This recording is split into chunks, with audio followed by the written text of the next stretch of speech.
All right, hello everybody. We are back here again, playing some more Duel Commander today. Still 1 week out from the Legacy BNR, so I was talking about last week. Wanted to play some more Duel Commander. I was gonna play some other stuff. I was like talking about like Diamond Weapon, talking about the Lich Acererak or something. Oops, this is not where it's supposed to be. There we go. But then after the stream, like a couple days later, I made some tweaks to the cloud list that we were playing that we trophied with last week.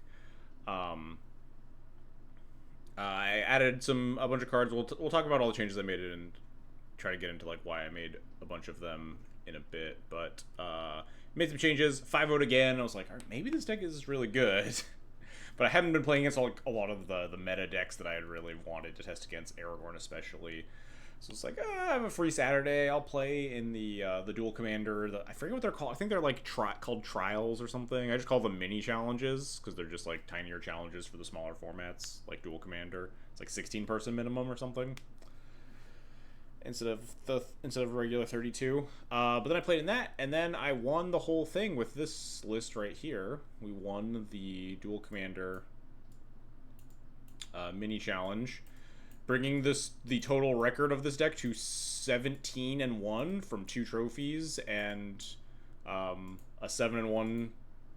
Come back. There we go. A 7-1 win in the mini challenge on Saturday. So I think this deck might be very good. And I kind of wanted to just keep playing it because I was having a lot of fun with it and wanted to keep tweaking, making some more changes. I was talking about what I liked in the deck, what I didn't like in the deck.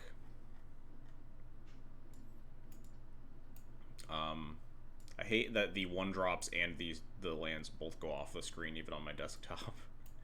Makes it harder for like talking about all the stuff in the deck. All right, so the big changes I went from the original version to 1.1 is that some stuff we were talking about after we had finished the first league was like Cloud is kind of a Skull Clamp bot with a couple of other like kind of important equipment to grab.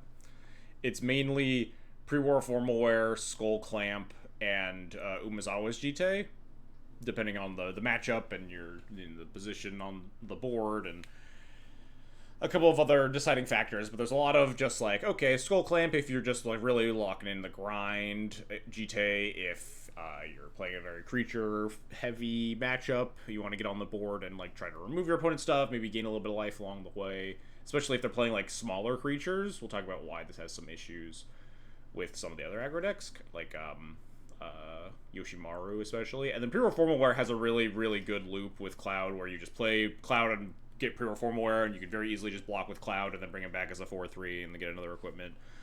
I think this would be so fucked up if the Formal Wear ruling gave you 2 equipments with Cloud. It would be so messed up in this deck specifically. Unfortunately, it doesn't work like that. But one of the cards that I added was Masterwork of Ingenuity.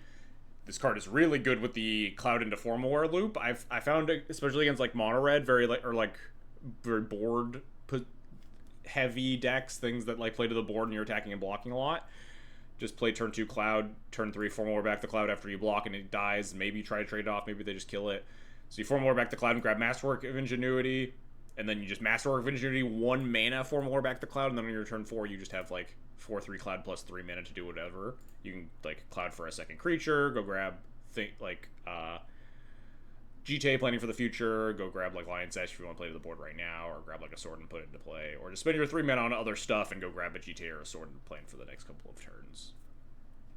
This card is really good. And then in addition to that, I just added every single Doomed Traveler that we could find. At the very beginning, when we were copying Goibun, I'm never going to be able to like pronounce his name because I don't actually know like the language or anything, but Guy Bonella, Guy Bonella, the guy that we copied the original was from, there was just like a weird Doom Traveler in it that was like, I guess it's like a fine 1-drop, but we ended up cutting it to mess around with some stuff, and then at the end it was like, maybe he was cooking with just like Cloud as a Skull Clamp bot. You just really want to cast stuff on curve, and Doom Travelers are really good with Skull Clamp.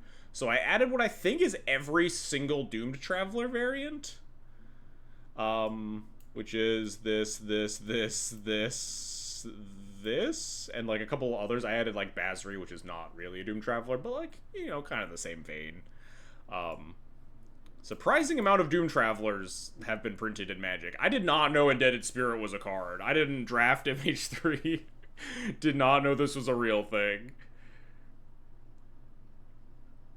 I didn't know about Hunted Witness, Doom Traveler, Crawling Chorus. I didn't know Garrison Cat is probably one that, you know, I didn't draft Ikoria either.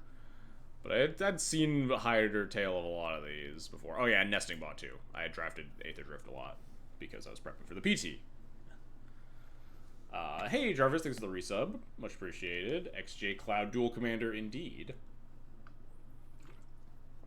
So I do think these are all just really good. I've been really happy with them. I think Crawling Chorus is the worst one because its token can't block and Toxic doesn't matter at all. So if I'm thinking about potentially shaving down on Doom Traveler variants, Crawling Chorus would definitely be the first to get cut. But I've been really impressed with them. It helps make the Springleaf Drum a lot more playable, a card that like we were kind of hating on because it was really awkward. It still is a little awkward. It's kind of on the chopping block more. But it's definitely a lot better when you're playing a bunch of ones, especially 1-drops that like generate another token. They're kind of like sticky. Keep stuff on the board that you can like tap to drum and then clamp away, and then, you know, you just maintain a bunch of stuff in play. I think that's really important for this deck. Is the big takeaway was just like, you just want to maintain stuff on board, make sure your equipment can consistently be threatening, so you just want a huge amount of 1-drops. You see like the 1-drop curve is nuts in this deck. And then you just kind of really thin out the top with only like the most powerful cards. But I've been really impressed with how this is playing out. There are only a couple cards that like have been thinking about adding. I think the only one that we're gonna play today is gonna be Enlightened Tutor, a card that I wanted to play but couldn't really fit in time. No idea what I'm gonna cut, but Enlightened Tutor helps grab Wintermoon, which I think is a really powerful card in a lot of the matchups in Duel Commander right now. A Minato, Aragorn, and Atraxa among them. It also finds Sigarda's Aid, which is like one of your better cards in the matchups where you have to go fast. Like, you can go like turn 1 Tutor for Aid, turn 2 Cloud GTA, turn 3 Sigarda's Aid, play the GTA, so you get the GTA Online on turn 3, which is, you know, a turn ahead of schedule usually without City of Traders or like Gemstone Caverns or something like like Hella Trooper into Natural GTA or something like that. And then there are a couple other like use cases for Lightning Tutor, going and finding Parallax Wave, like curving into the turn 4 or something. Parallax Wave is a really good card in those creature dense matchups. And there are a couple other random tutor bullets you can pick up if you want to. Matchup depending, obviously. We're an equipment deck, so it's mostly equipment. It's got a couple of removal spells, you know, Static Prison, Portable Hole, so free config.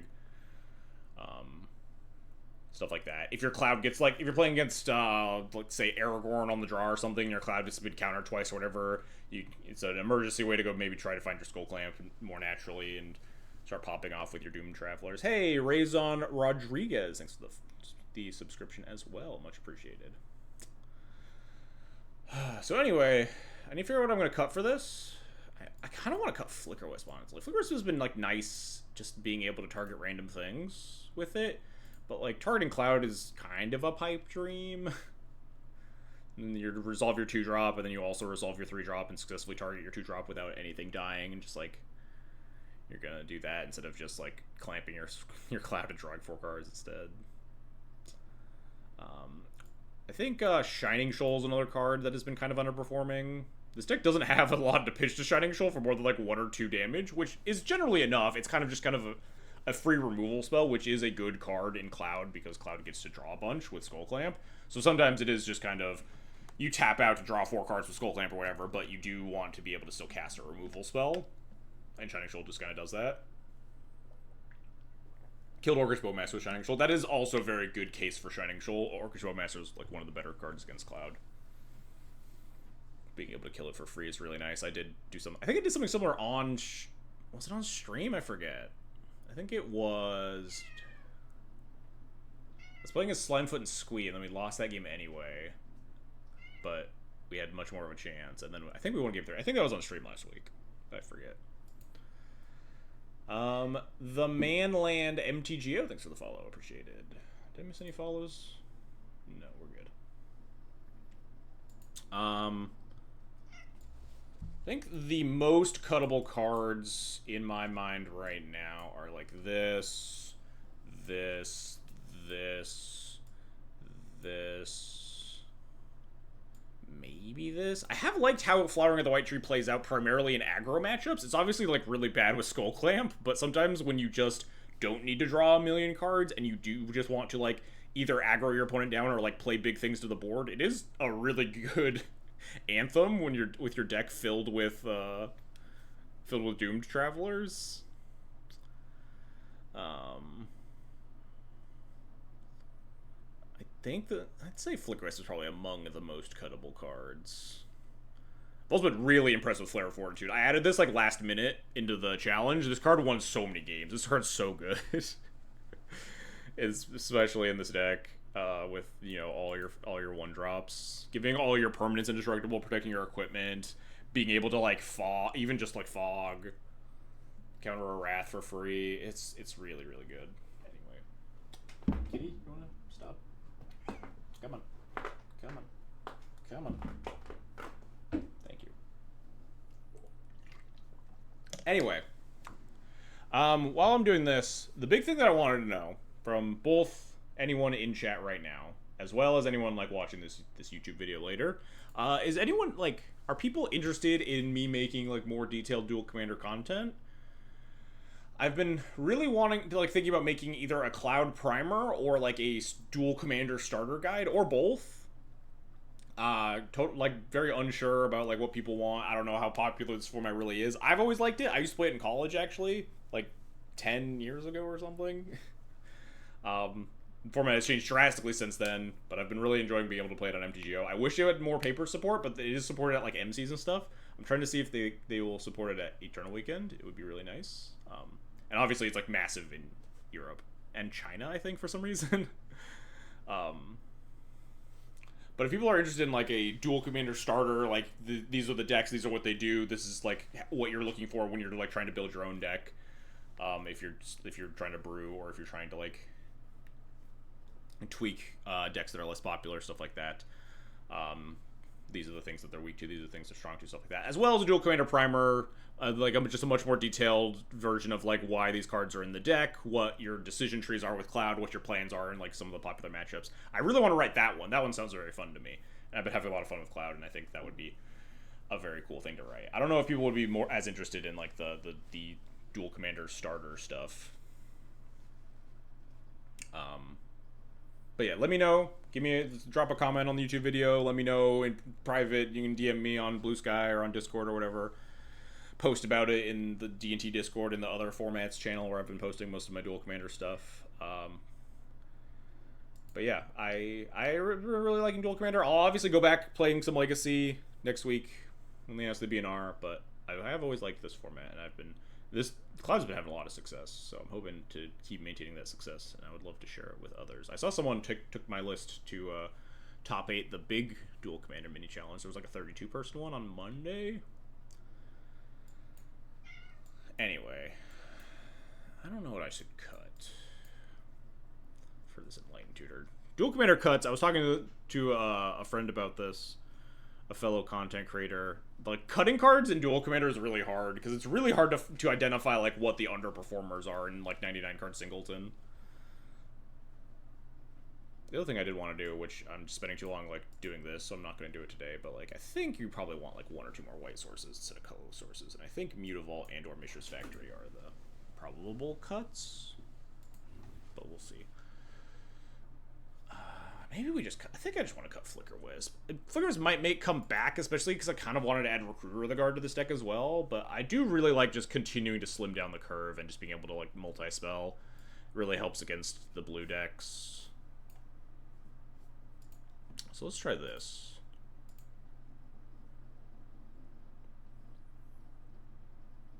Flicker Wisp has definitely got me out of some binds. Its ability to target anything is really good. Some like between flickering a creature or flickering out, an obnoxious ensnaring bridge or some bullshit enchantment, or like flickering your own bullshit enchantments like Parallax Wave, stuff like that. Flicker Wisp does do a lot of good, but it's worse in your deck without Aether Vial. It's worse in your deck without Recruiter of the Guard.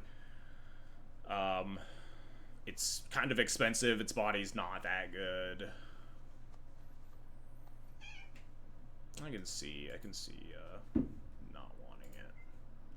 But let's post this, and let's get in the Duel Commander queues. Duel Commander Cloud 2.0 going on Flex Slot. The body's not that good. Fetch it. Flickerwisp was not fat. Flickerwisp was 1 toughness. I'm thin shaming Flickerwisp. If Flickerwisp was a 3-2, maybe we'd be talking.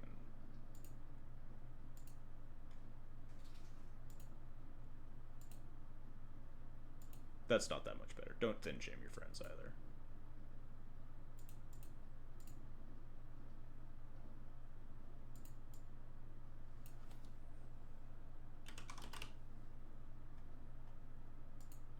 Alright, posted the new list to Stream Decker and Flex Slot, so they should be up now. Look, there's me with my 2 trophies.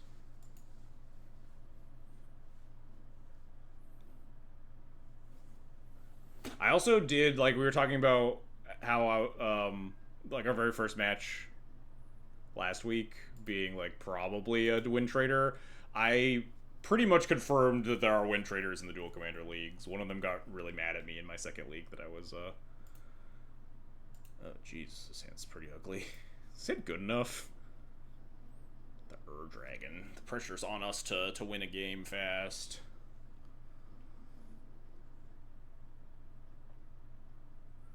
This deck can mulligan pretty well. This hand looks unplayable. Yeah, I mean, but it's got a curve, right? 1, 2, 3. You just curve into Skull Clamp, you just draw a million cards, and then you have a protection spell, you have a removal spell. What more do you want?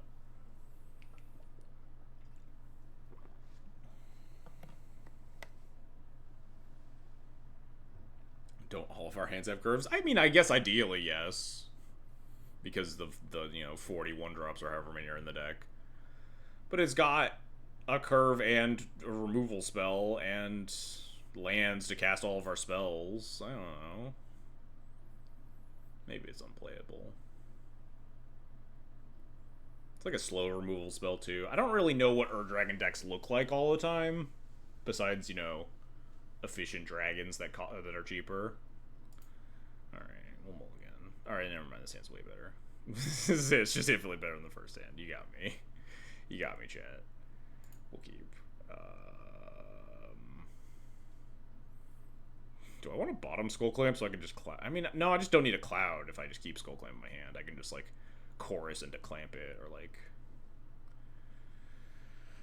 What am I bottoming, though? I kind of want Sheltered by Ghosts for removal. It's either Pure Steel or Skull Clamp. I guess it's just I guess it's just Pure Steel. Pure Steel's good at killing my opponent, but we don't... whatever. Maybe this is wrong. I do need to kill my opponent.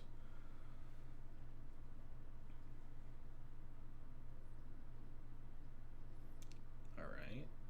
That's pretty scary. We can at least Sheltered by Ghosts, so like a big dragon that comes down ahead of schedule, and then hopefully be able to protect it with Benevolent Bodyguard after. So I think we'll just lead Crawling Chorus. Which is, I guess, bad if we have to Shelter by Ghost the Crawling Chorus. We're not super happy about it. Because then we can't really clamp it. But I guess that's probably mostly fine. But if they just, like, jam, like, a 5-drop dragon here. Oh, dear. Cactus Preserve's always scary. It's a fucking 9/9. I got fucking ranched by this card out of Atraxa. They sewing Mycospawned into Cactus Preserve against me and just demolished me. God, this card's really obnoxious.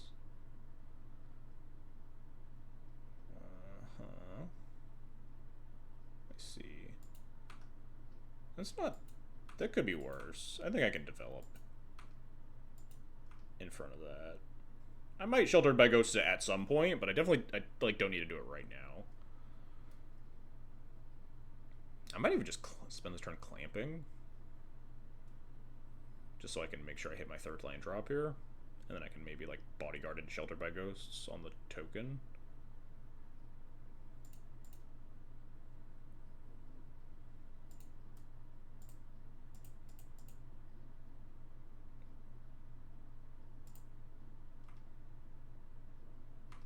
I said guaranteed hit my third land drop, right? Right? I said that? It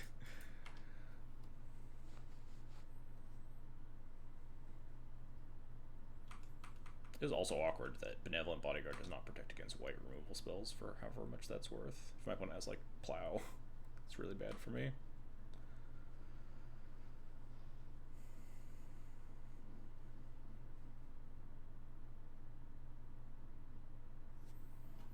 Whenever this thing attacks, you can draw a dragon. That's pretty good.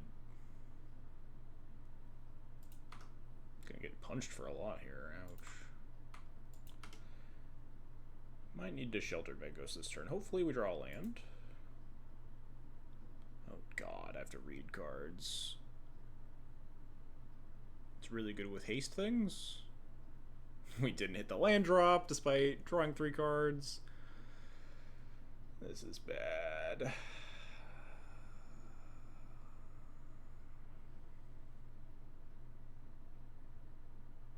could just Sheltered by Ghosts attack. This thing's a 3-mana card in our Dragon. Man, this deck got a lot. Probably got a lot of upgrades from Dragonstorm, huh? Man, where's my 5-land Skyclave Apparition hand now?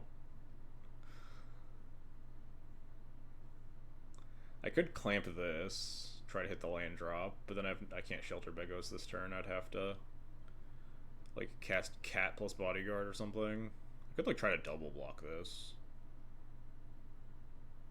That's maybe the play. I think I'm not winning if I don't hit that land drop.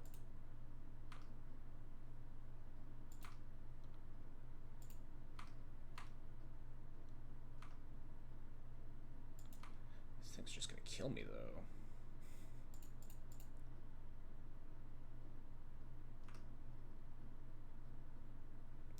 God. I'm gonna play Bodyguard because I'm pretty likely to have to block this turn, and I don't really just want to toss my Mother of Runes into the void. Even in 100 cards, we don't have room for a Batterskull. Well, if Cloud could cheat in a Batterskull, it'd be more playable.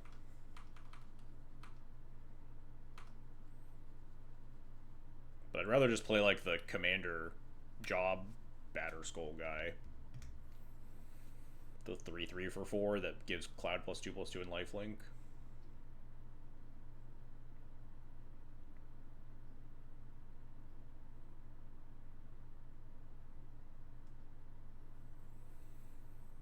I feel like we're not going to win this game, huh?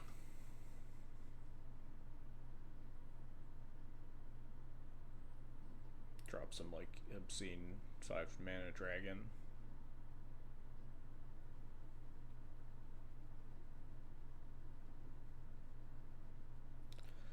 What am I angling to do next turn? Cry?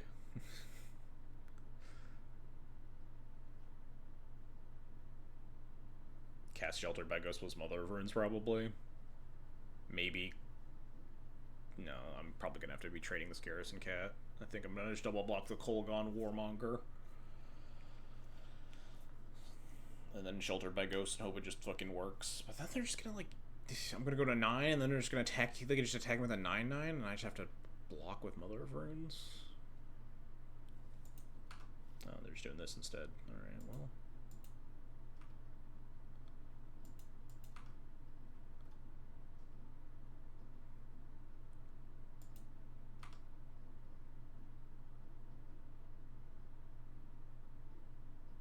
They could just miss. That'd be a little nice. Oh, fuck. That's the opposite of a miss. That's so much damage. We're so dead.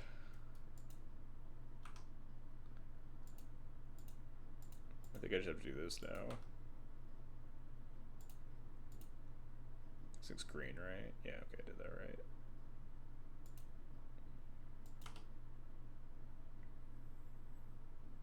Yeah, they just get to keep everything in play. We're at 9 life. They could just, if we don't... Oh, alright, hold on, hold.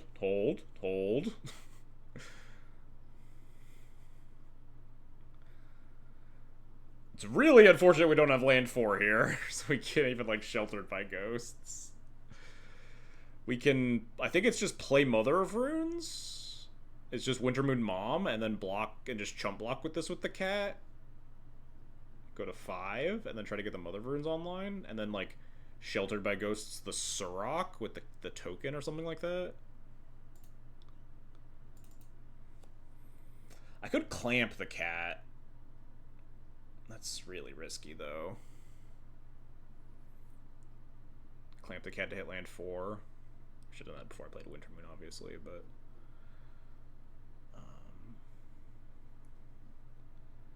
Clamp the cat, chump block with the token. All I end up with just a Mother of Runes. I could just, like, Shelter by Ghosts on the Mom. And then it just blocks the Kolaghan Warmonger like that. It's actually not bad. But now I'm going to look like an idiot when I draw a colorless land because I fucking tap the Wintermoon like this. We do really need to hit that 4th land drop so we can actually cast spells. Oh, hang on. Let's get in our 1 damage.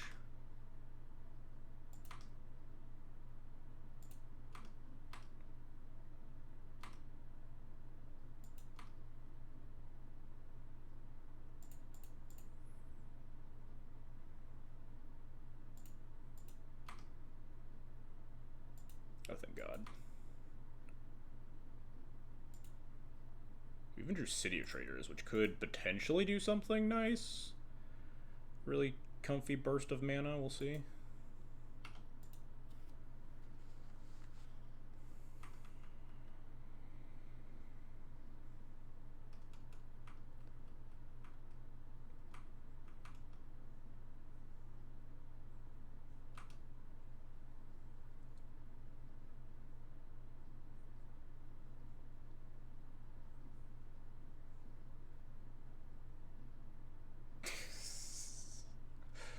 Alright.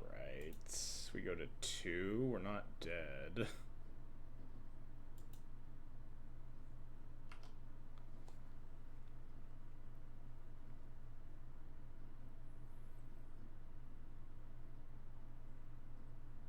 One, 2, 3, 4, 5, 6 mana.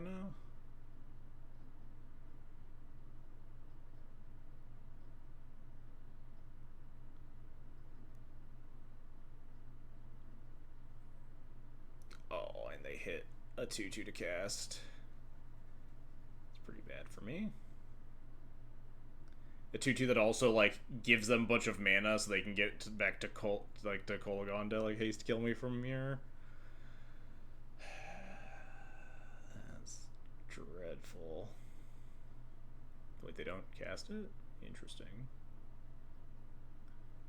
Razorgrass Ambush is kind of big. 4 mana if I want to do that. I could Stoneforge, or I could, like, Cloud Sheltered by Ghosts the Surrock, so they draw less cards. They're gonna have 4 mana next turn to Kolaghan me, right? Because they can just cast Reckless, untap this. They have 3 mana. Reckless go down to 2 mana, and then red, red, black, whatever casts the Kolaghan, and then I just die. All right, I think we might just be dead then.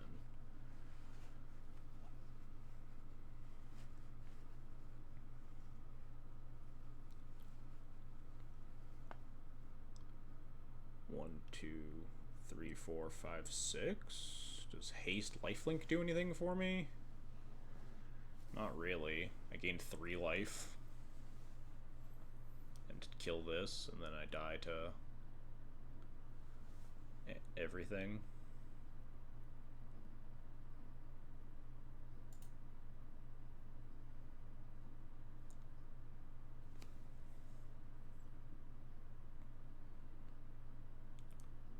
Formal wear. We just don't have any flyers. We can't beat the Kolaghan here. We don't have any instant speed removal or flyers or anything to put in front of that thing. They could maybe not see the line. Would be nice.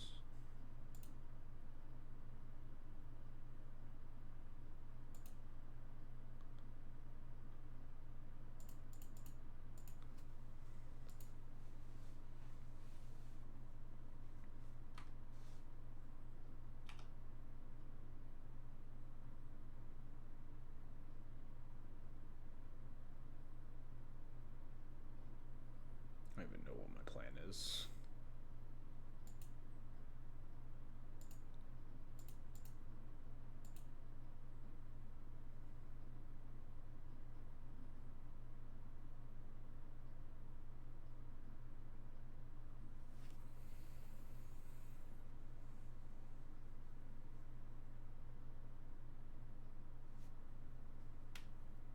Just have like a plow or something here. We're just super dead. All right, sure. Fair enough. Game was really awkward. Missing that third land cost us a lot, I think.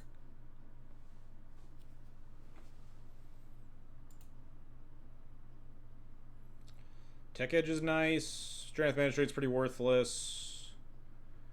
Enlightened Tutor and Swift Reconfig are both fine. I don't know what I'm tutoring for. This is definitely a keep. E-tutoring on turn 1 for maybe it is just like Sigarda's Aid for like a turn 3 like Cloud GT or something if they play some creatures. We'll see. We might like not E-tutor, maybe we Swift Reconfig some like I can't imagine actually that they would play a 1-drop that we reconfigure.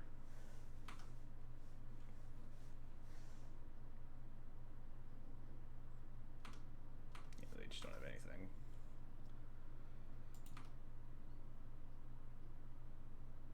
They just have enough removal that you don't really want to just go all in on with Cloud, I don't think.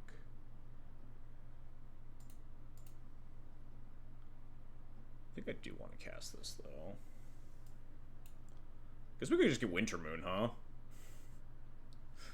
It's actually kind of bad with our hand, but it is really good against our opponent. Maybe we just Wintermoon them.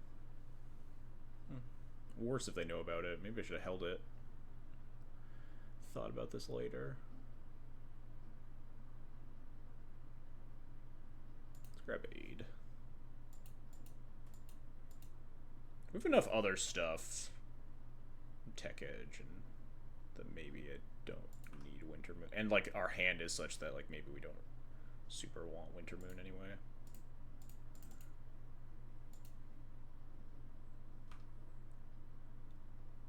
Question is if I just grab GTA. I think I kind of do. They're like mid-rangey, but maybe they'll just like kill Cloud and I can just get Formal Wear. If they just don't plow it, if they just like has to bolt or a push or something here. That'd be nice. Or maybe they're just fetching tap lands for F6 value.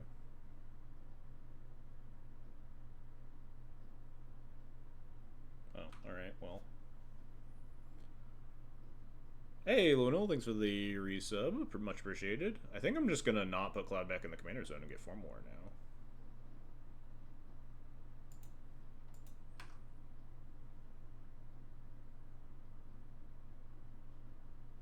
I don't really know why they did that in response, but sure.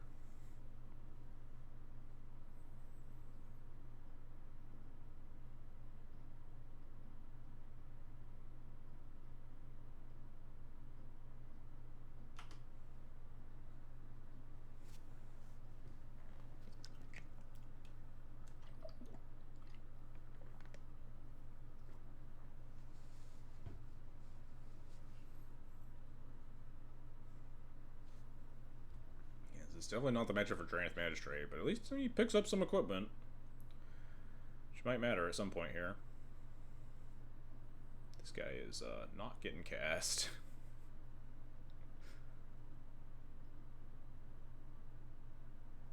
There is like a 6-drop dragon that cheats him into play, I think. I don't remember what it's called at all, but I think it, like, just summons your commander from the command zone.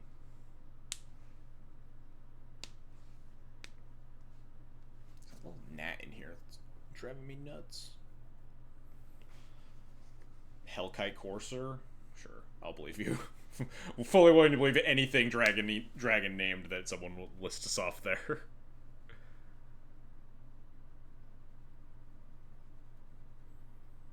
I want to say, yeah, I want to say it's like a, 4 red, stupid dragon. Does a thing on attack. Wow. Alright. Good thing we didn't Wintermoon, huh? Demonic Tutor. That could be fucking anything. I hate when my opponents cast this. And Duel Commander.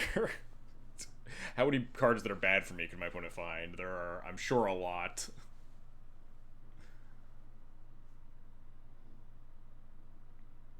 What's this next cloud tutoring up? Probably a sword at this point, because we're going into the 4-mana turn, so we get like Sigarda's Aid, Sword of Fire and Ice on Cloud or something.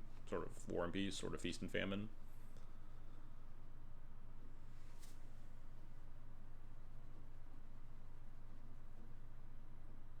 That's a pretty good one to have, too. I almost just passed the turn because I was thinking about like Sigarda's Aid being at instant speed, not thinking about the fact that I didn't have Sigarda's Aid in play yet. Fury... Pest Infestation? That doesn't sound scary.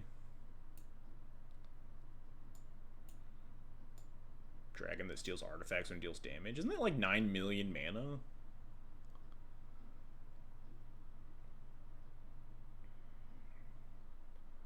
A lot of nice stuff for like Feast of Famining. But like the red swords are much more likely to punch through some like stupid red dragons. I kind of want just War and Peace here. I feel like I'm not going to be able to connect for a little bit though, and they might get less cards in hand, and I just want Fire and Ice instead.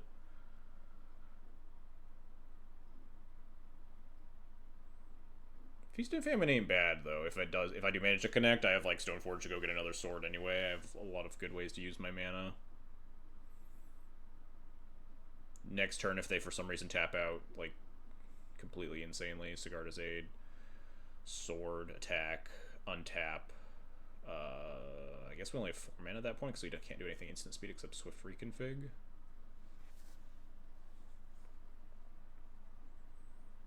It might just be sort of War and Peace. They're like a pretty mid-rangey deck.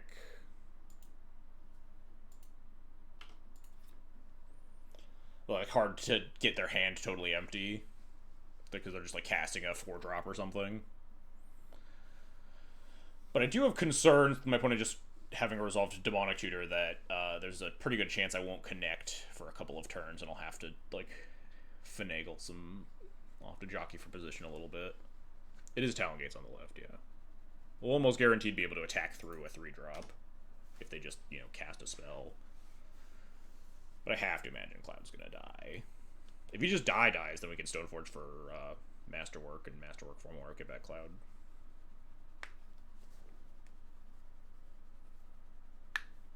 Yes, if they leave mana up, I'm just going to play Sigarda's Aid and attack, and then if they just continue to leave mana up, I'll just hit them for 4 and then like cast Stoneforge or something. Opponent's basic choices sending me. They got the on-theme swamp for their Dragon, and then they just have Snow-Covered Mountain for some reason. Gamble, huh? You already cast Demonic Tutor. What are we gambling for? What if you discard the card you detutored for? Maybe they just needed to hit a land drop? They're gonna gamble for another land drop? Gamble's good against my Sword of War and Peace. It's card disadvantage.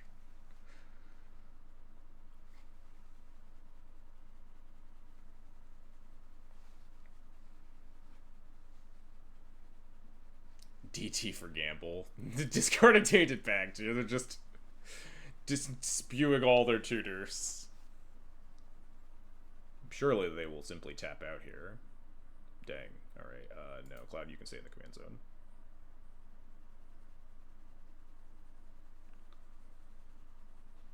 Wait until they Thoracle you, please no.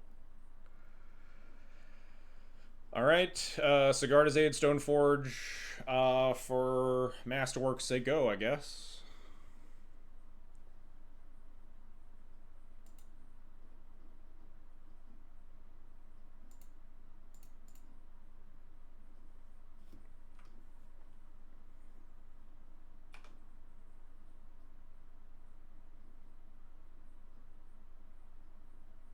I feel like I'd cast Masterwork. Is there a reason to? I was thinking about if there's a reason not to. Versus play around, like, I don't know, Toxic Deluge or some other, like, weird Wrath.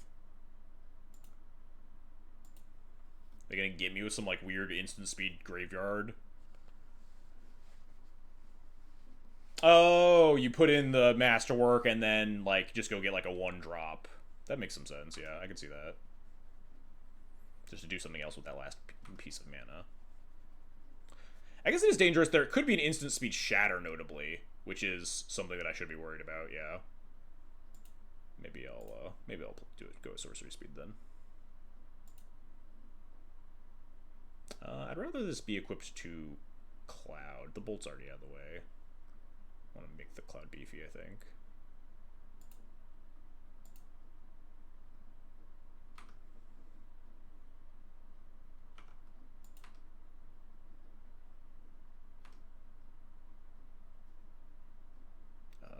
God, what's this get?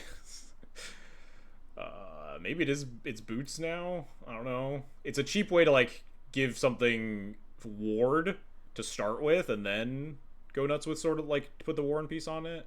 We have 5 mana? Yeah, I think I do actually like getting boots. Cheap way to test the waters against, like, a follow-up removal spell.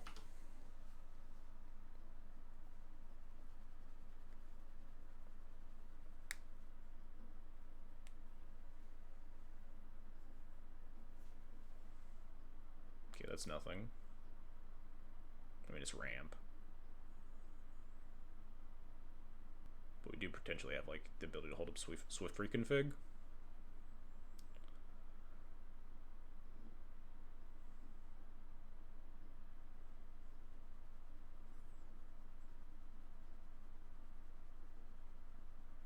Yeah, see, this is what I was worried about, is that they just emptied their hands so quickly. It's like, I'd rather just have Sword of Fire and Ice at this point.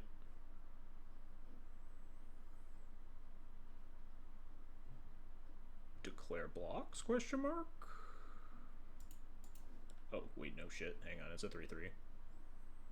Just kidding. You can keep the Lelia.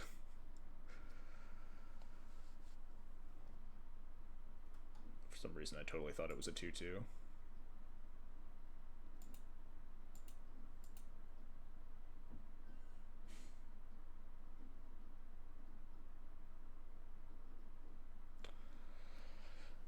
So there's no reason to Talon Gates this turn. Now that we drew another land, unless I really want to attack with Stoneforge as well. We could Tech Edge plus War and Peace, but then I don't get hold of Swift reconfig or play Boots. Kind of just want to go in on Cloud, huh? Boots, War and Peace, and hold up Swift reconfig.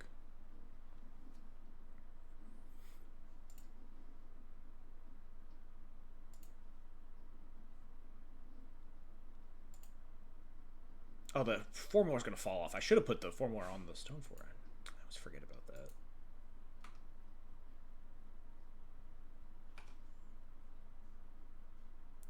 I guess I could. No, I don't want to diversify. I need double triggers.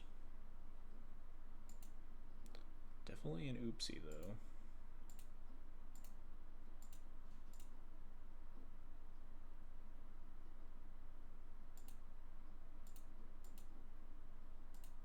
Vigilance. Oh shit, you're right. Yeah, attack and then cast at instant speed. Whoops. I'm not good at using Sigarda's Aid. I'll tell you that right now. Not a card I have a lot of reps with.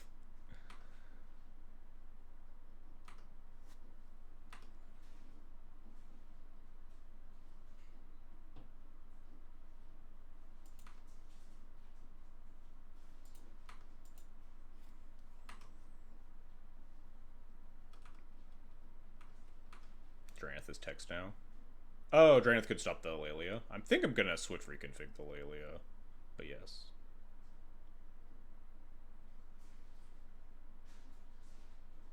I might not. I might save Swift reconfig for like a stupid giant like 6-drop haste dragon that. Does that thing do it on ETB, the Hellkite Courser, or is it like on attack? I guess I can always Swift reconfig the Ur Dragon itself, so it's not the end of the world. Given everything that's happened, what the hell do you think they tuned it for? Very good question. It's got. I think it's land. I think it's just land drop would be my best guess.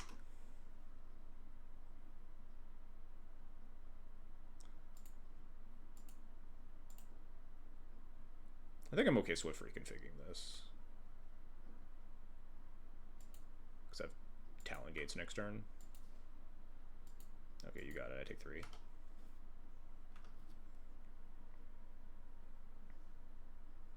They played their land before tagging with Lelia. Yeah, I don't know, man.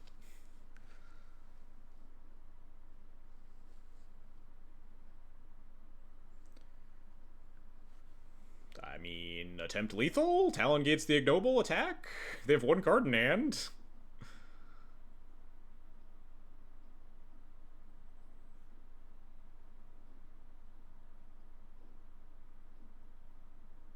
I'm just deciding if I want to equip anything. I have 1, 2, 3, 4, 5, 6 mana.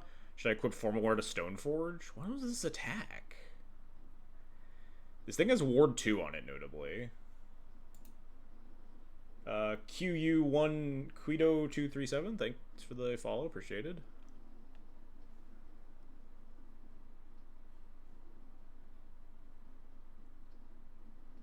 Shatter the Lelia. Yeah, I was thinking about that too. I'm probably gonna like tech edge them, and I'm just deciding. 1, 2, 3, 4, 5, 6 mana. It'd be equip 3. I go down to 3 mana. No, I think I phase this thing out. I guess if they cast their last card, this isn't lethal, right? This is only 6. So I could, but if they cast the last card, I think it's killing Cloud.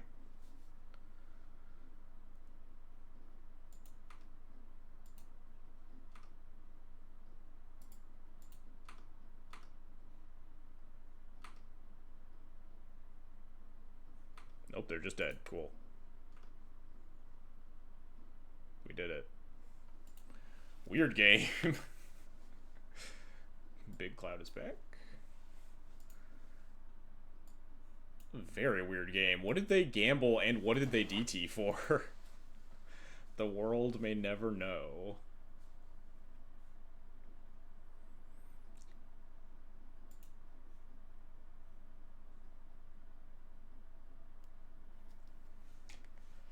Now I gotta win on the draw, huh? All that being said, I think I made a lot of bad plays that game.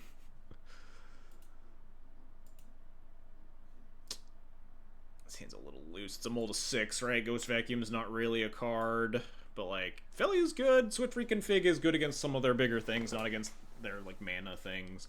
Reverent Mantra protect my stuff. I think this hand is keepable. I do kind of hate that it doesn't have a real 1-drop in it though.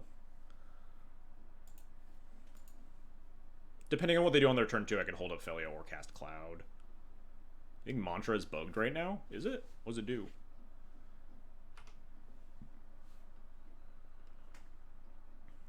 I don't think I've cast it very recently. You couldn't choose a color? That is weird. I guess we'll maybe find out this game, huh?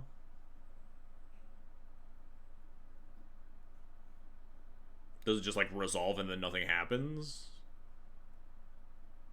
Or like...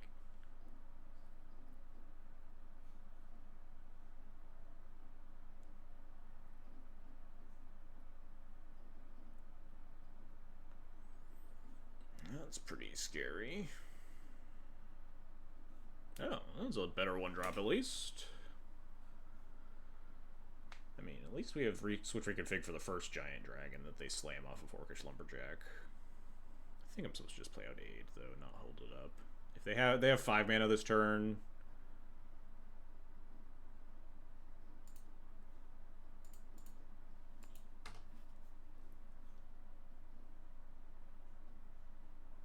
We're waiting for bans, huh? Yep. Legacy's kind of boring right now. And I'm having a lot of fun with Duel Commander, so win-win.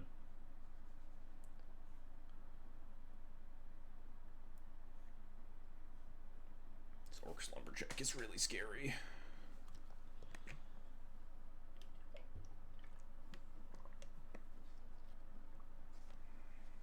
What am I clouding for? Maybe it's just cloud for GT to like clear the Lumberjack.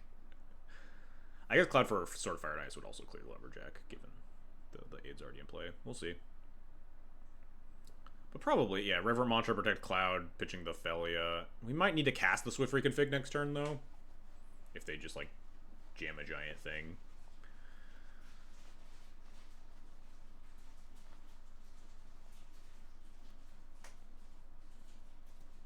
Yeah, Fire and Ice clears it and attacks better.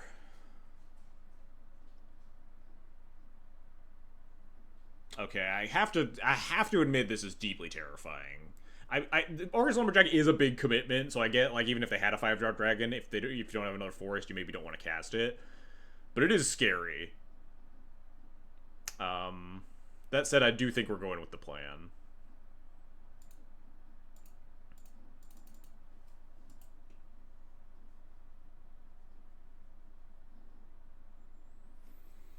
Cloud for an equipment of some sort.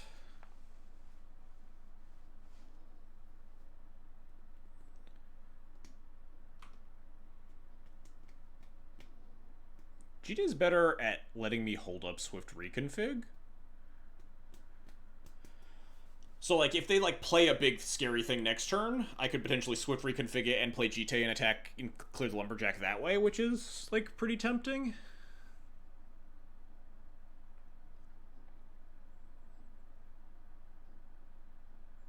I think that is the play. I think I like that a little bit more.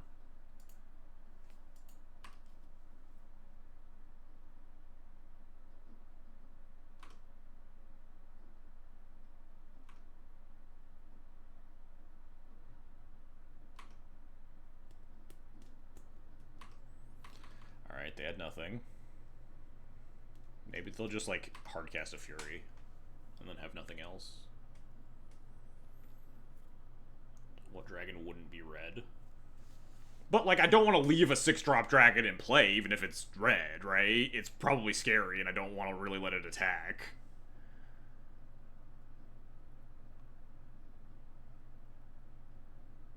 If it doesn't already have haste, I don't want to let it attack a second time, you know? Yeah, like this one. Oh, I guess it's gonna exert, but... Wait, how do they do that? What? Wait. Oh, it's 4 mana, yeah. Because this is a little awkward now. My, Cloud's actually gonna trade with the Lumberjack. Because that's a reason for Sword of Fire and Ice.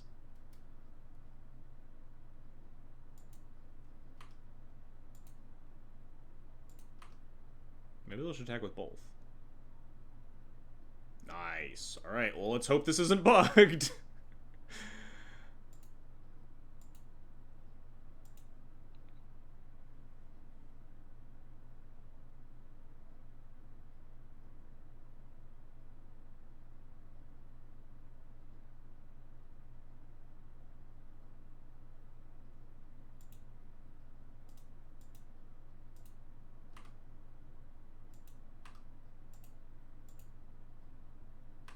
I just get to kill this too. Jesus Christ, this is such a blowout. I could just GTA the Glorybringer.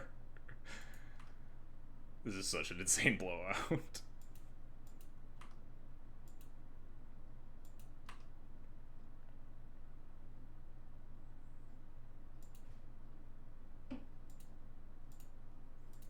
I keep forgetting about instant speed. It doesn't matter, but...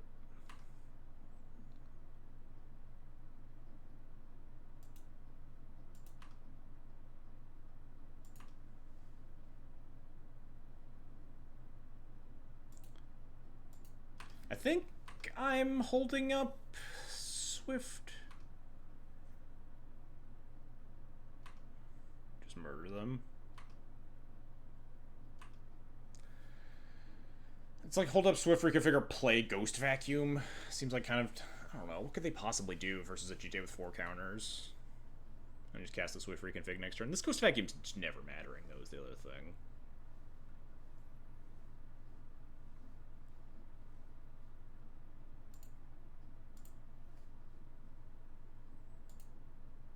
Might have even wanted to just play tapped Razorgrass Ambush over either of those plays.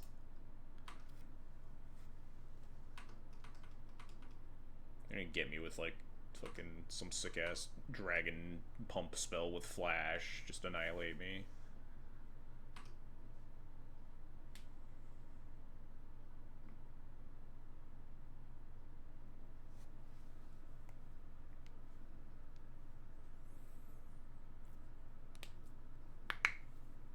If they kill Cloud with anything that doesn't exile, we can also just jolt it away, get back, which is very nice. But also, if it's like if they can't bolt it or whatever, they'd have to like push or something. Ah, fuck! Damn it! What could possibly be the punish for not holding up Swift reconfiguration and not killing the Glorybringer, he said.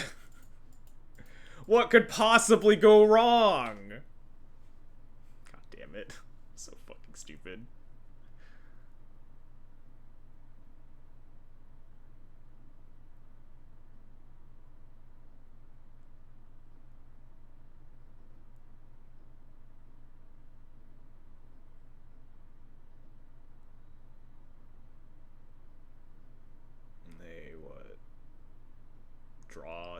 one card and then can put any permanent into play. That's pretty good. Wait.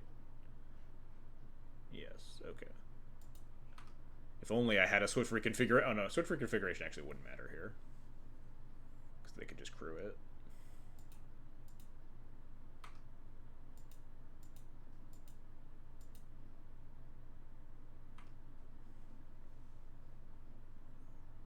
I mean, they only draw one card, and they only have 2 cards in hand.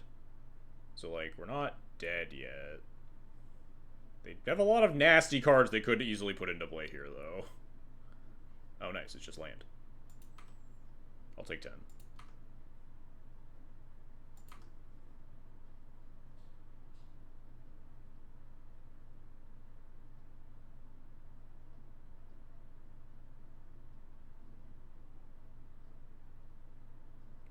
Not if you GTA the thing before you swift free. Oh, ping the Courser down to like below 4 toughness and then swift reconfig the Ur-Dragon.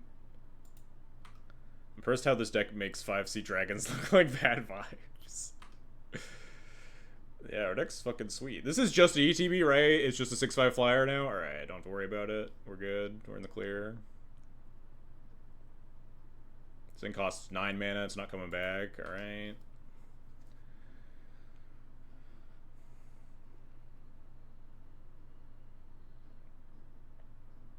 You gonna kill my cloud here? I am at 6, yes. Something to be cognizant of. GTA gains me a lot of life in the worst case, so it's not the end of the world here.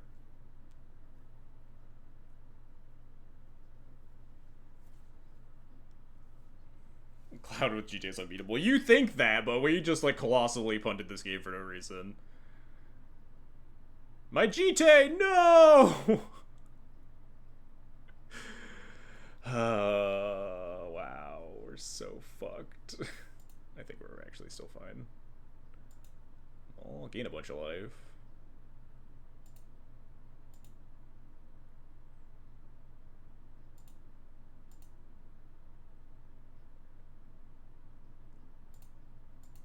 If only there were any way I could have played around this, ever. We actually almost get a Glorybringer here. Oh, we can jolt it away back the GTA. Holy shit, that's how this works.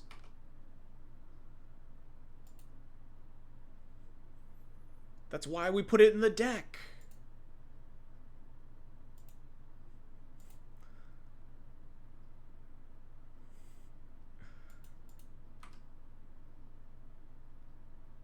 Oh, should I have Swift reconfigured that? I guess it doesn't matter now. Wait, 1, 2, 3, 4, 5. I do have to bolt myself now, though. I probably want to Swift reconfigure this, right? They have 1 card in hand. Just keeps Cloud in play.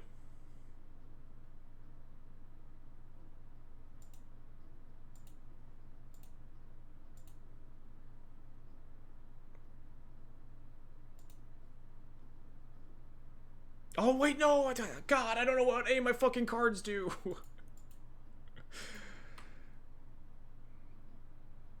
It's all free!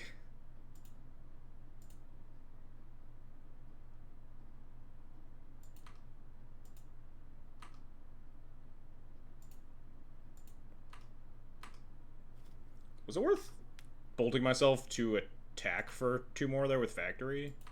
Maybe. I didn't do the math on whether or not it's like lethal next turn.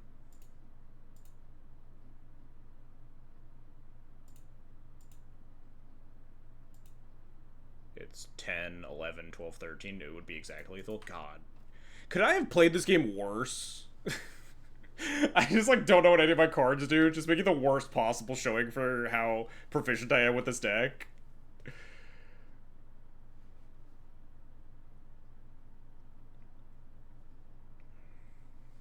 Nice bog, nerd.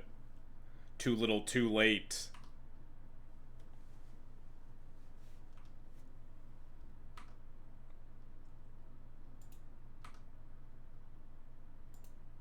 I guess I'm probably unlikely to attack with the Giver of Runes, even if it's 4 lethal, right? Versus my opponent having mana up. What deck did I lose the 1 match to? Lumra. Lumra mono green like combo. I'll explain it in a second. Glorybringer isn't like weirdly lethal or something, because it's just a 1/1. This is just 10. Go get him, buddy. How many counters do I want on the Jite? Like 5, maybe?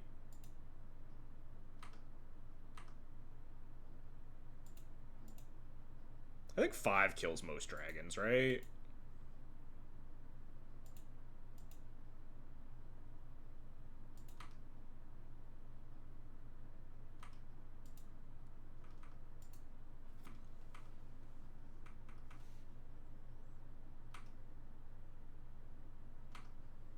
Well, it's between 5 and 6, though. God knows. Is this scary? This just gets, like, the big thing, right? Why didn't they block, though, if they wanted to go get their 9/9? They have a better land to rotate for? No. Oh, yeah, it comes in tapped. Duh. One of the Niv Mizzets. Yeah, well, I mean, they have, like, one card in hand. I don't know if any of the Niv Mizzets matter, right?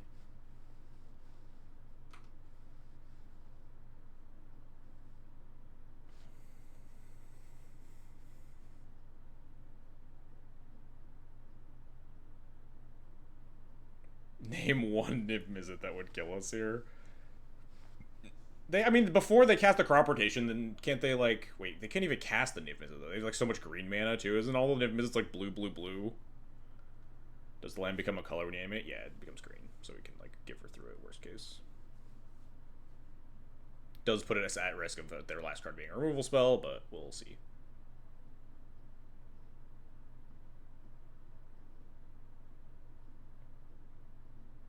We could also, like, animate, pump Cloud twice, move the Jite to the factory, and then attack with both creatures. Play around removal. Talking about Niv Mizzet Reborn? Sure, yes, that one would work. But that one's probably pretty bad in the Dragon deck because you can't reduce its cost.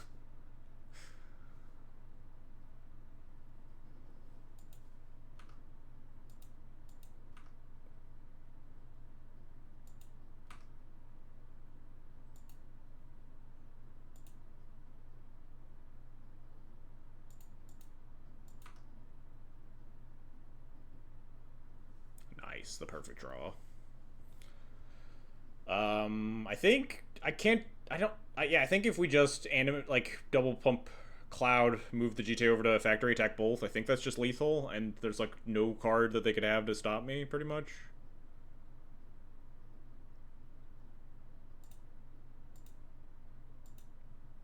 He says wrong, aggressively wrongly before dying to some stupid bullshit.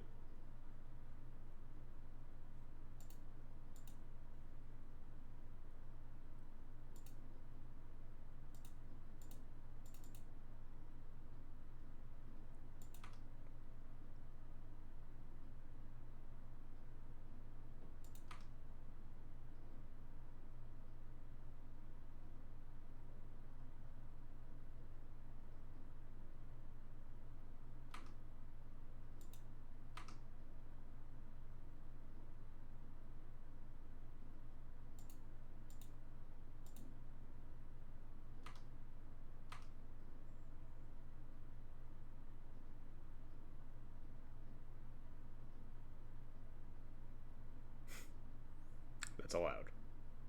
Still allowed.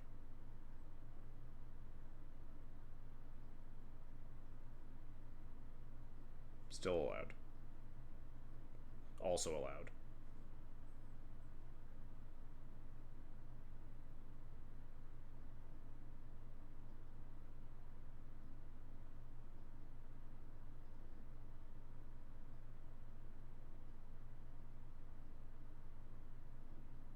Dead. We did it!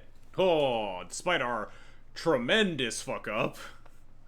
I think it's a fuck up. I think I just shouldn't have completely always vacuum. I think I stand by not using the counters against the tapped Glorybringer because it protects the Cloud from damage-based removal. It potentially insulates versus something with haste that I want to deal with before the Glorybringer. But I should have just fucking held up Switch Reconfig and not played the useless Ghost Vacuum that didn't fucking do anything. But it didn't matter. We got there despite me, like, fumbling over my own shoes. Jesus, that was embarrassing. Clearly, I'm an expert on this deck. I know how Sigarda's Aid works. I know how my own cards work.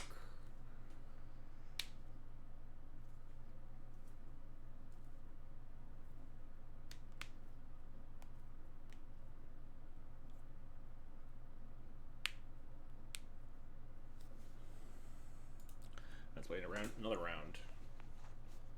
But yeah, we lost to Lumra, which is this, like, you combo with any untapper and anything that, like, sacks all your lands, and then you just, like, get Lumra back infinitely and deck themselves and kill you with, like, the desert, which was really cool. Okay, I've never played against this deck, and I've been really curious about it. Wow, this hand fucking is so much better on the draw. And just unplayable on the play. Really funny. Oh, Jesus. It's a little ugly. Do I keep this on 6 or do I go to 5? Cloud can mulligan pretty well, but this is just a combo deck. Playing a lot of allies that don't untap with the non-basic Winter Orb. We're not actually playing that many. And, like, you can play non-basics with Winter Orb because you are allowed to untap one. This deck probably does want, like, 2 less lands tap for colorless, though. 1 or 2. I don't think this hand is good enough. I don't know how good Winter Moon is against this deck, I'm gonna be honest, but I mean, I'll keep it. They're playing CDH creators, murder them on principle. Bottom lay down arms, and then bottom Helitrooper? God, I actually don't know between Winter Moon and Helitrooper. I think there's better odds that Winter Moon steals me this game on this Mold of 5. Then we bottom Helitrooper.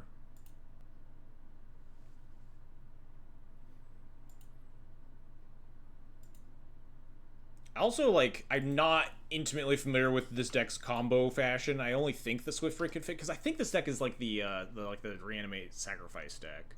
The Reanimate Broodlord or whatever. And, like, sacrifice it a bunch. So, like, if you can... They just run this out?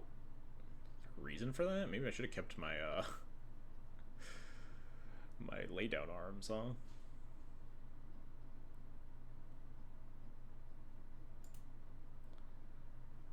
Cloud for Skull Clamp here.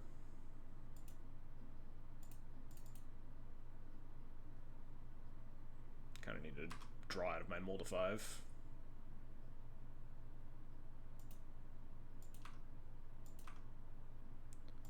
Go get him, Savannah Lions.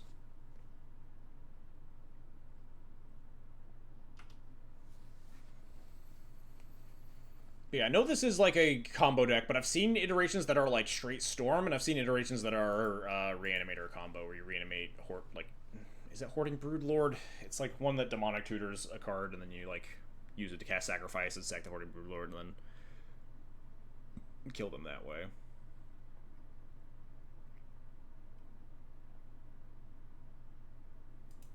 We heard a land drop, which is nice. Do we just Winter Moon here? Like Winter Moon Garrison Cat attack? I guess. Yeah, I think I want to keep attacking rather than activating Passery.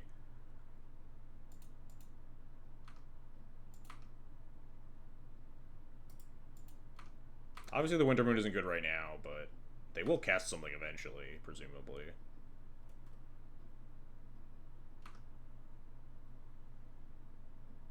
Bowmaster, that's pretty obnoxious.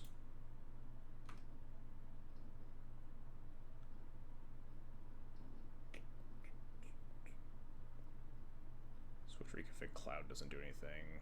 I mean, I do kind of need to get this Bowmaster off the board.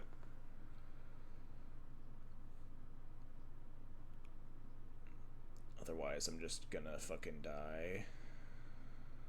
But I don't think Swift reconfiguring Cloud helps.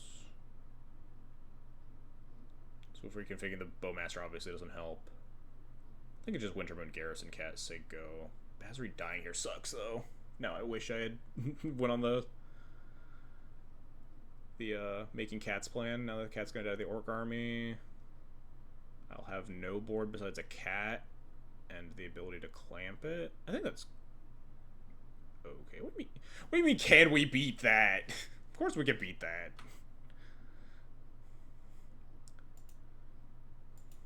It's a fucking Orcish Bowmaster. It's a 1/1. We can beat that. It's bad for us. It's probably the worst card they could have had there. But we have plenty to rebuild even on our Mold of 5. We could potentially stack Skull Clamp in a way that our token isn't generated until after we draw the cards. So we might be able to just get away with, like, getting pinged and giving them a 2/2 and then drawing 2 cards.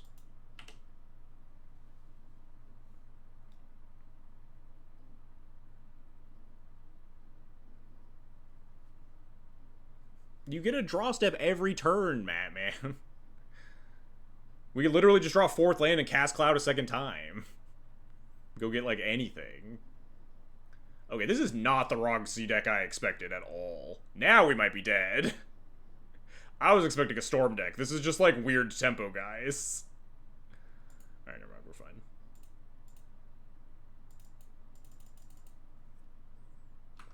What do we get here? Just GT?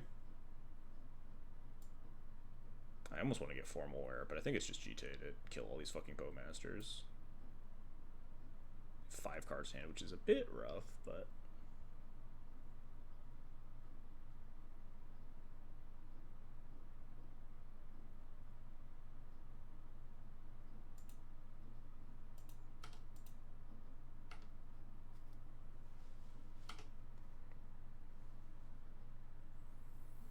Yeah, the problem with GT to clear the Bowman is that there's a pretty good chance that now that I'm kind of getting the better idea of what my opponent's doing versus a traditional Rog C deck, I feel like it's less likely that my GT is going to be able to connect, and I might want to just play like the grindy game with Formal War back like Basri and just grind them out and not draw cards off Skull Clamp. But they are under my Wintermoon, which is not great for them. Like they kill the Cloud, but we get to connect with the GT here. Then the Bombardiers has to live, which is unfortunate. We can, if we draw another land after that, we can like swift reconfig the Bombardiers potentially.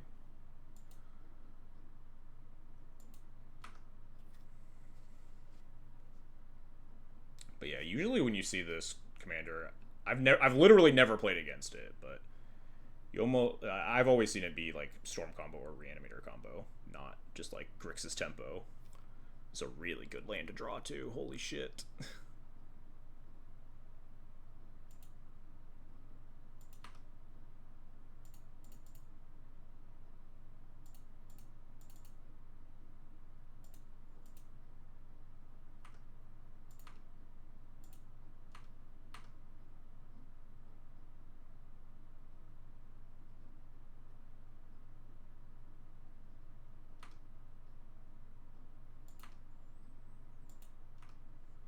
Do I kill this? It doesn't do anything. Why did they cast it?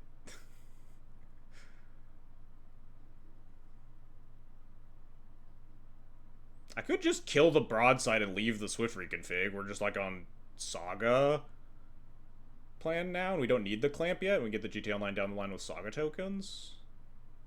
Last time I said, do I kill this with the GTA, and I didn't kill it, I just got absurdly punished beyond space and time, so like...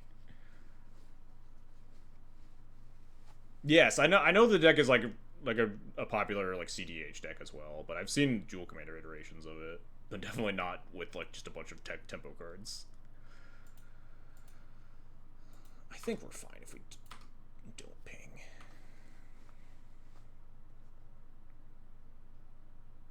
I guess I'm always casting Swift Reconfig here anyway, though.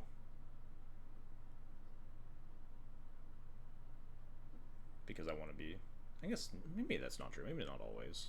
Because I'm likely just going to make a construct and like cast Skull Clamp. So I'll have available mana.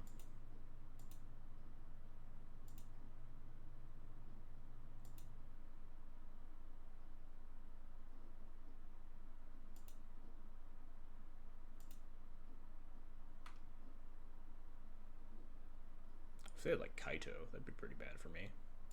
Alright, I've talked myself into it.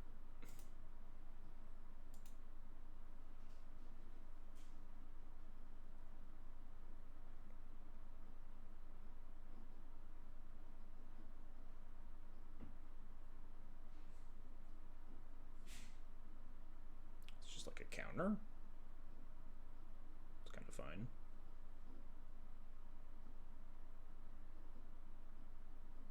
Then I just kill the broadside, I think. Take one.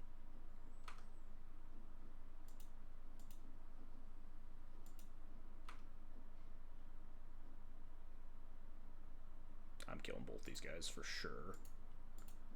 Not today. I ain't getting Kaito'd today.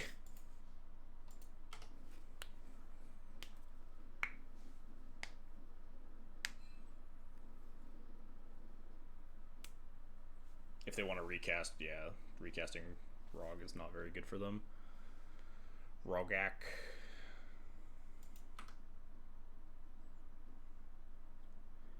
So we could clamp Chorus and try to rip land off the top. That seems like a little bit aggressive for no reason.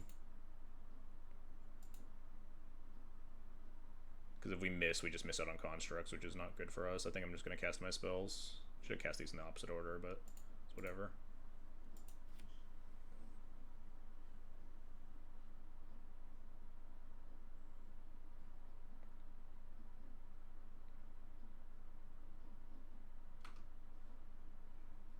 Yeah, I think this is totally fine with me. They're, like, getting destroyed by this Winter Orb.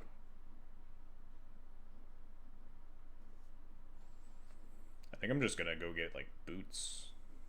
Lava Spur boots and just punch them. Like, if I just cast Skull Clamp there, I don't think I was gonna pay 4 for it anyway. They're under this Winter Orb pretty severely.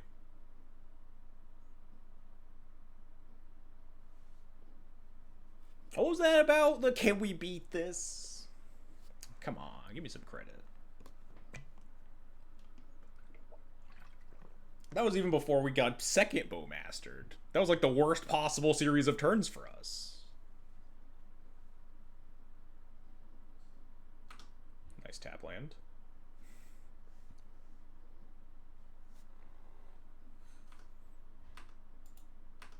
Tap land's looking real good.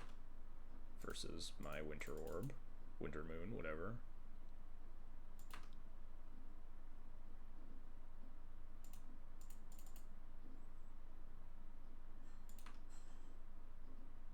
I think we're just boots. It's just Lava Spur boots time.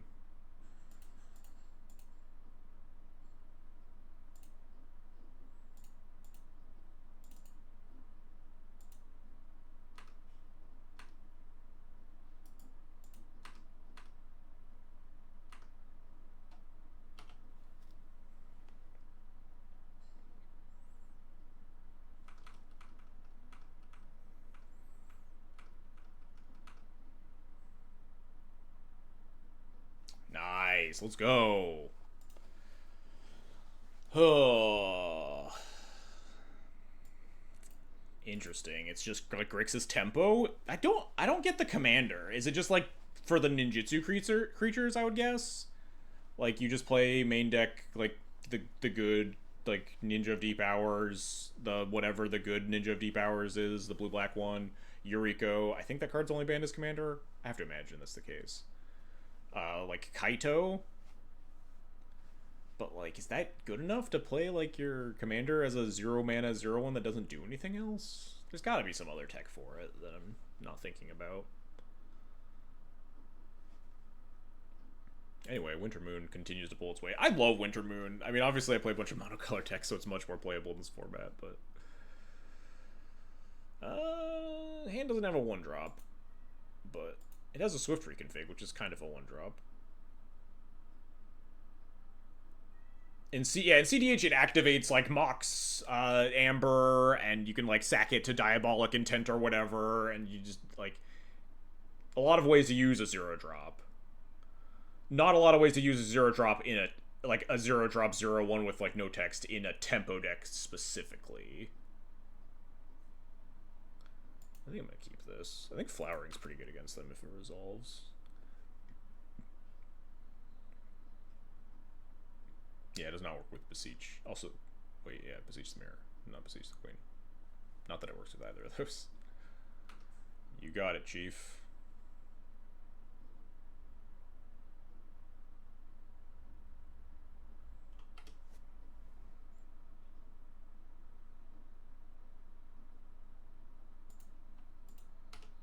Yeah, I mean, I'll Swift... I'm not going to Swift reconfig it. I might if they were on, like, 3 mana, player on Kaito, but... If they just, like, ninjutsu in a thing this turn, then I can just Swift reconfig the ninja, which is much better.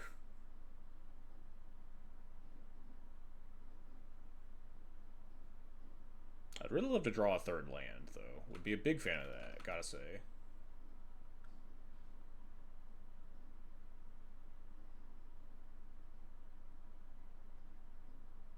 What am I doing next turn if I miss? Cloud for Clamp.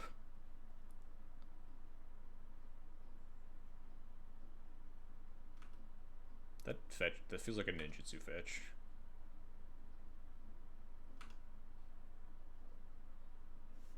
Wow, shocked. Absolutely flabbergasted. Get out of here.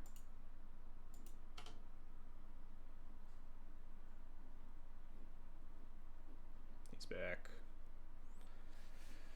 Static Prison is not a land, but it's like kind of nice.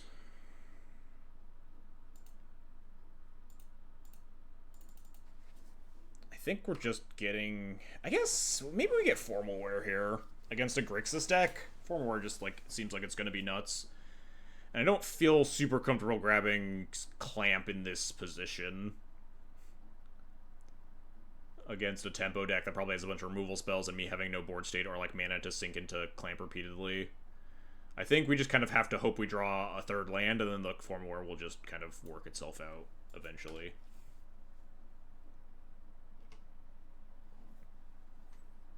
Playing Cloud here over Flowering because Cloud actually blocks the Rogak for like a follow-up ninja, or if they like remove it, then it's less mana to ninjutsu a thing. Sure. Sure. Alright, my hand is all good cards if I can cast them, so hopefully we can cast them.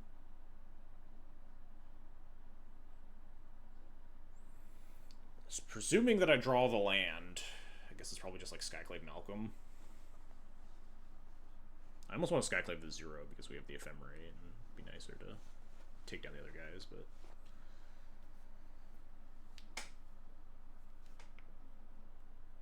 That seems like the worst card in my hand, am I wrong?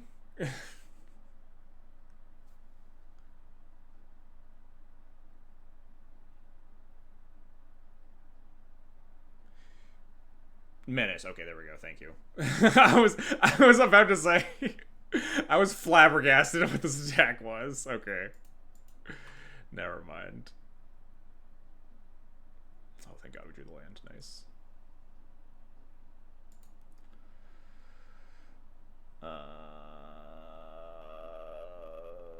We could Flowering plus Static Prison. I kind of like getting Flowering down on Cloud while they're tapped out. It's kind of nice. Static Prison unfortunately just kind of sucks here though. It's like not very exciting to cast. I guess like taking Malcolm out of the game for like just 2 turns is nice. They have red and blue cards. Like yeah, but like we're not even necessarily hitting the 3rd land drop, and it's like 1,000 mana. Could even like just Ephemerate Cloud play it 2. Ephemerate Cloud Clamp it draw 4. That seems pretty bad. I want to interact with the board. I think I just want to Skyclave Malcolm.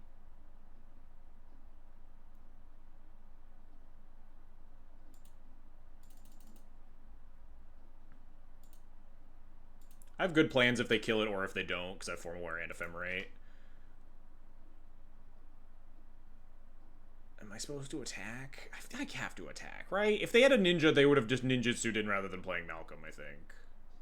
Maybe not, because they wanted to cast Inquisition. How bad is it even if they ninjutsu? I do need to kill them and hit them. I need to stop saying how bad could it be if I do a thing and then... Yeah, killing the Malcolm, I can set up either Skyclave Ephemerate or, like, 4 more back Skyclave if they want to kill.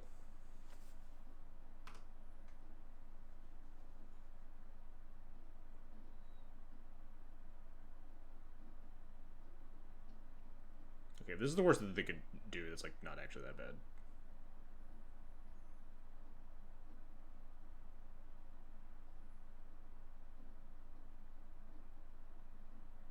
It literally dies on board unless they have land 1-drop removal spell.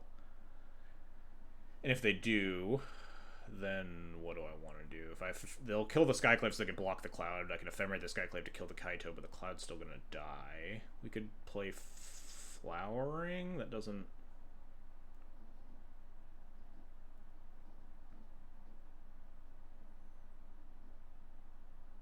I think I just lay down arms and attack and see what happens. If they have removal spell, maybe we Ephemerate Cloud and Static Prison the Kaito. Static Prison Kaito is nice because we can make it come back on our terms and attack it down later.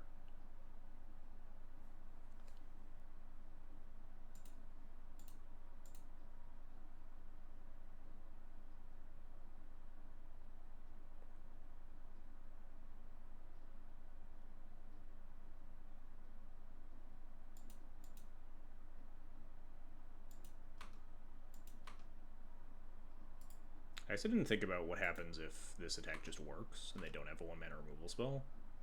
I guess it's just cast Flowering.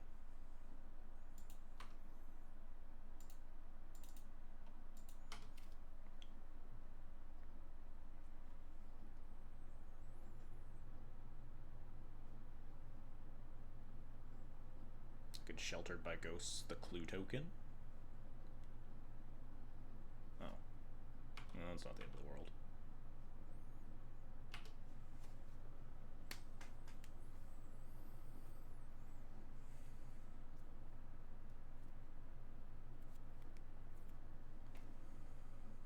Sure. Love to see them cycling away their draw 3. At this stage in the game.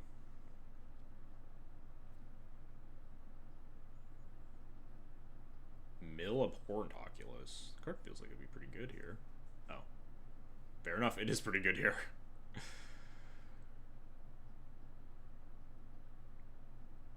I don't like that they didn't recast their guy. They have 1 card in hand, though. I guess I Sheltered by Ghosts, and if that doesn't work, then we Ephemerate Skyclave. Maybe we Ephemerate Skyclave. We can't do anything here anyway. We can let this Manifest Stride happen. We have like 3 removal spells in our hand.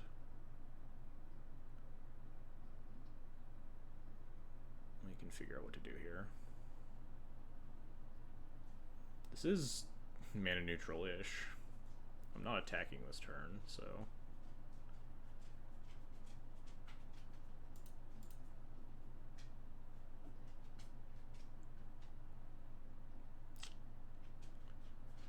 Shelter by Ghost is really dicey. Is it just Static Prison?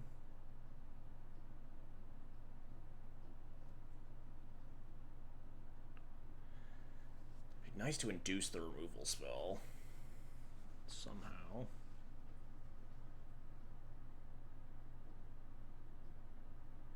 I guess the Ephemerate induces the removal spell next turn, and then we just form more, right? I think we just Static Prison the Abhorrent Oculus.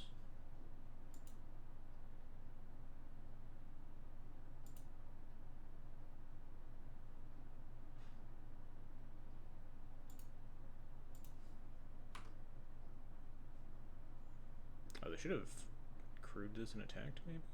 I don't actually know if that was the right play. We could Ephemerate now. Go get a 1-drop. If you Shelter by Ghost, the Skyclave, the Ephemerate converts. But yeah, I actually want to Ephemerate now, I think. Versus 1 card in hand, just play the Clamp.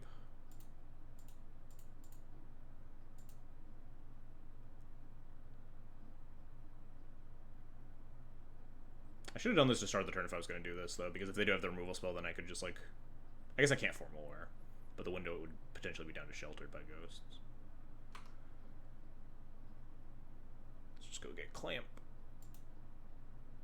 for mana efficiency. Crack your clue.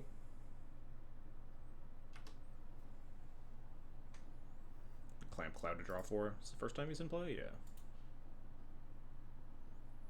Obviously, they get a bunch of extra draws. So they could potentially answer the Cloud, and I don't get to draw all my cards, but if they answer the Cloud, then we have 4 more to bring back the Cloud.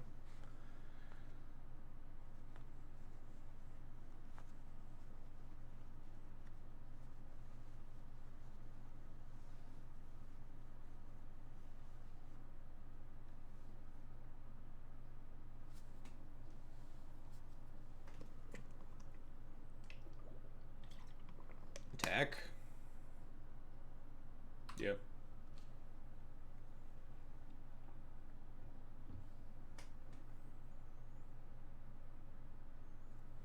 God, what could this be?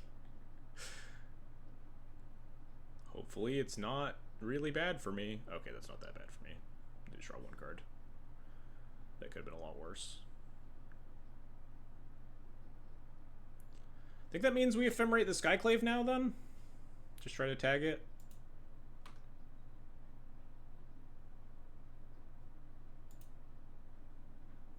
Could ephemerate the Cloud, but I don't really know what I'm going for at that point. I think I just want to keep their board clear. It is a little scary that we're like giving them a 2/2 and then bolt in response. But that's fine. Means that we're clear for Cloud. And then we can like Formula back the Skyclave this turn.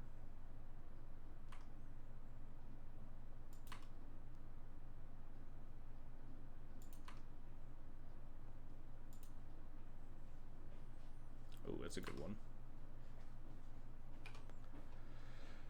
Alright, step 1, Clamp Cloud draw 4, I think is a pretty good start.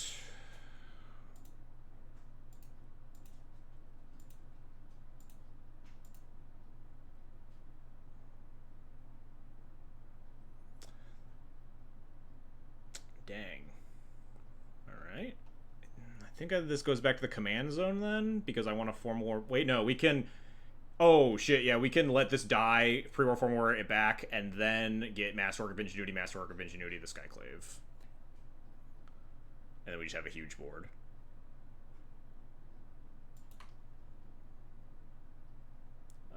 Do not return to the command zone.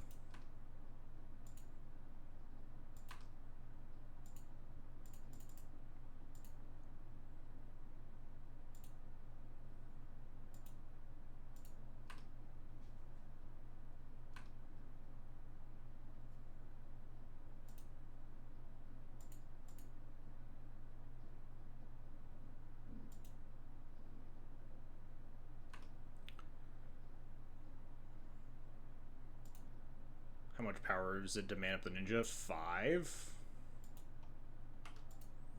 It also like can't attack very well into my board anymore.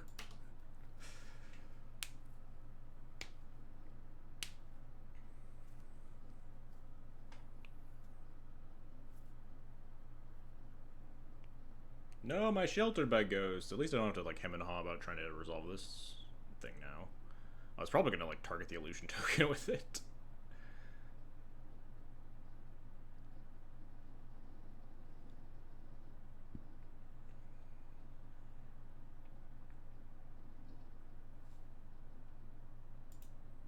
They do get the Abhorrent Oculus back next turn, something to be cognizant of.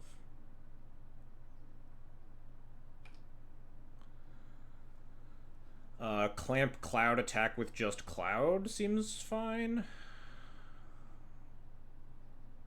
Does that mean I just suit up both Formors on the Cloud? Do I attack with both? They double block here. They get a 4/4 illusion. That's not great for me.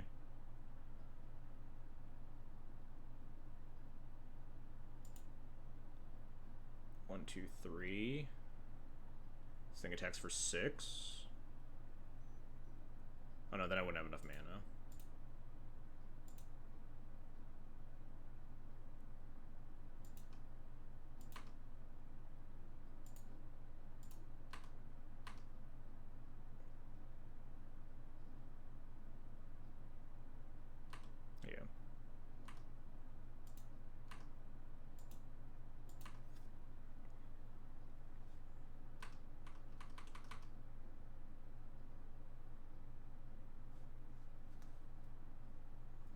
They get Oculus back, but we have like 1, 2, 3, 4, 5, 6, 7 constructs, I think, and go get boots again. So we might be able to crunch through the Oculus. Or maybe it is Shadow Spear. Not 100% confident. Shadow Spear to try to like gain a billion life. Let's see what we draw. That's not very useful.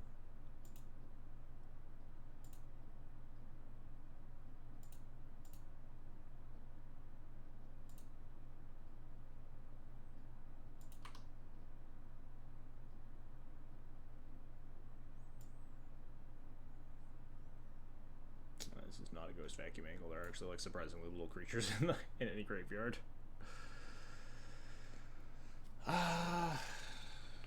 Yeah, it's probably just Shadow Spear, huh?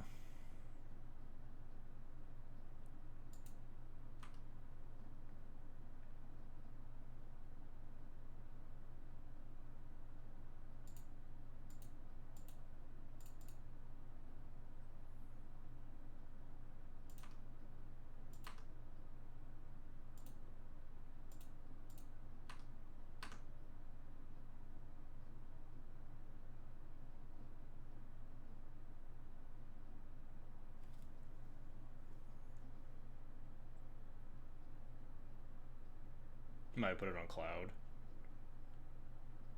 Oh, in case they have like removal.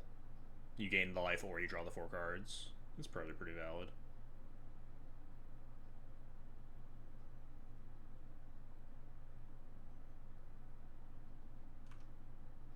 They just go to 1, alright.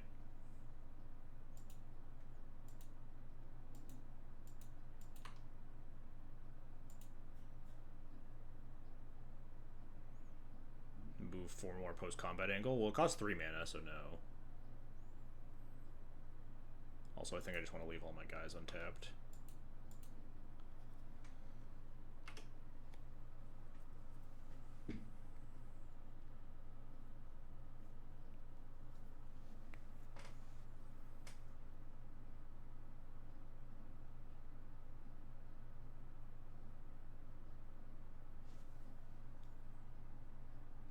Fun. Alright, this got a little bit more ninjas, I'm starting to see.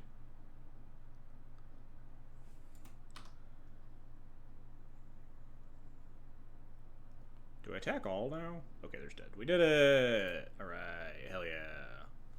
I'll be right back, chat. I'll run to the bathroom. Got to crush Rogak ninjas.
let us keep playing. We'll run a play point giveaway after a round or two. I should eat my protein bar that I brought here specifically for eating during the stream. When do we add Seven's Reclamation back to the deck? Seven's Reclamation was never in my deck, and I think I like it that way. I think the trick with this deck is that you just want all the secretly just want all the cards to cost like 1 and 2 mana, and you just want like nothing. You just want to like double spell whenever you can.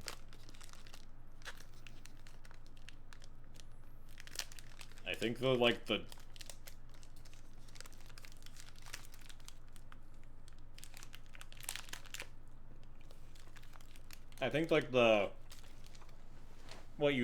power level that a 3-drop needs to be at to put it in this deck is like really high.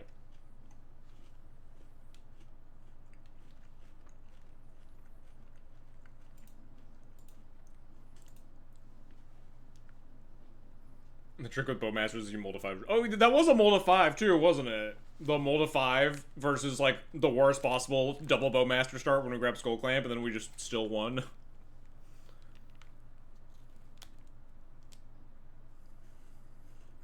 I forgot about that.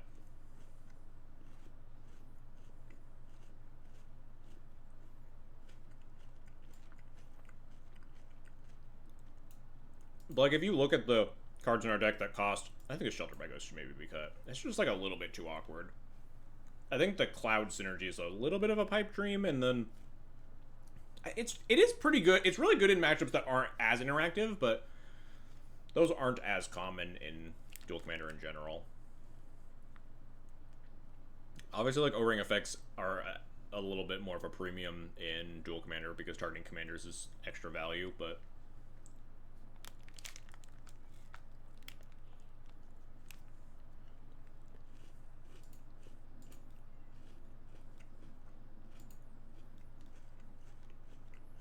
Kefka, Court Mage. Oh shit.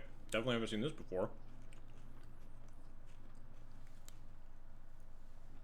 Interesting. Oh god. Well, I just hope that never comes up ever. This hand seems great.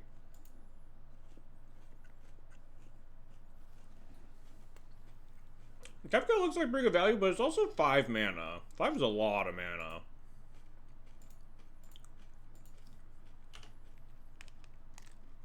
Is this just gonna be like Grixis Control? This is just like Aragorn in slightly different colors and what I want to say is a worse commander.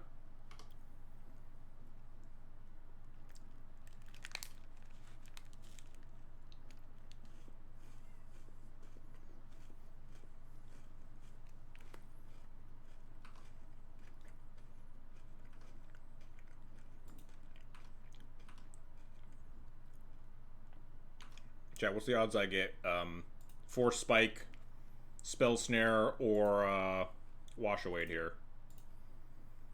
I think it's still probably correct. We have plenty of lands. Kind of fine, even if this gets, you know.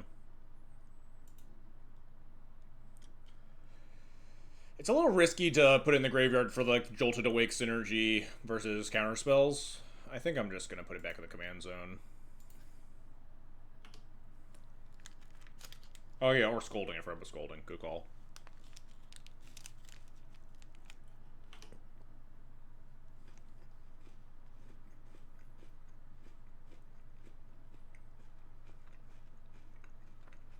Ooh, this seems like a good one in this matchup.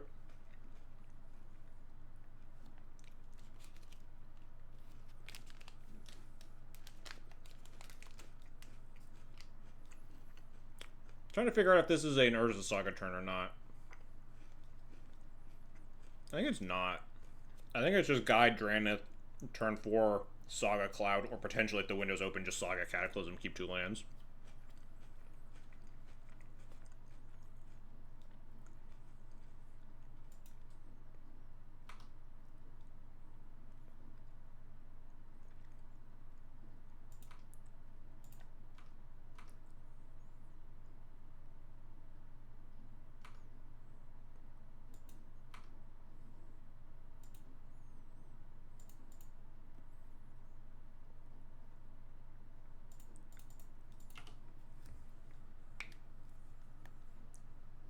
I'm gonna counterspell this one. That's fine.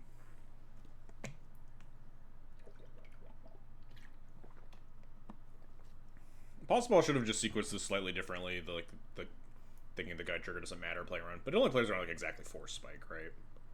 All the other counters make me pay 2 or 3.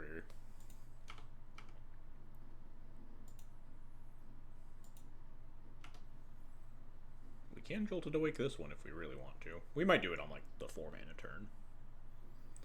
Well, the jig is up.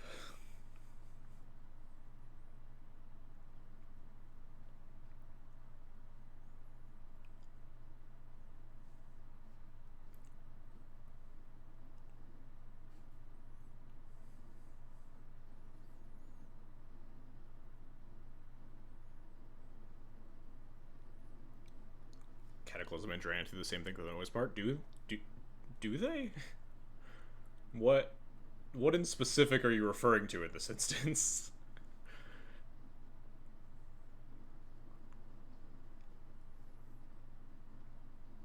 This feels like it's probably just a cloud 4-mana cloud turn. Being cards that could be cast for mana that could be cast with mana.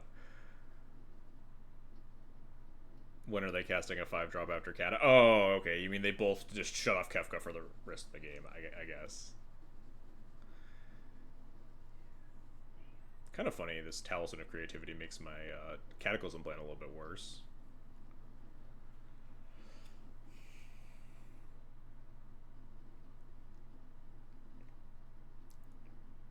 I will have to discard a card if they cast this, notably. What do you detutor for here? Do you detutor for like a Wrath? I don't think I care about that. I think I'm just gonna cast Cloud. Maybe they just detutor for like Force or Daze or something. I think this is just Saga Cloud.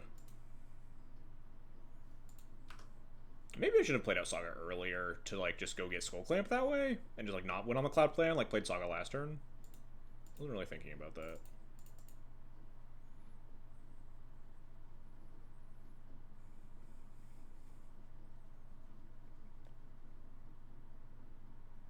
Subtlety, sure. This goes back. I could put it on the top of my deck if I want. But it naturally will go back to the command zone. Command zone instead of library. I think I'm fine with that. I don't think I want to draw it. I shouldn't have 6. Really pretty valid Demonic Tutor choice.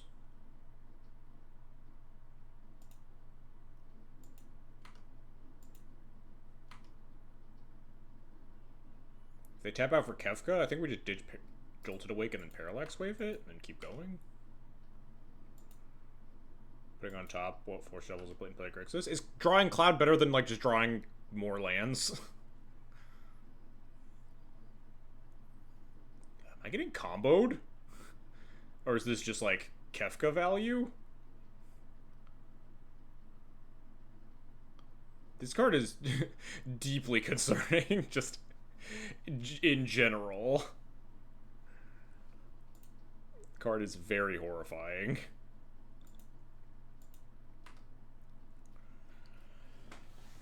Alright. You think you would have topped? I don't know. I kind of just wanted to draw more lands. Saga's gonna go get Skull Clamp. What do we need the Cloud for? I think I might want to Jolted Awake. Maybe we Kata then Jolted Awake. I was kind of going. I kind of like.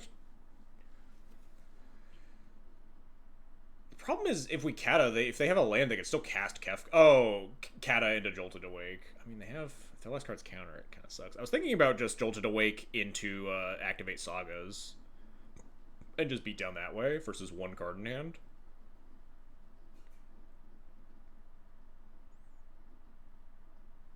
I'm not even that scared of the Kefka, I don't think. If it resolves, and Parallax Wave it.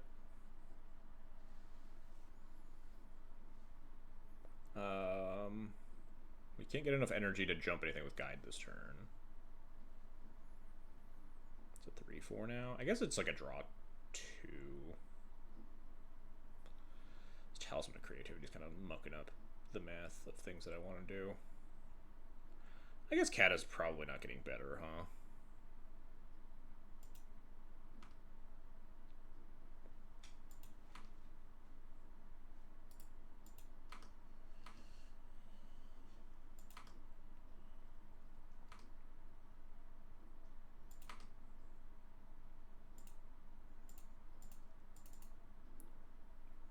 keep Guide, Saga. Yeah, Spell Pierce, that's fine. Okay, now we land Jolted Awake Draenith.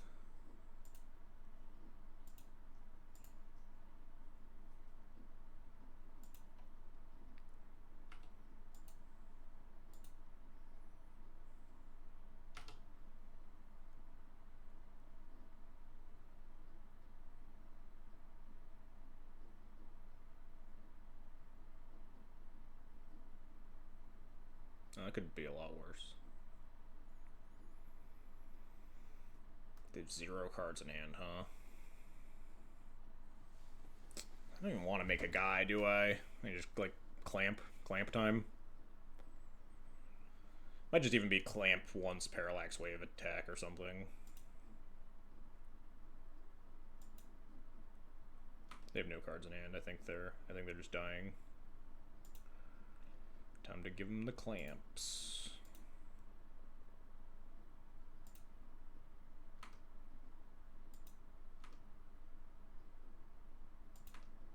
Kind of wanted to hit a land drop, but did I like miss a damage? I might have. If I just cast the Parallax Wave and then attacked first. Yeah. And then clamped.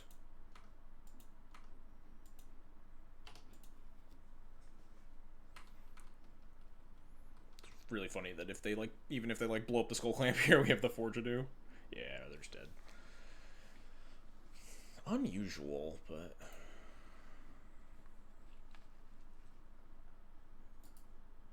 those just seem, it read a lot like just Grixis value cards, and you just kind of use Kefka as your late game card advantage engine after you, like, tried to grind your opponent down into the dust, which seems like a good matchup for me because I think I'm a lot less scared of Kefka than I am of Aragorn.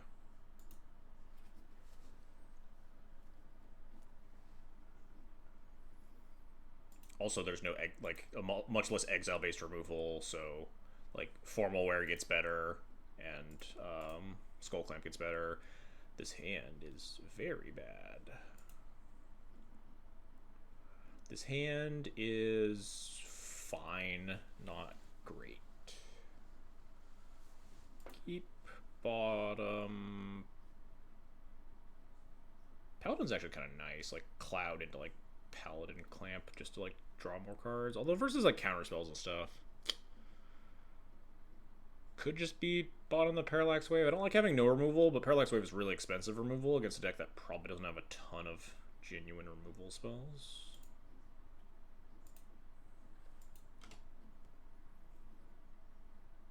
Depending on what they do, I might lead Basri. I kind of want to lead Basri, because if they hold up a counter, I could potentially just Nesting Bot activate Basri.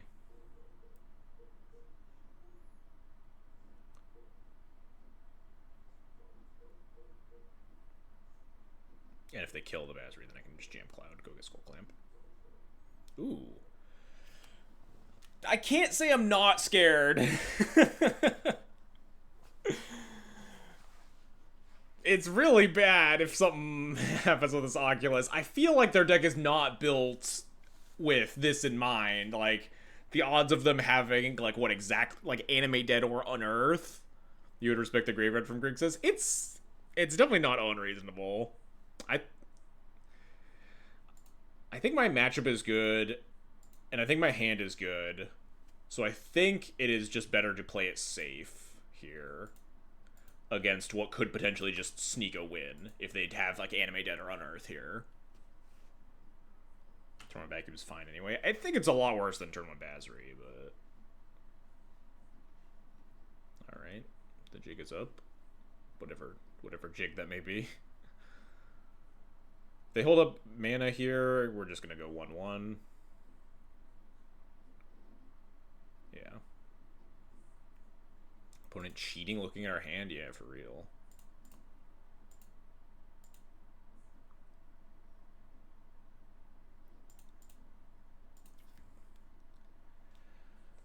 But you want to counter this one?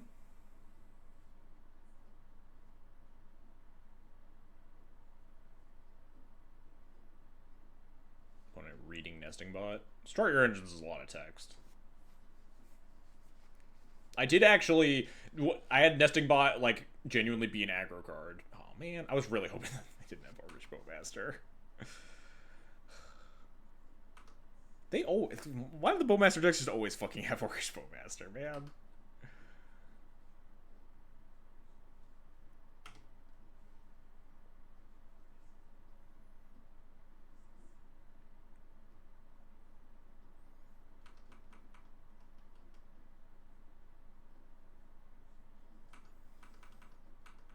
Attack.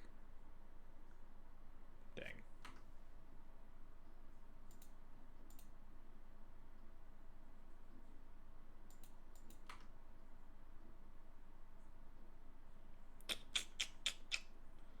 Yeah, ousting doesn't seem very appealing here unless we actually manage to get Skull Clamp into our hand, which feels unlikely. That being said, I think I'd rather cast Cloud than Pure Steel this turn.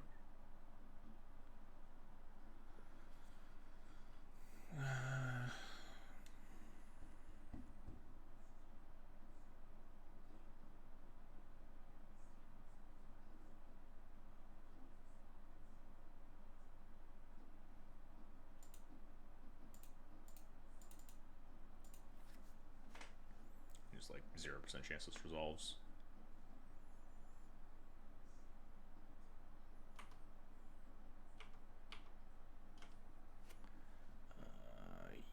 Yes. I don't want to attack because it just trades more damage than what I want. Dead to Bowmaster again. Yeah, just as much as I was the first time. Bowmaster isn't like as bad as it was for me in that game either, because we don't actually have the Skull Clamp, and it's going to be really hard to get it online this game. It's just bad for me because it killed my Basri.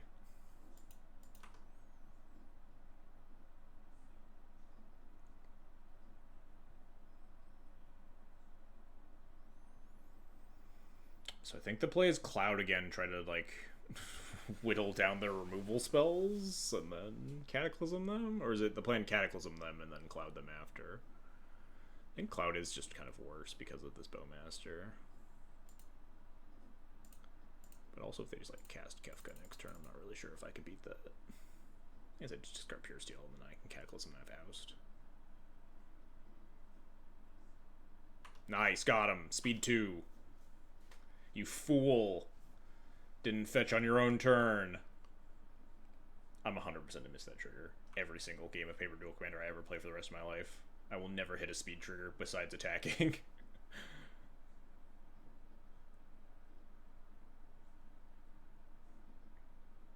Ouch.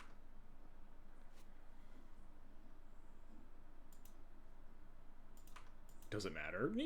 It matters sometimes. Nesting Bot gets to beat a 2-1. I beat down a combo deck with Nesting Bot on turn 1, and it got, like, max speed.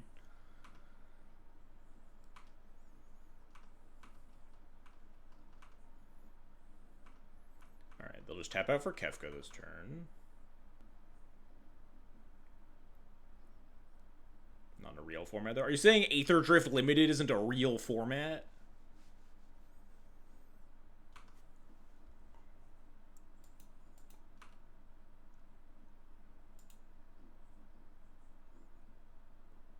Discard 4 Spike. Alright. Final Fantasy Mirror. I had a Tifa vs. Cloud finals match. It was really sick.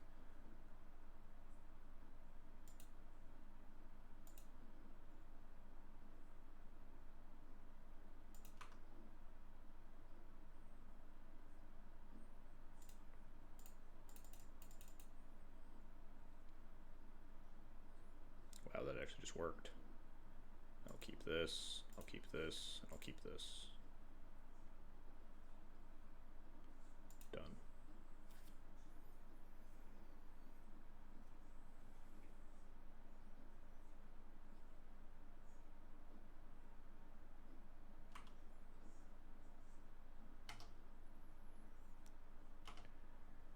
Now for my next trick, surely my Oust will resolve.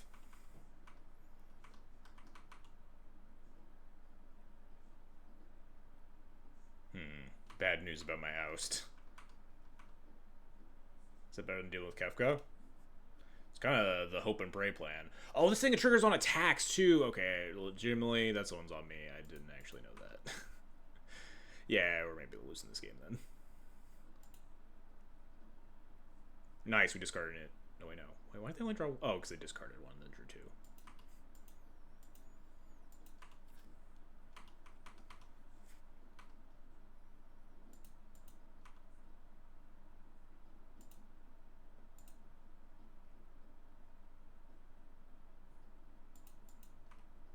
It's okay, we will resolve this if we click real fast.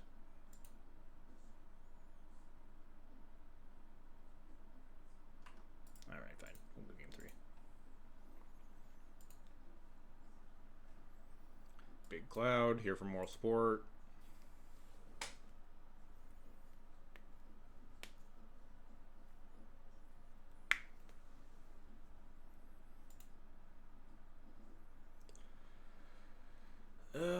Sand is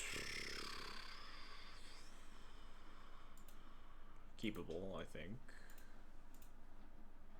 Lower end of playability, I would say.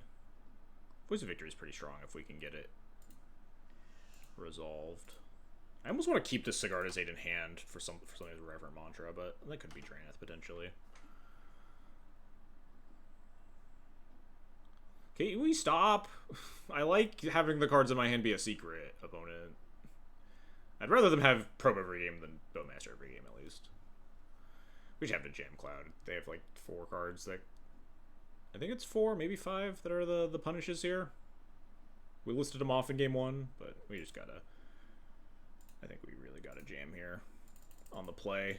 You have just more of a window. Nice. Go get our Skull Clamp. Seems pretty important here. We don't have a ton of activators. Voice of Victory could be an activator, but also we just have Cloud. I should not F6 with a Reverent Mantra in my hand, huh?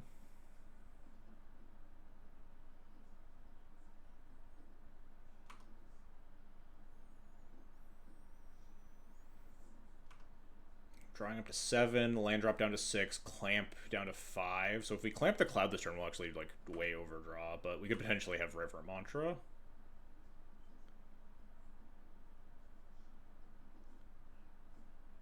And a little bit spooky, not gonna lie.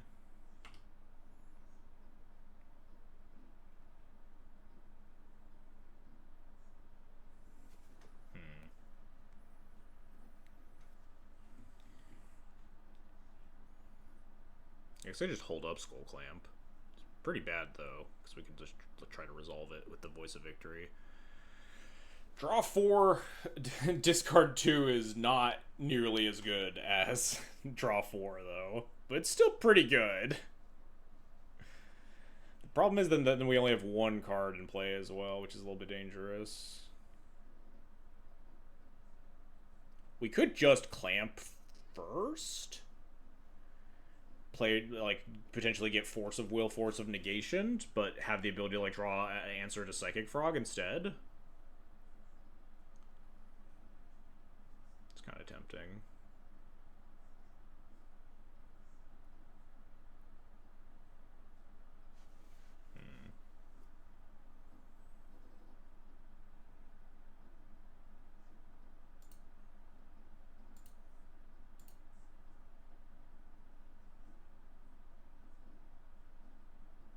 Damn it.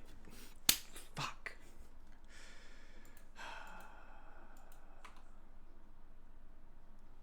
I think I stand by that play being reasonable still. Unfortunate. There were 3 punishes there. I heard about misstep, but... I think we did want to draw an answer for Frog.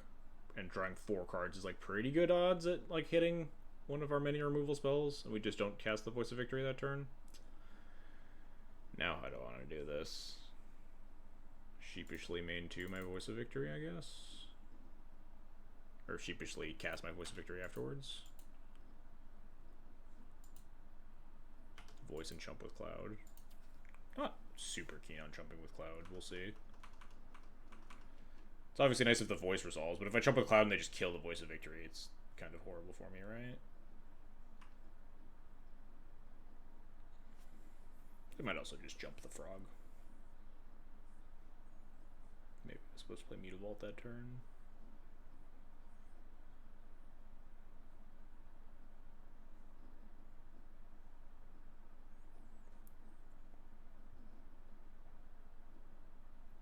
Oh, we do have protection for voice. That's true. Okay. Yeah, I'm in for blocking with Cloud if they give me the opportunity. Which means I... Yeah, I shouldn't have... No, attacking's wrong. But if they jump it, then... Not great for us.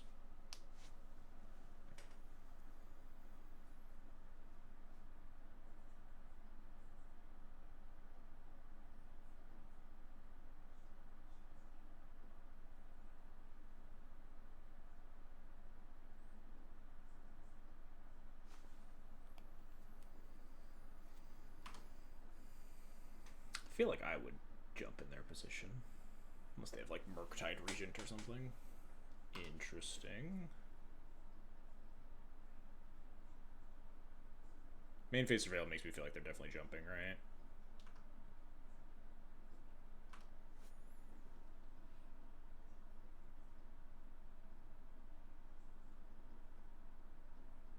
Yeah. No.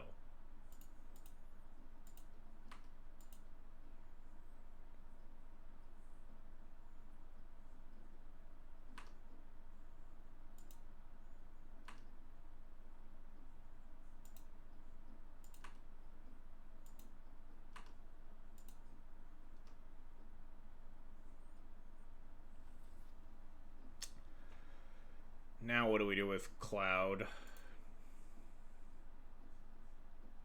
Is it like sword time? Swords seem pretty good, especially with like Aid and Voice of Victory currently in play. We don't have anything that can beat a Psychic Frog. Besides, I guess we could like go eat GJ try to fight that battle, but I think I like Sword of Fire and Ice.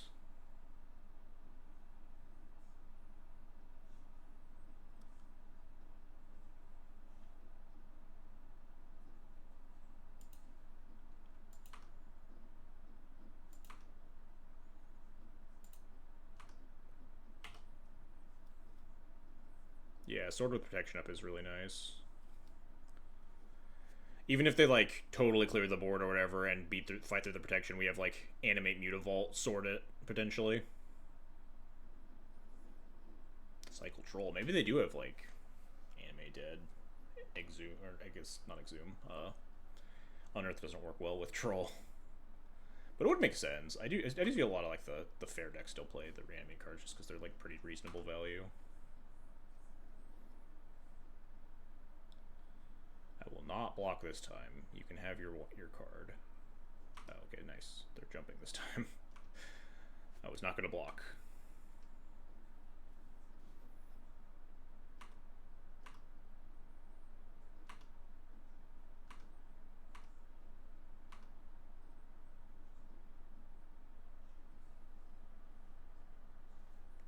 Wow, they're just passing?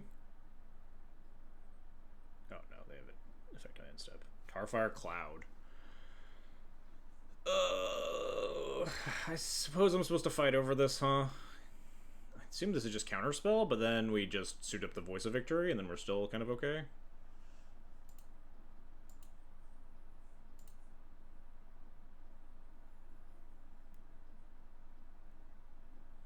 Yeah. Hopefully.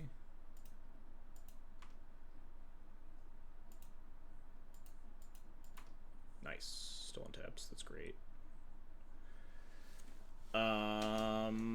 I think I would... I'd only draw one card. I think I want to animate Mutavault here. This is 1, 2, 3, 4, 5, 6, 7, 8, 9 damage. Yeah, I think I animate Mutavault here.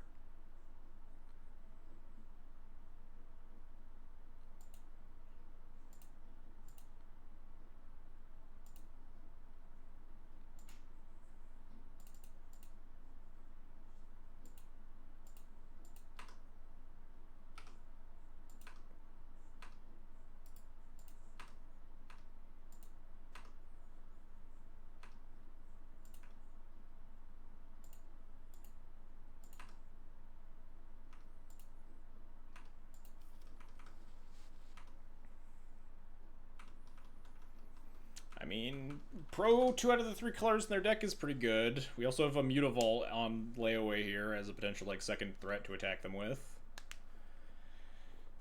They do have potential to find 5 cards, but they also have to cast it on my turn if they're going to kill the Voice of Victory, so we know what's up. I guess if they... Specifically, if they kill the Voice and then can hold up like mana for a piece of interaction from Mutavault, we'll have to find out. Nice! Whew. It's a little dicey there. Maybe... I'm not sure about the Skull Clamp line that turn. They're like totally tapped out. Maybe it's okay just like confirming, but like if we just draw 4, discard 2 that turn, we lose our Cloud, all we have is Voice of Victory in play, they get to trigger their Frog that turn. If they just have a removal spell for Voice of Victory, we have a full hand, but like we are like kind of on the back foot still. We have a full hand and a Resolved Skull Clamp, notably. So I guess if we draw 4, discard 2, we probably find some, like, hopefully find a removal spell for the Frog for the following turn, and also some, Doom Traveler variants to, reutilize the Clamp. So maybe it was right to just voice into Clamp that turn.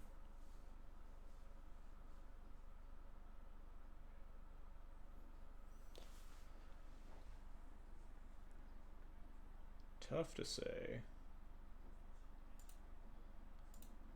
What are we running the giveaway for today, chat? What is the name of our what is our buzzword? Is it just Cloud? I do love Cloud. Skull Clamp. Okay, chat, you gotta level with me right now. I think this deck is great. We gotta chill on Skull Clamp propaganda specifically. I don't want Skull Clamp to get banned. I feel like there's non-zero odds that Skull Clamp that Cloud might get Skull Clamp banned. I think Skull Clamp is like one of the most broken cards legal in Duel Commander right now, and there just hasn't been a commander that's good enough at abusing it. But now that you just have Skull Clamp in the command zone, it's like really fucked up. Like, it's way too early to say, and I'm not, like, a Duel Commander expert by any means. But, like, it really feels like, A, Cloud is really good, and then, like, B, Skull Clamp is really busted.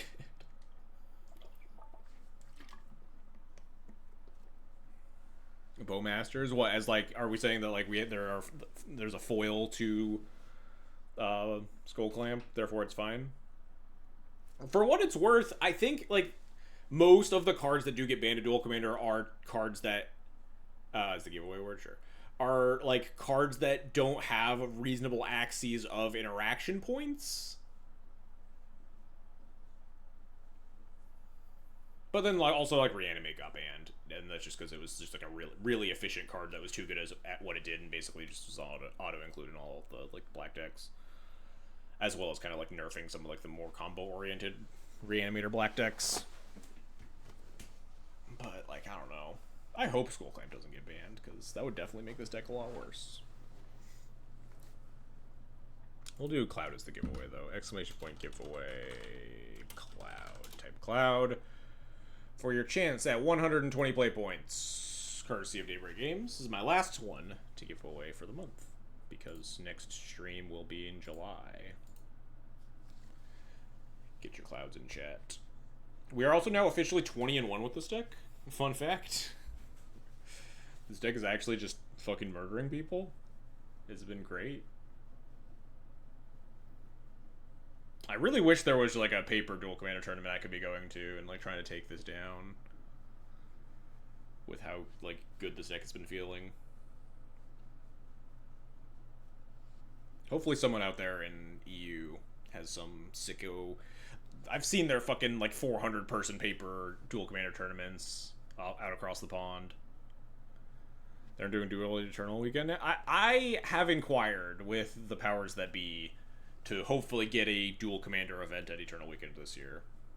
We will see if it comes to fruition. But also, Eternal Weekend's like 3 months from now, so I can't exactly show up with my Cloud deck right now and murder a bunch of people. Because God knows what happens 3 months from now. 2 new sets are out by then.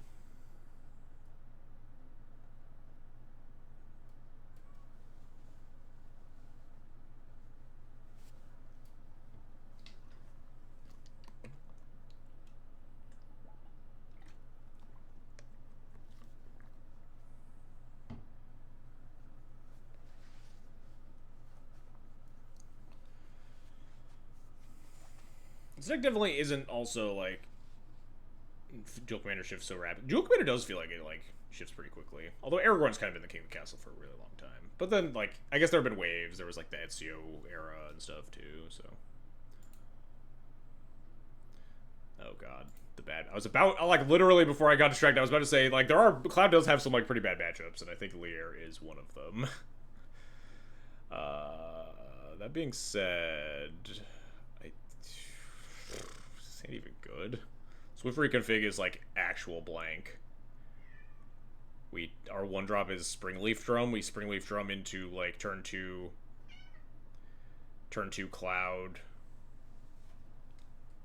If you get Sash to play, it's super hard for. It's not like I wouldn't say super hard, but like Sash is good against them. Maybe we keep this. Maybe this hand's like we could potentially have like double Sash up. Although we could also potentially Swift reconfig a Sash if they try to answer it with like a bounce spell. We have sort of War and Peace, which is one of your best plans versus Lier, is like just Cloud suited up with War and Peace. So I think this Cloud, I'm just trying to decide between, if we draw a land, we don't need Skull Clamp. If we don't draw a land, oh, well, I guess we go with Skull Clamp, huh?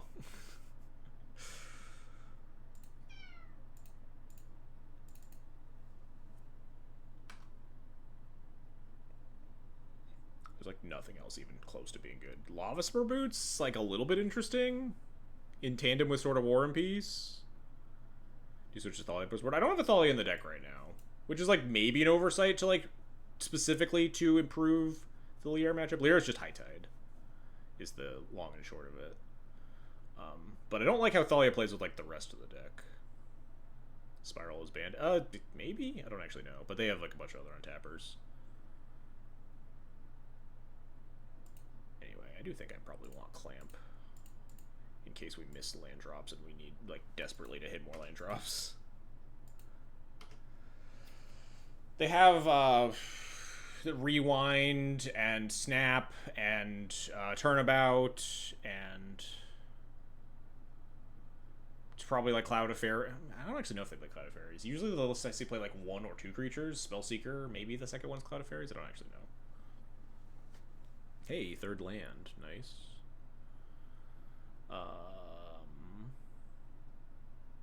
Frantic Search, yeah.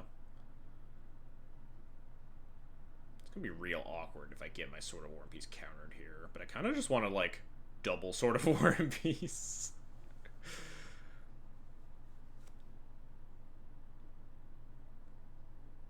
Then it's just, like, close to lethal next turn. Is it non-deterministic trying to find Brain Freeze? I think it is, yeah, it's mostly non-deterministic, but, like, once you get, like, a bunch of mana and Lier, it's, like, you see so much of your deck.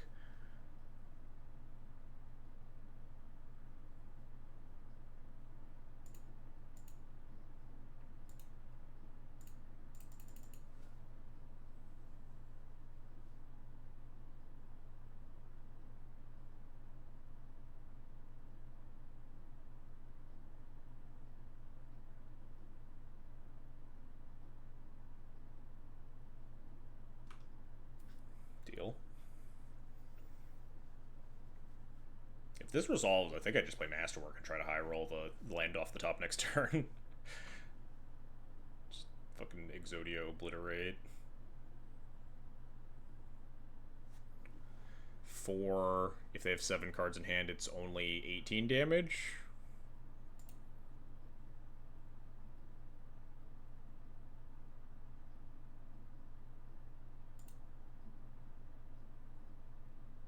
Possible I want to have like Ephemerate up instead and just nah. It's fine.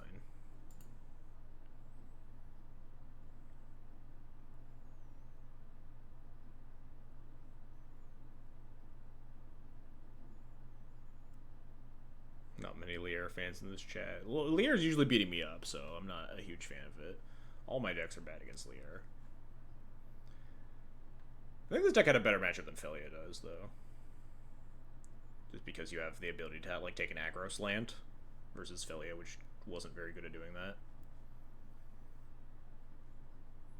Like here, we potentially have a turn 4 kill lined up. This is a position where I would have liked to have a Boots instead of a Skull Clamp, huh, on that like turn 2 decision point.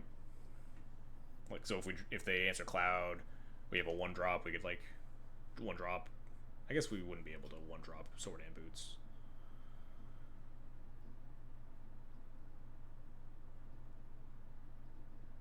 I sided into Cloud with Philly this weekend against Lear. It's been my first win against it in a while. Makes sense, yeah.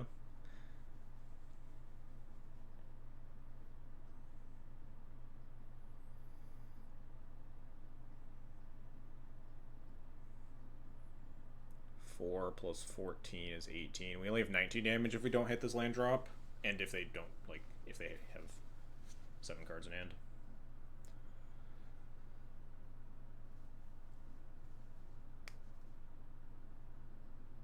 Cloud of Fairies. Oh, we could Swift reconfig that. I think they're just playing this out for blocker purposes, which makes sense. We can... 2 blockers? That's cheating. I can't be 2 blockers. Go get High Tide. Yeah, that tracks. Oh, wow. Is there anything I can do with this? Hang on. Thinking. It's close, but I can't get Boots and Trample, right? Because I need Haste and Trample, because I would need to blink the Cloud to go get the other piece of equipment.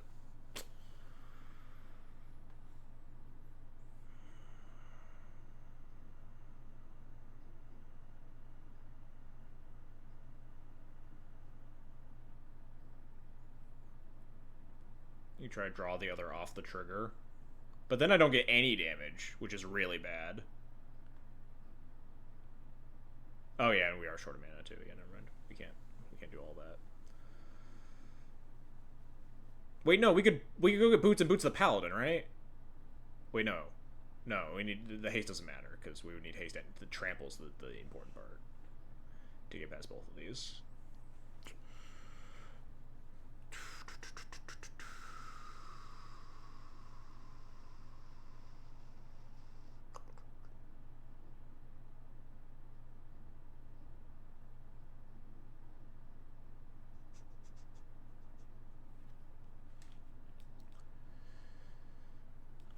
I want to say it's Paladin, Ephemerate Cloud, go get Boots. Is there value in getting the fairies off the board? Is the other thing. I don't think there's value in getting either of them specifically off the board.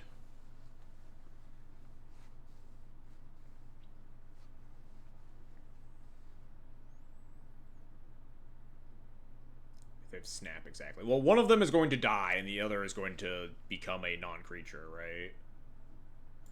We don't have any, like, secret equipment that could be, like, sick nasty here, right? No. Because we only have 4 mana. We can...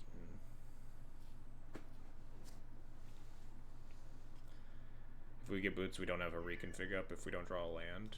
Yeah, you're right.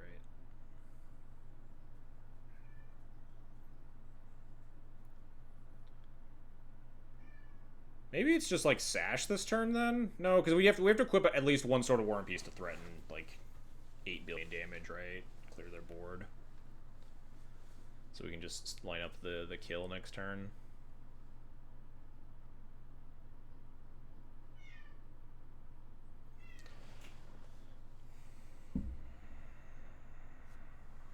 God, I hate playing against High Tide. Yeah. Trying to figure out the best way to do this. Is it just... But it can't be Sash Equip Attack. Because then I don't have any mana left. Is it just Sash Go?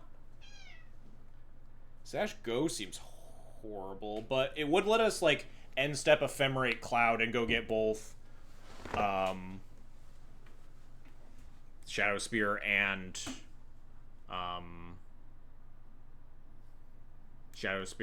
the other thing, so we still have lethal next turn. Doesn't Sash Go still have lethal? Yeah, that's what it only has lethal if, like, our spells all resolve, notably, but... Hey, kitty, get off me. I'm doing a lot of thinking here.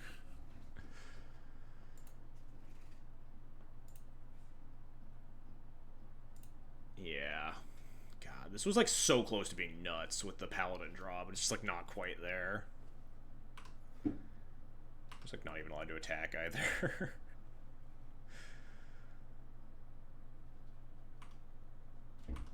Depending on what they do this turn, we could, like, cast Ephemerate and switch reconfig on end step here and, like, try to set up a lethal line there.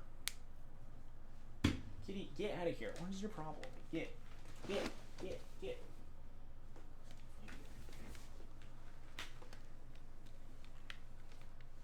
I'm not happy about Sash Go, but... Notably, they did have to burn their Cloud of Fairies, which is good for us. Because if they just played the Spellseeker, then they were actually just dead, I think. Did we math that out right? No, right? They would have been at, like... They would have gone, like, 2 or something, but they might have been dead. They were dead with the Paladin draw. Because we double equip. Get, like, infinity. Well... Alright, well, the jig is up, I guess.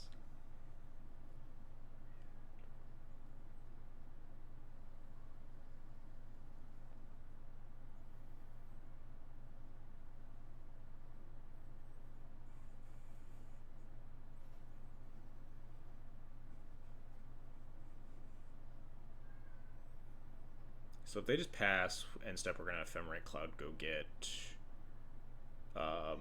Shadow Spear, and then eat a thing, and then untap, and then we have Paladin Shadow Spear attempt lethal.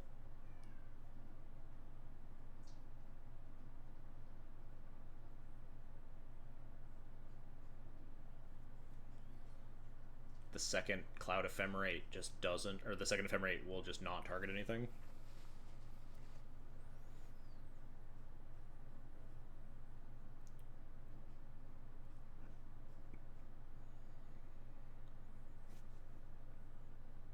Basically, while playing Shield Red in the 16-man trial the other day and got wrecked. I really like your Godless. Thanks. Did I play against Shield Red with this Cloud list? Or was that when I was playing the... I played Felia in a different trial a few weeks ago. I don't remember playing against Shield Red. Maybe I did. Oh, no, yeah. I remember. But yeah, I'm really liking how this Cloud list looks. I'm a big fan. I think the, like, all the one-drop level up was really good. Just, like, maximize your ability to be a Skull Clamp deck. Alright, well, that's scary.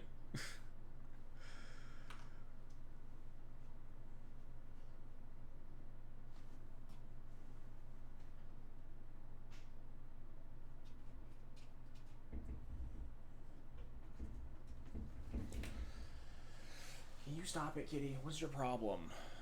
Am I supposed to, like, eat the High Tide right now? Probably. They played a land this turn, so they can't, like, fetch land Mystic Sanctuary the High Tide back. Okay, she's done. But I feel like with the mana that I'm holding, wait till Leer cast. I'm just thinking about, like, Wipe Away or some insane shit, but yeah, probably fine.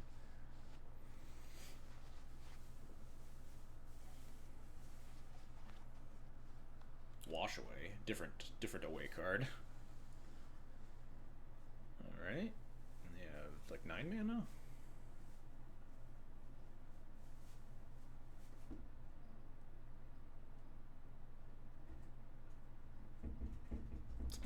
Can you stop? Get out of here. What are the problems? Put up in the closet. Sapphire Medallion. That card's pretty good. I have no recourse. Medallion resolves.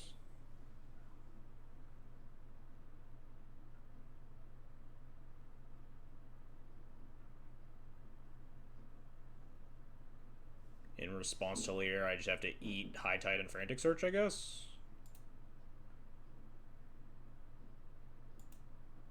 Because they have 3 mana left over.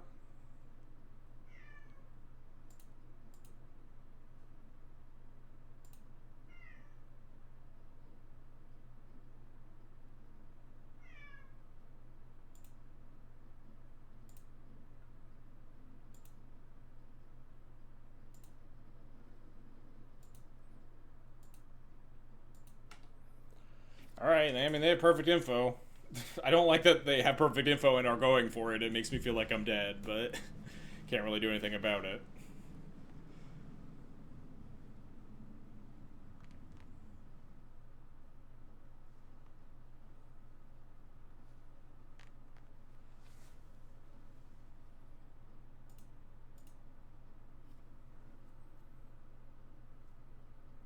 Yeah, turnabout's a pretty good one here, huh? 2 turnabouts is also a pretty good one.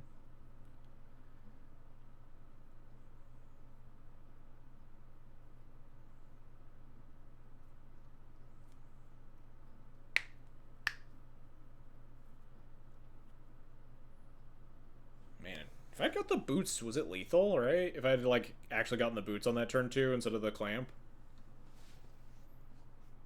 I did consider it, not specifically for Pure Steel Paladin, but for, like, cases where, like, the haste mattered, and I don't think I was, like, super likely to want to clamp Cloud, given that he was my only clock. It's like, maybe the boots was a good idea. I got, like, ultra punished.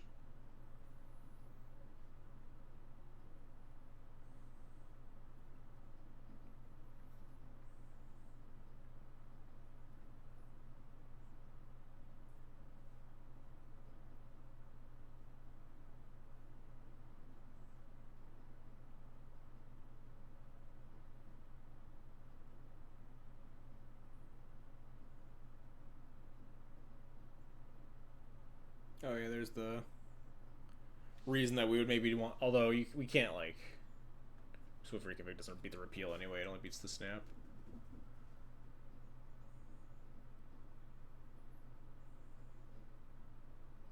What do they? Oh yeah, they have another turnabout. Forgot about that. This feels like it's deterministic, right? So what storm do you need to mill me? Like it's times 3, so 90 storm 30. Oh yeah, they just double brain freeze. Yeah, never mind. They just literally brain freeze, flashback, brain freeze my whole deck.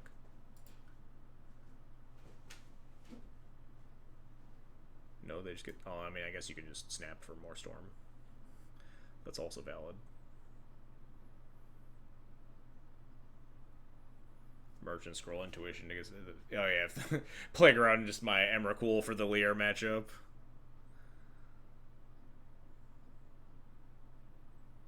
I mean, they could just like literally Spellseeker, go get Brain Freeze, repeal Spellseeker, Spellseeker, go get like Stifle, and then double Brain Freeze me. I didn't actually do the math on whether that was enough mana for all that, but I imagine that that was probably fine for them. But they're also not killing me. They're not doing the thing that I said, so I'm gonna let them like spin their wheels a little bit.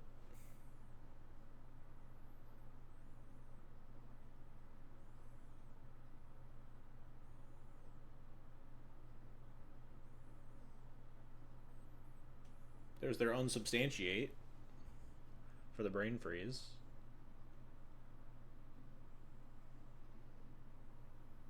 Snap the Spellseeker, brain freeze.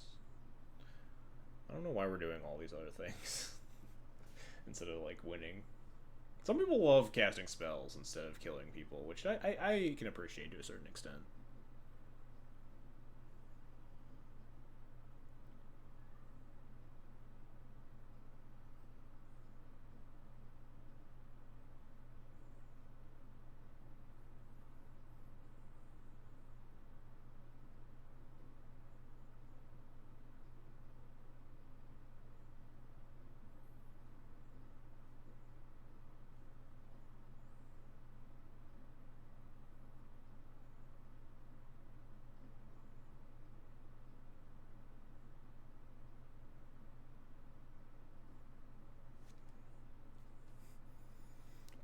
this time, snap the Cloud of Fairies again.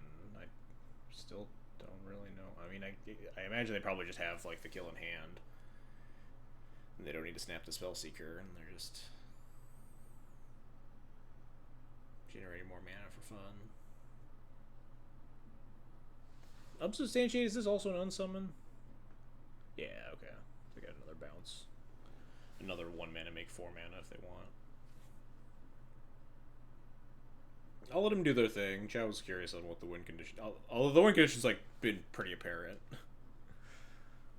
But I'll let them spin their wheels. Into the Floodmaw, you got it. Oh, rewind or into the Floodmaw for more mana? You got it. Also allowed.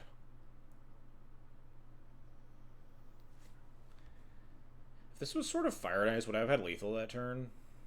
6 plus 4 triggers times 2. 4 times 2 is 8, plus 6 is only 14, right? Wouldn't have had lethal. I guess it's 15 because I also put the clamp on it. But no, they were like 18 or 19.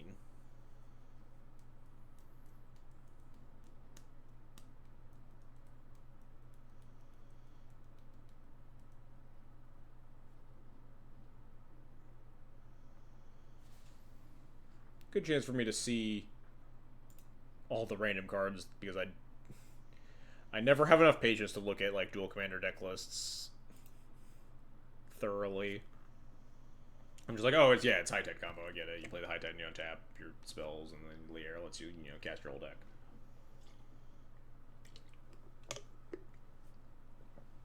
Mana short. What does this one do? Mana short long-term plans. Okay, this is just like an anti-blue card, blue mirror card. It's also like kind of time walk in a trench coat. Dual commander being on MTG top 8, so a more user-friendly site is rough too. Yeah, it's also on it's on my phone. What is it? A website that I use more than MTG top 8 is... Oh, there's the brain freeze. Cool.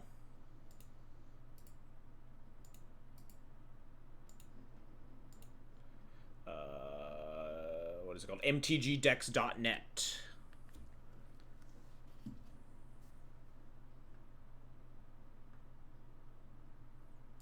Dual Commander's on Goldfish too, but does Goldfish pull like the obscure like random paper events in like France and stuff, or does it only pull from Moto?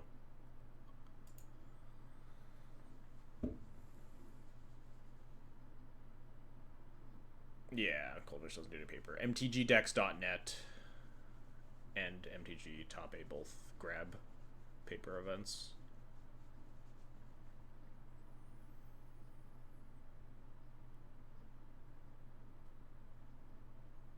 There doesn't really exist in paper. I found. Yeah, it's very weird. Dual Commander, like the entire Dual Commander meta feels like it's like just casual enough that like people don't like. You can kind of do your own thing if it's reasonably powerful, and like sometimes it'll just kind of stick. Yeah, French meta is probably like way different. I think French meta is like fucking mono Aragorn, or at least it was last year when I saw Mengucci tweeting about it. Yeah, it is endlessly irritating that Deadpool is like an extremely playable dual commander card, and they're just like, yeah, Moto's never getting this card, get fucked.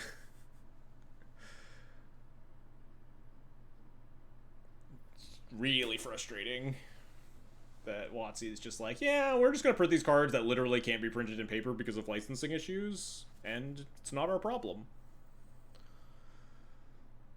Yeah, I think Deadpool won the Vegas event, didn't it? I think it beat Felly in the finals. Might get banned. I am not opposed to, across all formats, if they ever print a card that is unprintable online, that they should just ban it in anything if it's competitive at all. Like if they've said that, like with the Spider-Man cards, like, all right, none of these are ever coming. None of the Secret Lair Spider-Man cards are ever coming to MTGO or MTG Arena. If any of them ever show up in like Legacy or anything, just fucking ban them. It's just not worth it. If you can't print them online, just get them out. I don't want to see them as real Magic cards. This ain't gonna be sick on the draw. On the play, I'm not very keen on it. Sorcery speed removal is pretty worthless. This Handed General is pretty slow. Stone Force is just another cloud. Feast of Famine's like pretty decent, but like not great. I think I'm happier mulliganing this for like some of our more aggro cards.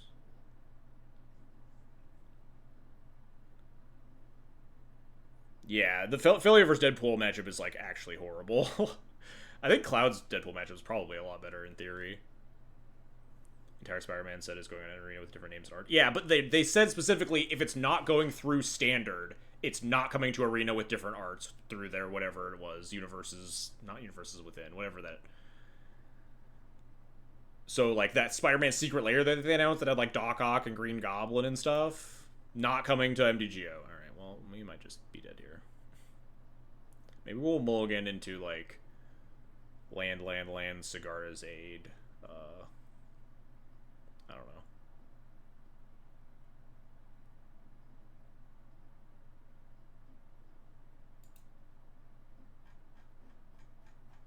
Well, this is not good, but the Pumpkin Palm card. I don't think any of those cards were actually playable, but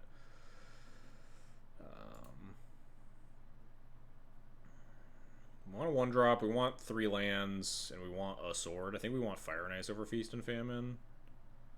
Just to kill them. Discarding cards doesn't seem particularly relevant. Maybe we honestly don't need Indebted Spirit, I'm not actually sure. I kind of need it, because we just need a like clamp to have to try to salvage this game.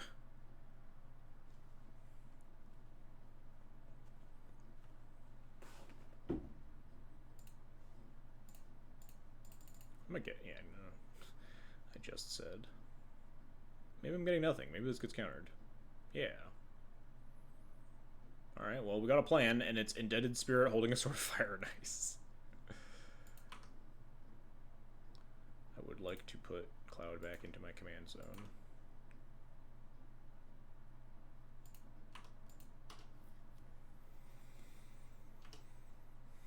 But yeah, all that is to say, I would not be surprised if the Duel Commander Committee bans Deadpool for that reason. Ooh, that's a nice one.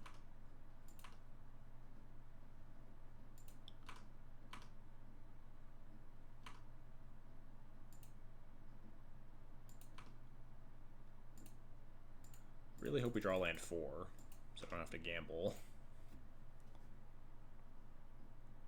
Really enjoy sending a picture of Doomed Traveler holding up billion equipment to the local Duel Commander group chat. Transmute Muddle for Merchant Scroll for... Ooh, Mana Tithe. That's a good one. Go get him, Indebted Spirit. I believe in you. Land? No. Alright, well that's a good one. It's not a land, but it's a good one. We're drawing a lot of our good cards here, which is exactly what we want.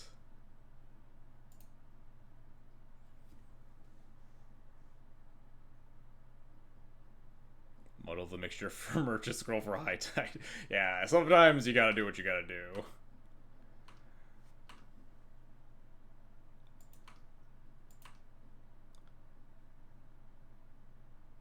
Cryptic Command? Tap draw? Would I Mana Tithe that? No.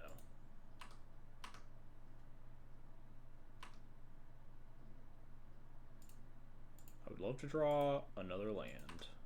I'm gonna be real with you. That's fine too. Alright, I think we play Drannith Magistrate and hope that Mana Tithe gets us there. Because we do have lethal on board, right? Mutavault plus Indebted Spirit, Sword of Fire and Ice is potential lethal. As much as this is live to get countered, we can like form Warrior back eventually, or Ranger Captain of Eos.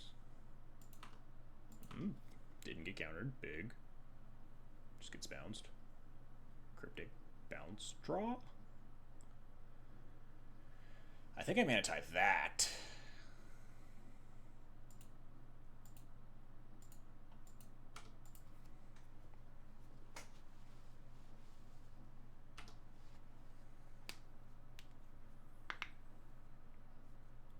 Kind of have a rough mana commitment this turn anyway, though, because I have to fire up Mutavault to attack for lethal still.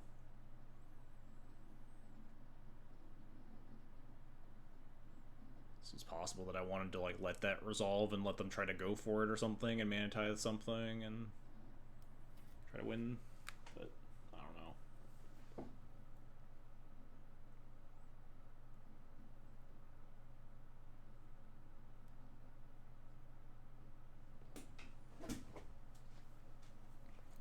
Dranath on board is a good game plan, but like, how are they gonna win the game versus like with Merchant Scroll in hand versus the man? I guess like they just naturally had High Tide and they just High Tide into like the Merchant Scroll for turnabout or whatever. All right, well, we might be dead. They just have like snap. That would suck. Unfortunately, didn't have enough mana to try to move the sword over at any point. They only have 2 cards in hand. I mean, I don't like that they're tapping 2 lands. Oh. I mean, they have 1 more card. Please just be dead. Would be a big fan of you being not alive. God damn it. How much mana do they have? Am I dead?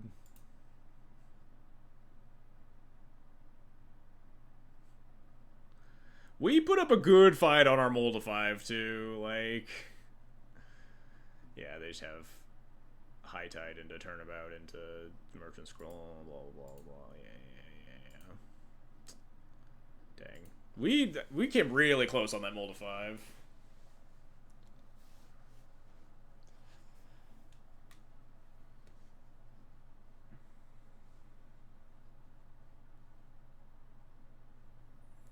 Like, if we'd drawn the land there instead of the Sash too, we could have like cast we could have cast the Ranger Captain and held up Mana Tithe instead, which would have just like guaranteed us the untap, or like close to guaranteed. They could have had like Stifle, but dang, down from 20-1 to 20-2 record. Oh, it's Playboy. Yeah, Playboy giveaway is still live, by the way. I never, so feel free to type clouds still. Thalia might just need to happen. I was talking about it earlier in the stream, I've literally never played against Rog. And then I played against it round 2, and I was like, alright, I finally get to like see how this matchup feels. And then it was just like a Rog like tempo ninja deck. I was so confused. Kept a hand that was like really not for the matchup, and then just won anyway, but I was fully expecting combo, and then they were just like Orcish Bowmaster, Mockingbird, Broadside Bombardier, Ninjas.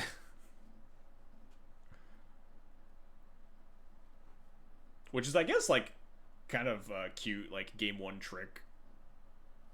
Yeah, I'm mulliganing for hate and then dying to Ninjas. Makes sense if everyone's expecting the combo deck. Everyone get your last clouds typed in chat for the 120 play point giveaway. We'll wrap that up here in a second. You just beat the Rock Ninja deck. That guy's having a bad day. I do think Cloud's like really, really good against a lot of the like smaller fair decks. It starts to get a little bit dicier versus the bigger decks. I think my worst matchups are like Lier and Atraxa. I did beat both of those in the challenge, funnily enough, but I got really lucky. I got to Mana Tie the Dream Halls versus Atraxa. It's great. Husband versus Aragorn. It's been like as fine as an Aragorn matchup can be. It's like you're not that happy about it, but like the amount of cheap cards means that you can like double spell pretty aggressively through a lot of their like counters and try to maintain enough of a board state that you can just have like a removal spell for Aragorn and win the board that way. It's felt better than Felia's matchup because just even though Felia having Flash is really nice to play against the counter spells, like Felia is just worse against the interactive decks in general.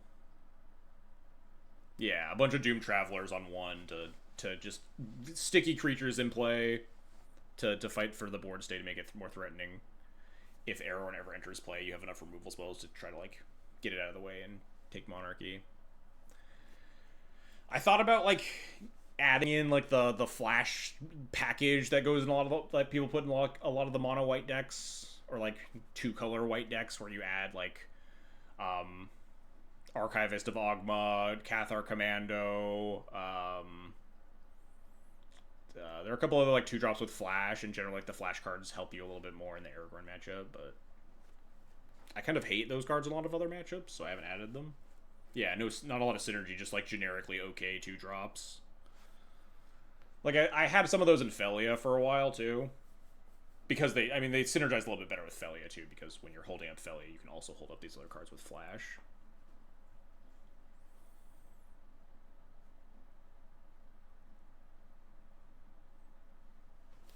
But yeah, I was just like kind of not really impressed with them. And I think the way that the deck is structured right now, the Aragorn matchup feels okay. I've only played against it a handful of times. Managed to beat it in the top 4 of the challenge.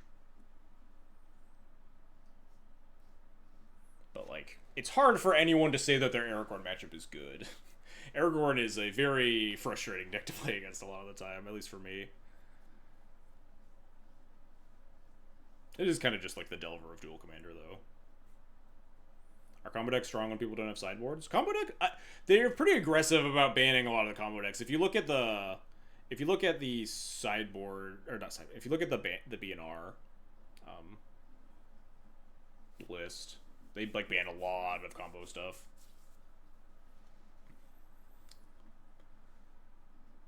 But there are like several combo decks that exist right now.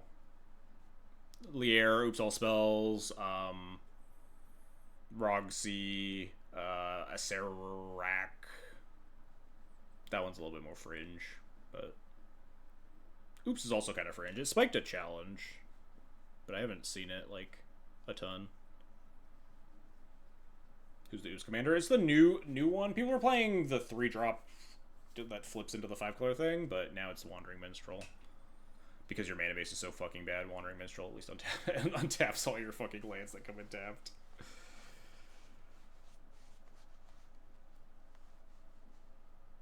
But they were playing Essica, I think, was the previous Oops Commander. I tried an Essica list, but I kind of like brewed it from scratch, and it wasn't very good. And then I was like, I kind of fucking hate this mana base.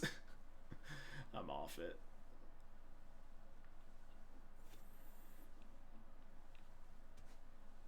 Yeah, I don't think the Essica lists were like real. I saw some people talking about them. In the Duel Commander Discord. Any elf combo? I haven't seen any. We did play against I did play against the elves list, but it was like, I think it was just a win trader. Just like mono commons elves.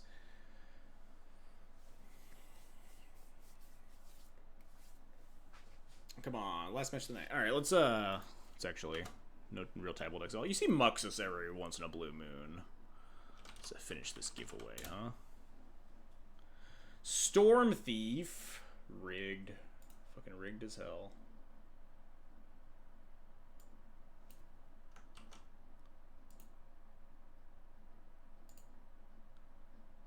Let's get you your play points. There you go. Enjoy.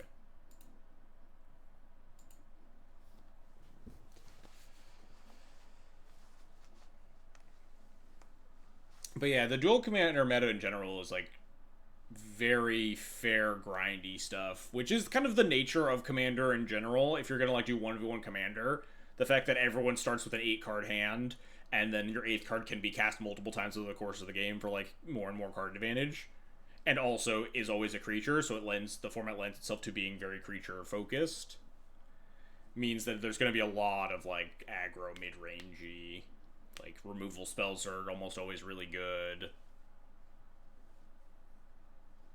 Yeah, they banned a lot of the combo cards. Back in the day, I played. It was like a decade ago. I was playing like it was like Prosh Food Chain, I think.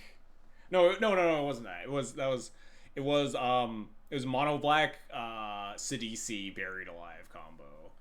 I loved that deck. That deck was sick as hell.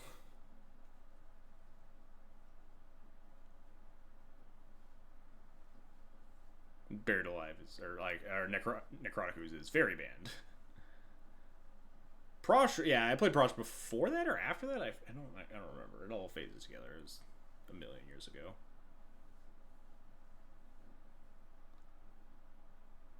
Six Mana Teferi was a beast back in the day. Yeah, I don't even remember what was meta. It was like I had no information about like what people were actually playing in Duel Commander. It was literally just like our LGS in fucking middle of nowhere, Illinois, and like another LGS that we played against. So the Selvala deck was sick too. Yeah, I loved the mono green Selvala deck. That deck is like unplayable, not even close to playable. That deck relies so much on its commander, which is like not really something you're allowed to do, except for some pretty niche specific cases. But like when you could like just Selvala into Phyrexian Dreadnought, make 12 mana, cast an Eldrazi, fuck, that was so sick.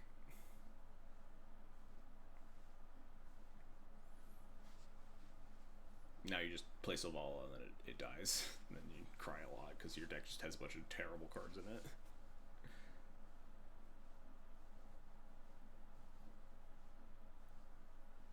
How do I always get baited? My last match is always like these are like firing pretty regularly, and then when we queue up for match 5, it's just like, wait 15 minutes, sucker.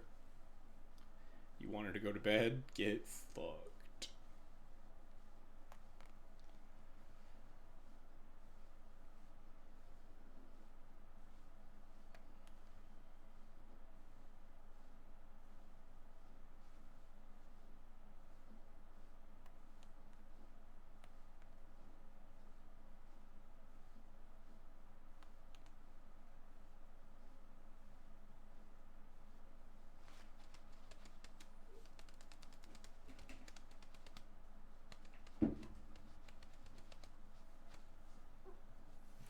What do you want, kitty? You want to come up here?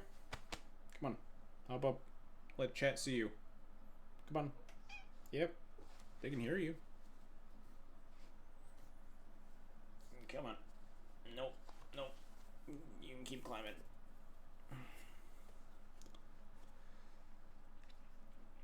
Kinnan and Vohan are also combo. Yeah, there's like some decks that aren't Nadu but are basically Nadu out there. I don't even know what Vohan is. I'll be honest. They're the decks that are like Nadu combo, but you're not allowed to play Nadu as your commander because it's obviously Giga broken. So it's just like a bunch of shooters. I think I've seen like it's like Thrasios and Tymna. I think does that.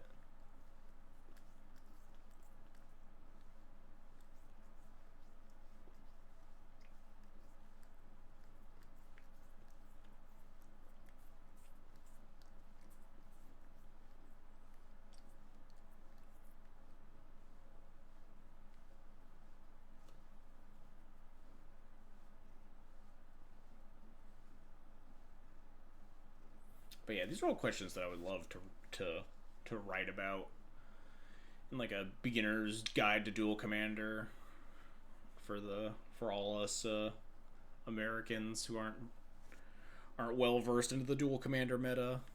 People that just want to like start up an MTGO league or whatever. I'm a little scared. I'm more open to writing like the Cloud Primer because I'm much more comfortable. This is the deck that I'm familiar with and stuff, but like I'm scared if I write like a Duel Commander starter guide, I'm gonna get roasted by all like the real Duel Commander players. This guy's a fucking idiot. He thinks this deck is good. He should have wrote about this other deck. You think this is how the combo works? You fucking moron. That's probably like an unfounded fear. No reason that anyone would do that, but you know. A little bit of imposter syndrome writing about things that other people are better at than me, but you know, not everyone writes about things. Some people just play the thing. You gotta give the people something if they want to learn and play some Duel Commander. Maybe they'll convince them to write more. Yeah, if they want to tell me I'm wrong, they can write something telling me I'm wrong. Oh, there's Vohar. There's the thing that we were just talking about. Right? Oh no, yeah. This is like just Doomsday, right? I've played against this before. Sand's a little loose. No one drop is not great. All right. You're done. You're done here. Ugh.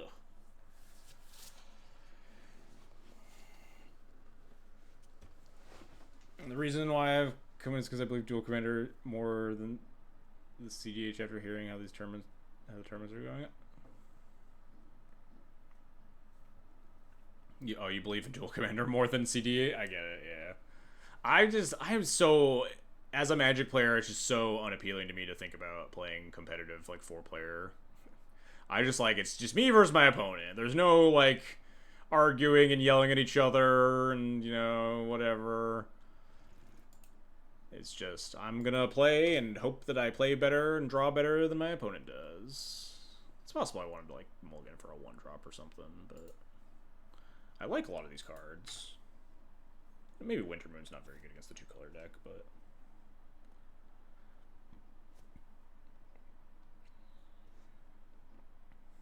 they just, like, play Vohar on 2.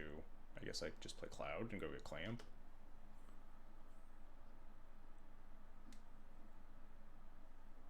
Should I be scared of this thing? This thing's just a looter, right? It can also Snapcaster Mage. Cool.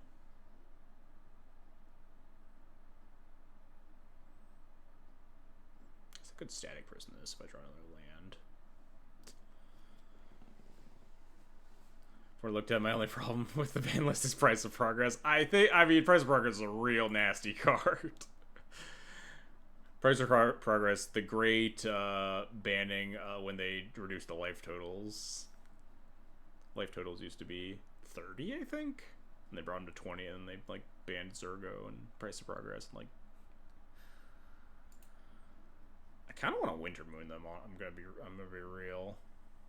Wintermoon into, like, Static Prison or March this plus another 2-drop. Choking their mana seems kind of nice. Or maybe even, like, Wintermoon into Skyclave it.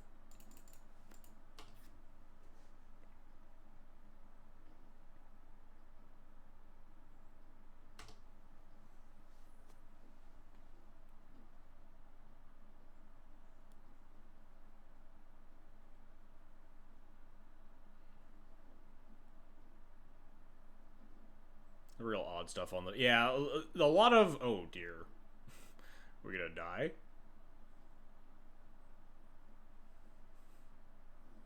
Please don't. Oh, I guess we can't die. Reanimate's banned. We can't die this turn. Also, very little space for interaction. I guess we could, like, Cloud for Sash, but I think I want to kill this Vohar first. I guess I could do both. I could just Static Prison the Vohar. It's dangerous, though, if the Grizzbrain does get in play. Static Prison's, like, my only answer, but, like, is that really gonna work? No. Alright, whatever. I guess my decision might be made for me. Yeah, some of the cards in the ban list look a little weird. You have to, like, if you really want to know the lore behind it, you gotta dig through the vaults and see the old, like, ban list. A lot of the Time Walks got banned in, like, the Jace VP era, I think.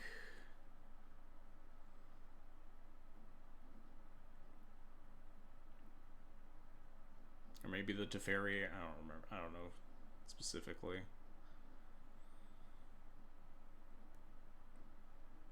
But yeah, there are definitely some real head scratchers on the ban list.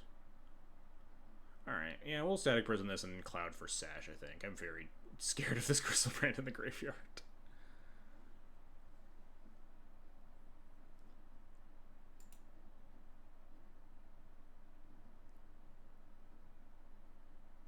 Ancient Tomb is banned, but not City. City Traders is a lot worse than Ancient Tomb.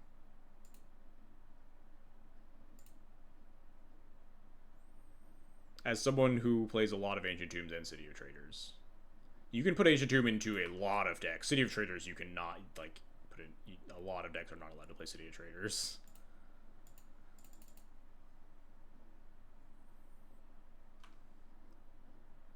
Alright, let's go get the old Sash and hope for the best.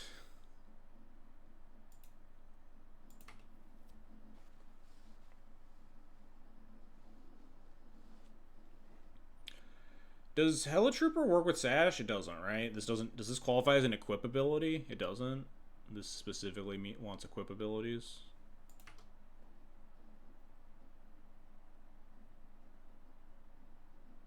Oh man, we had the mana locked down, and then we got Necromancy'd. 6-Isle enchantments? It does. All right. Well, probably not gonna work, but we can try. I agree.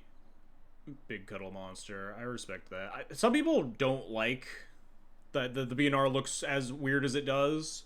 But I do think that like they pay like they're a lot more attentive. I really like that they will put their foot down and ban cards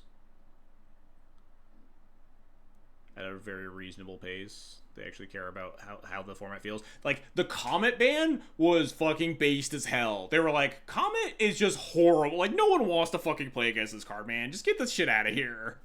Comet ban fucking rules. But some people would look at that and say, that's not good. Comet, like, fucking no one was playing this card. It was like in, 2 decks. Why would they ban this? It was like 0.5% of the meta. I don't think this is Doomsday. You might be right. It might be both. You can probably have a Reanimator package when your commander is a loot effect.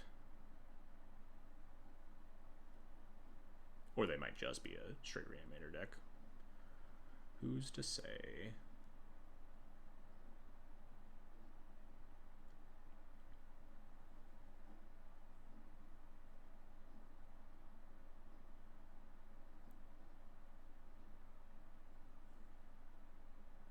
What are we doing, opponent? You can draw 14 cards. I'm dead. Like, draw to your Force of Will or whatever for your my March of Otherworldly Light on your Necromancy, and then I die to your Grizzlebrand. It's fine.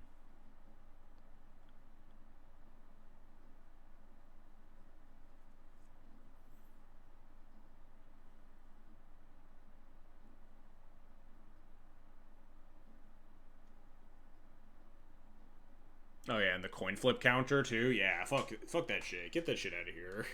I remember people complaining about that in Modern for a little bit on MH3 release, and like, totally valid. It's not broken. It just fucking sucks. And sometimes cards just fucking suck, and you don't want to play against them. And then the format is better.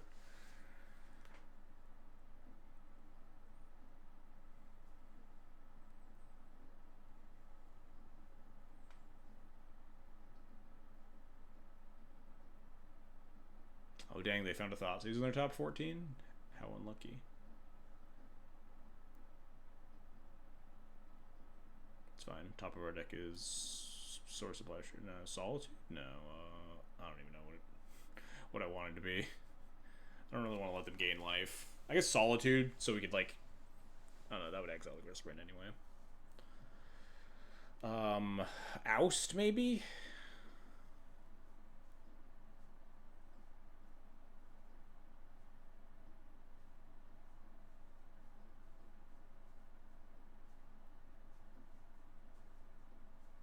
Darker is pretty brutal, huh?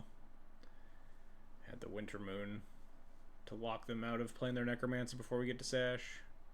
Did not work out. But we also kept a hand that like didn't answer turn 2 Vohar on the draw. Maybe that was on us. Did I mulligan or did I just keep 7?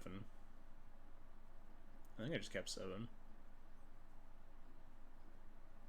But I also wasn't necessarily expecting Reanimator. Pact of Negation, Intuition.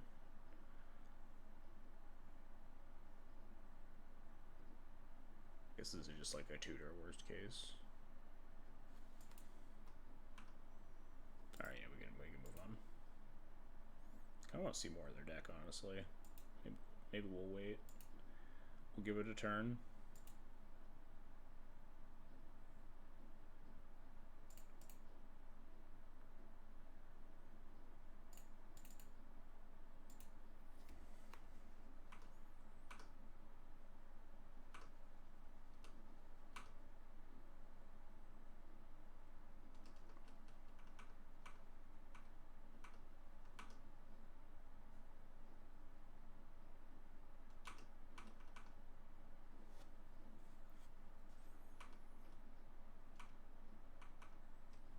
Maybe they'll just draw another 7 cards and then also not have any removal spells.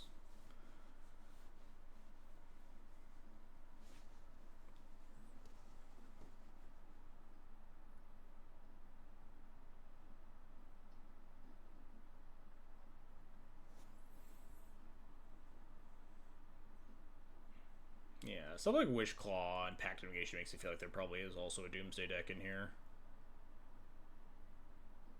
Like, this is not a very good Reanimator card, right?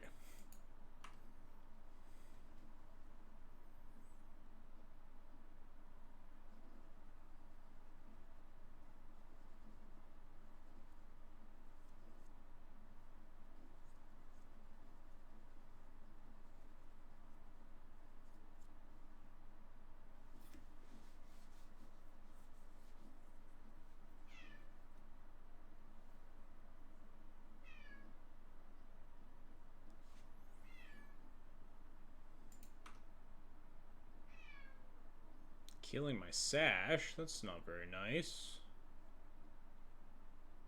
Do you have any things? I think it's just this.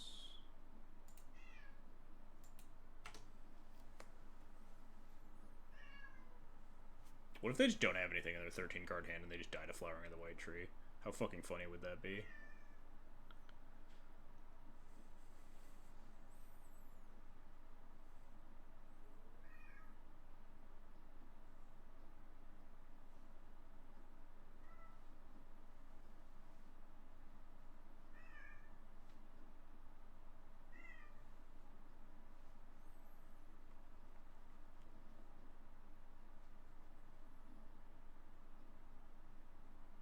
Get to see another 6 cards out of their deck at least. Haven't seen the Doomsday version online at all. Yeah, I haven't seen it in a while. I saw it more when I was playing at the start.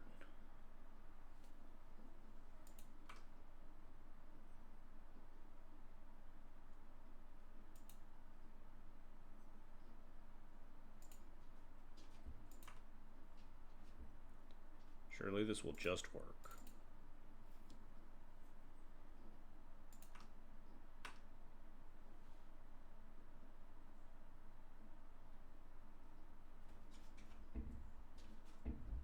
Damn. Maybe they'll target Cloud. Oh, damn. They get to gain 3 life. Cheating.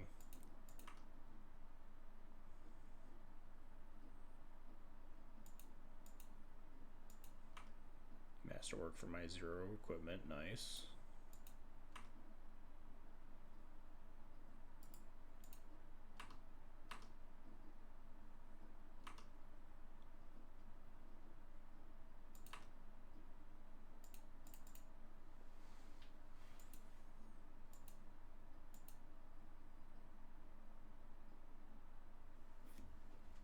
We were surprisingly close to to killing them. I was starting to get a little excited about them just being dead for no reason.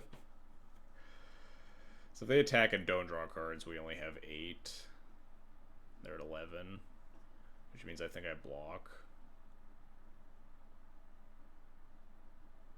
I don't know what the plan is, but like.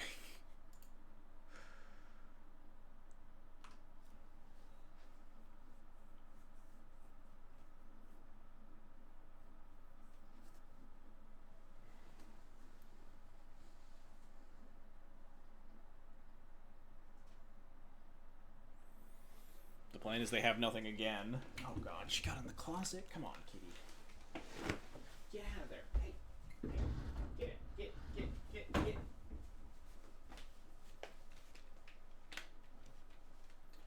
Plan is like draw a sort of War and Peace, and then also they have nothing.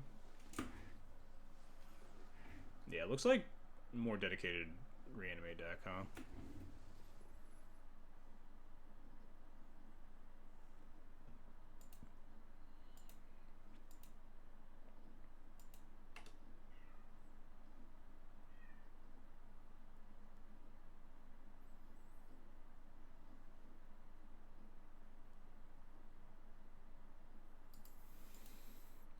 There's Wield of Mysteries. Alright, yeah, they're probably Doomsday Reanimator hybrid. We gained a little bit of info.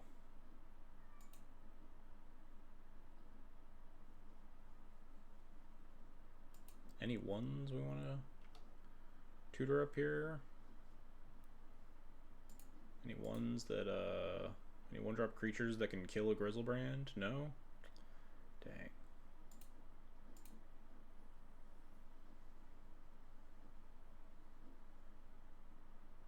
Giant Killer. Ooh. Got a lot of black mana there, opponent. What you got?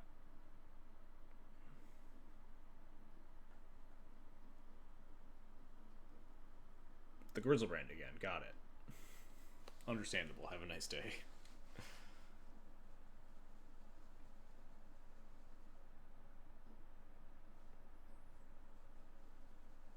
Sacrifice means that they, yeah, have the the Regent, whatever it's called, the dragon that tutors a spell so that you reanimate it and combo kill that way. Not too bad in this format if you're playing range reviews and such. Yeah, it's like, it's not bad that you can just like it's a one drop when you want it. It's like kind of expensive. But like kills Yoshi, kills Aragorn. Might not be the worst.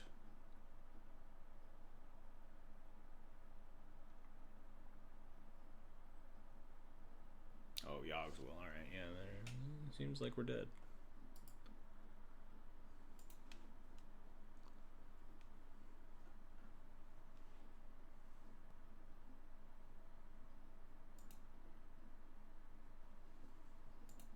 Seems like they were all the things that we said. Storm. Is this matchup where I would board into Thalia over Cloud? I'm not actually sure. Trying to gauge Thalia's effectiveness.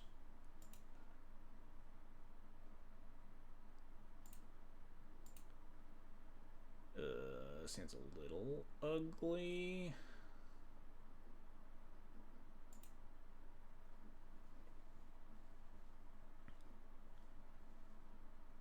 I like Mom plus Vohar answer. Or just like Mom plus Cloud for Clamp. Maybe this, like, we don't have a lot of interaction for their combo is the issue in terms of graveyard hate. And there, it feels like there are maybe enough graveyard decks where I'm supposed to start playing Soul Guide in either instead of Ghost Vacuum or in addition to Ghost Vacuum. I just hate Soul Guide Lantern, man. Thoughtseize. Oh, well, goodbye, Sheltered by Ghosts. Time to Cloud for... I guess maybe we just are supposed to Cloud for Sash aggressively, huh? That's nice.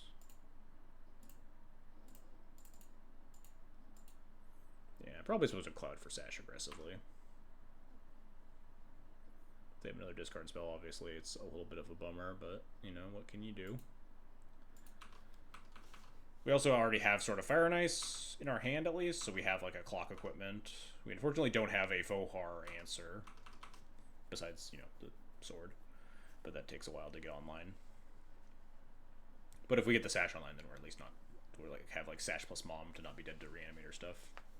And we can hopefully hit some land drops and play the Sash later. Oh, they don't even have Vohar mana. Nice deck. Probably still have to cast the Sash here, though, huh? More lands is good for me. Thinking about if there's a reason to, they don't know about the Reverent Mantra. If there's ever a reason, like, I don't think I'll ever need, like, quad white mana up, so I think, like, the little bit of information spew is not that relevant.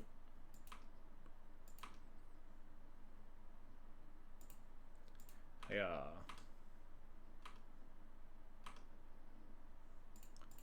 Sash.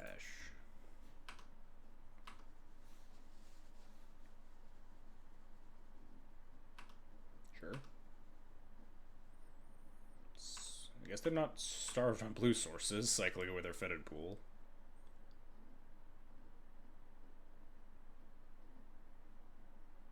Alright, this is all above board, I guess.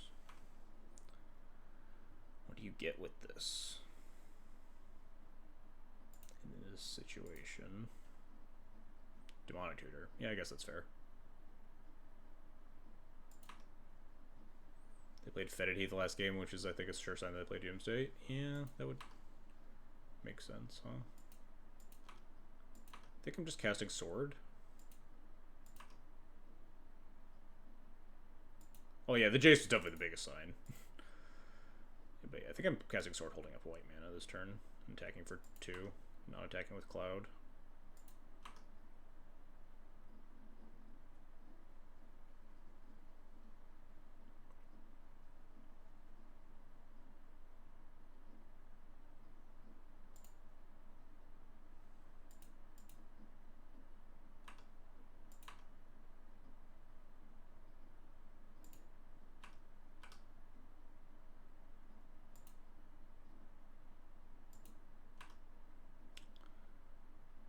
Kind of a deeply terrifying sign, I think.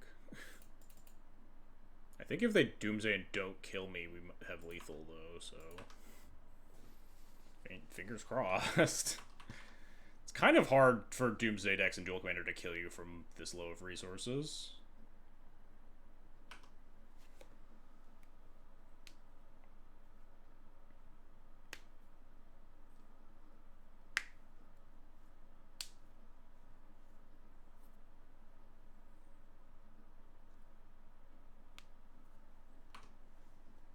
Sure is feeling like they're dead. Wait, are they dead? I haven't mathed it, actually. May not actually be dead. 4, 6, 8, 9, 10. Okay, maybe they're not actually dead, but they're pretty close to it and can't Vohar or anything, and I could tech edge them. Oh yeah, they have a demonic tutor. It's a little scary, huh?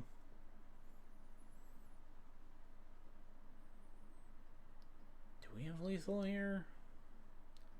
Equip, pump, pump, pump. 3, 1, 2, 3, 4. So like 4, 5, 6, 7, 8, 9, 10, 11, 12, 13, 14, 15. I think we're 2 off.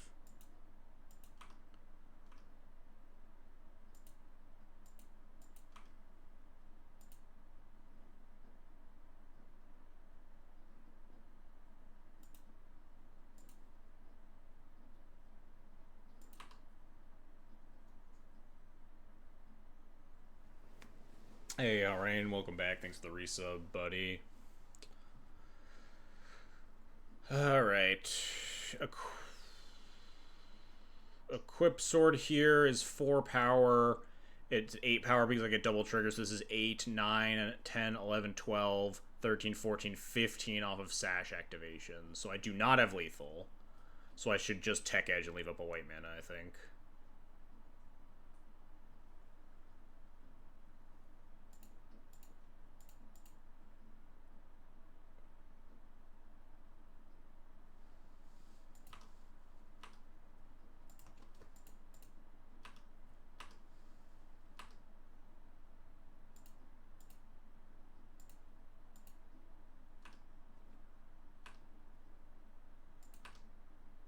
Holding a March here might be relevant. Who knows?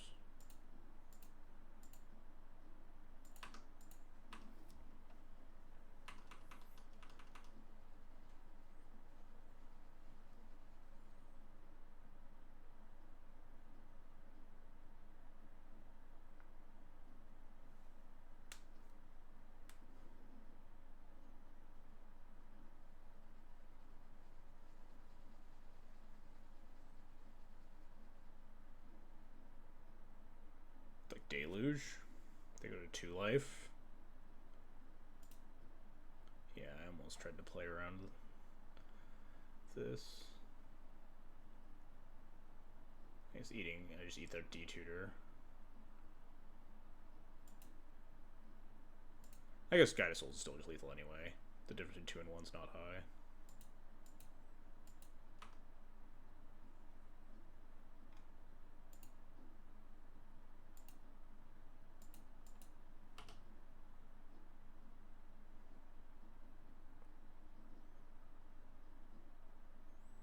Ooh.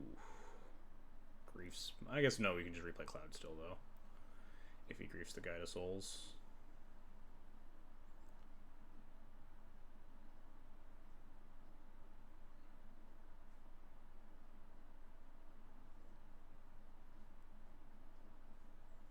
But like we have March and Reverend Mantra here, which is pretty good. Opponent's down to 3 cards. Alright, we have March and not Reverend Mantra.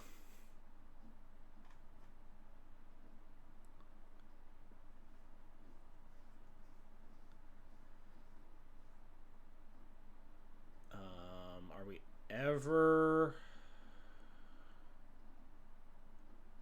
I think I'm just clouding for boots here.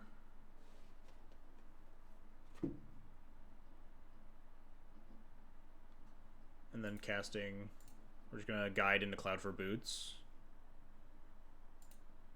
So we have like haste lethal in case of a second wrath. I guess. Oh shoot. No, I can't. Leaving it up march doesn't actually do anything, right? If they're gonna like combo kill me, I'm not gonna be able to march a. I guess I could potentially march like an animate dead. It's probably better than playing the Guide of Souls. Because I would still have haste lethal. Yeah, I shouldn't play the guide. Hopefully he doesn't bite us. They're pretty strapped on resources just to be able to just kill me from here, but they could definitely do it. There are definitely mixtures of cards that end my life. If I die here to animate dead, I'll deserve it. Hey, Juiced DB, thanks for the follow, appreciate it.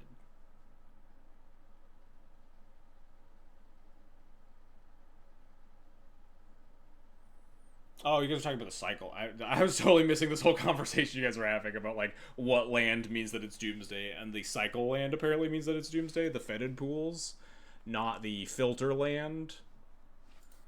All right, good start for me. It's all good. No problem. I was just sitting here musing about my poor decisions against Reanimator. Reanimator, Doomsday, Yogg-Will.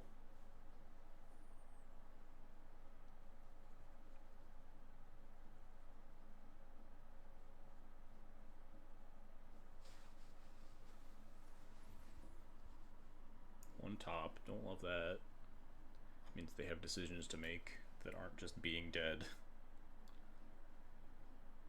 Alright. God, this doesn't kill me, but like I couldn't have stopped this. This is still 2 lethal threats. Potentially 3 lethal threats. I think this is just reanimate grief and then die.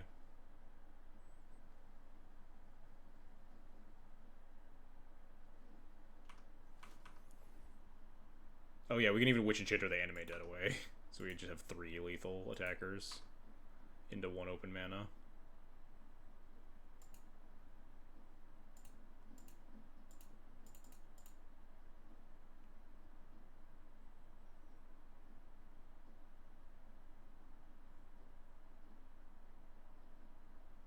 We just shoot the animate dead, play boots, equip boots to enchant Witch Enchanter.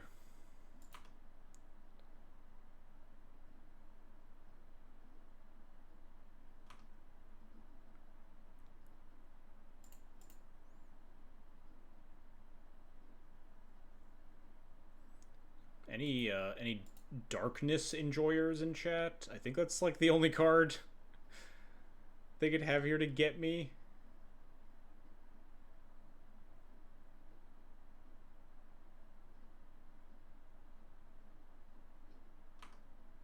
Damn, cut down in his prime. I will instead attack you for lethal.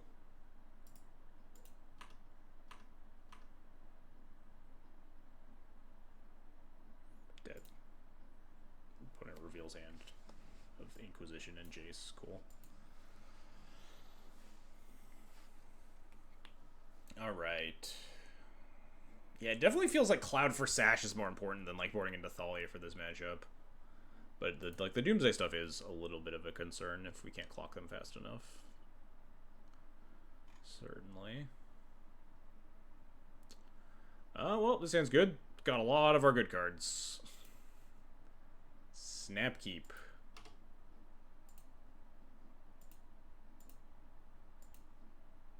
No discard spell is good for me. I think...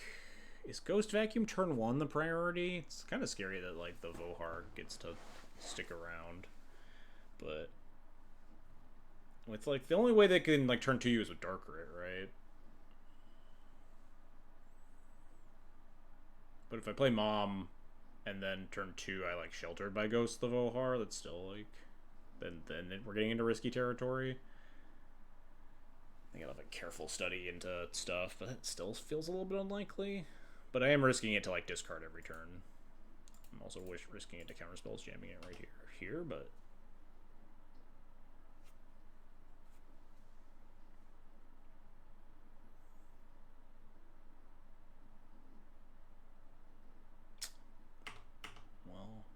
Feels stupid, huh?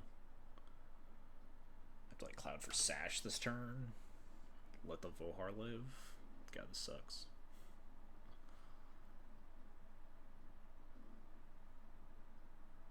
Wait, no, I can Jolt It Awake my Ghost Vacuum back. Never mind, I'm a genius. This doesn't come in tapped. I'm never gonna remember this and gets back artifacts. Does not come in tapped. We can Jolt It Awake our Ghost Vacuum. Hang on. Let's play around days.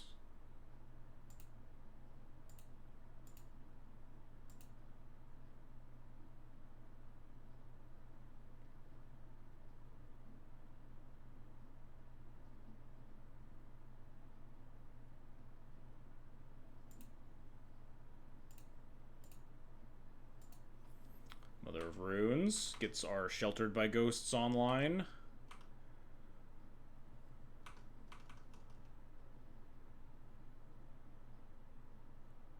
Potentially.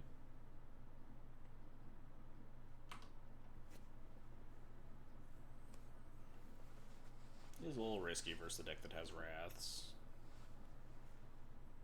Oh, they get 2 loots.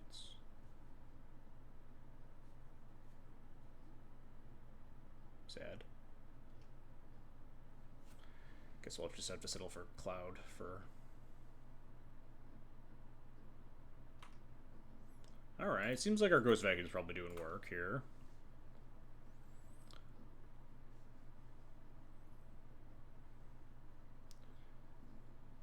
Do we just Cloud for Sash anyway?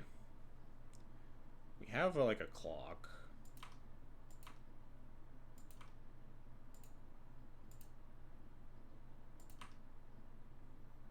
Let's see what we draw here.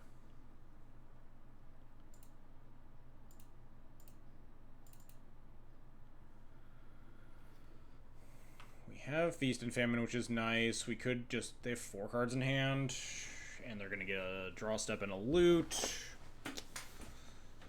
I don't hate just getting Formalware, honestly, rather than Sash. Just help stick stuff on board. Formalware back the Mom. And then potentially we have Switch Reconfig to save the Mom after that, to protect it from removal. On our 4-mana turn. It's a little scary that we're going to, like, shields down here. Like, I guess only 1 shield up, not necessarily shields down, but Ghost Vacuum seems pretty good here.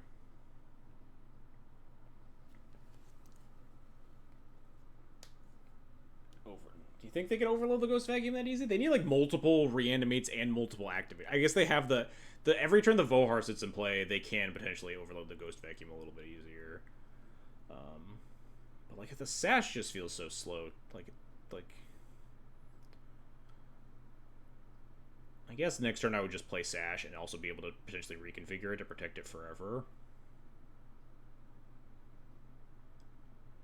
It's tough. Yeah, I guess we'll get Sash. They have like other plans though is the issue too. So I do worry and I want to kill them. Because they can also like pivot into like the Doomsday stuff.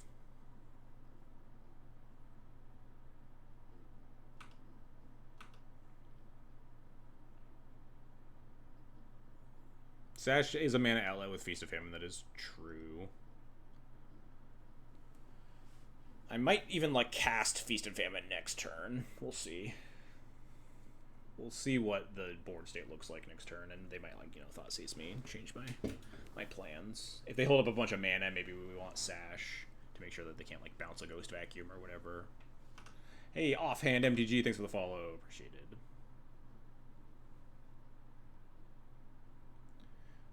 Alright. Please don't do anything scary. Alright, well, that's kind of scary, but... At least we have multiple avenues here. Sash is dead, but we can Feast and Famine here. Burn them out on cards in hand.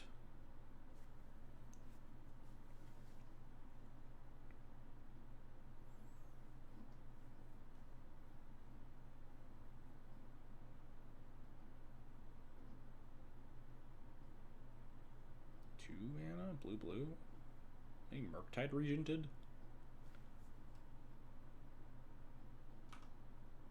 Feels like I'm about to get Murktide regented.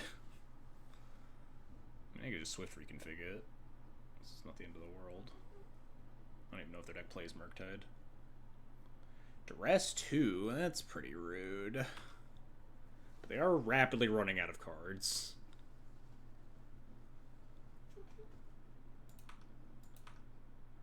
Two cards left in hand. It might just be like we have to go with the Sheltered by Ghosts here, huh? What are the scariest cards for them to have with I don't think it really matters. With like a Yogg-Will.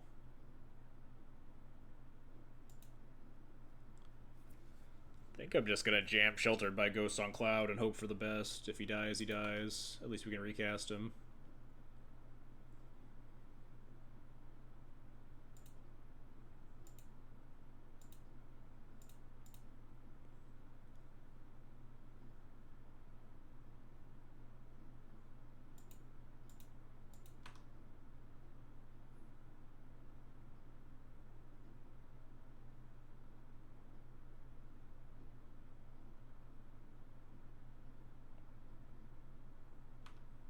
Sure, get an additional loot. You got it.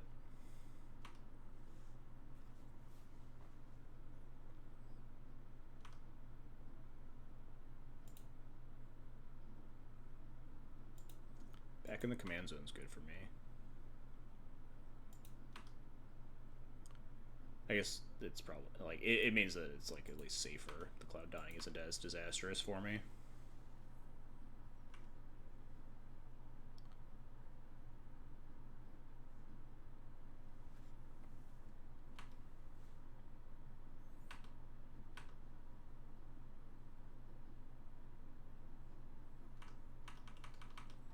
We have nothing going on, huh? We're getting to the point where we're gonna have to activate Ghost Vacuum. Get back Metamorphosis Fanatic, get back Lion Sash. We have to do that on like 7. Ooh, terrifying.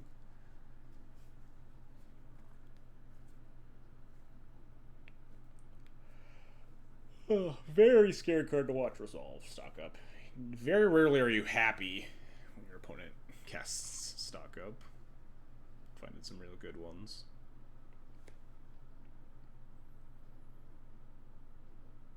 Alright, not the end of the world.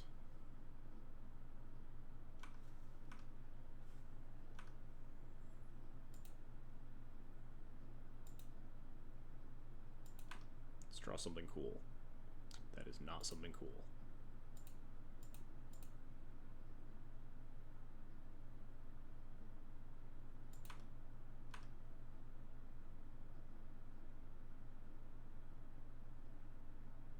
Fatal Push my Mutavault. Dismember my Mutavault. Fair enough.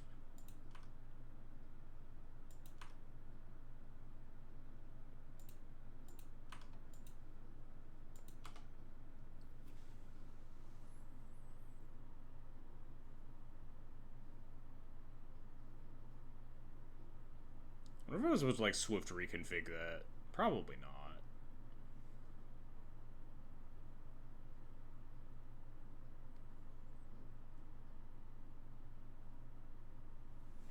Just like save it. Seems really weak.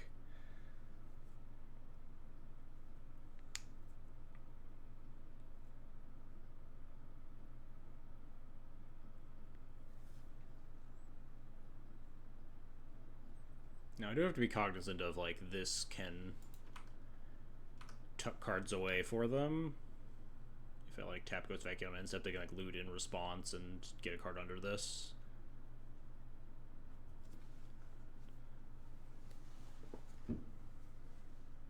So like if they don't do anything worth vacuuming, then I might just not tap the vacuum in order to, but then like if they tap cards and convert on my end step, am I gonna put shields down? Probably not.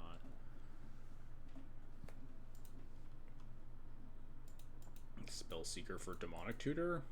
Spellseeker is really fucking rough with my 3-1. Can we just draw like Sword of Fire and Ice and just absolutely kill my opponent? I'll settle for like Shadow Spear, honestly. Just make like a 4-2 Cloud. Trample and like Ward 4.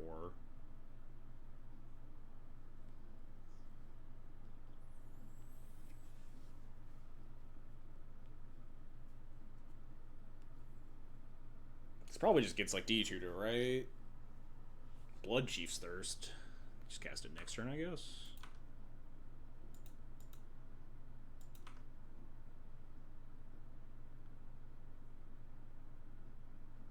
I'm never tapping in response if they loot a thing away, so I think I do just continue to eat.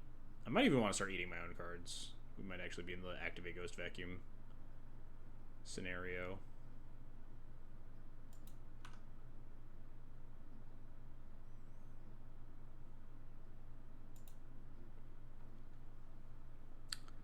So they're going to kill Cloud next turn. Do I march the currency converter? Do I just attack and like let this trade and then recast? I guess that's step one, is I think I just attack into the Spellseeker and recast.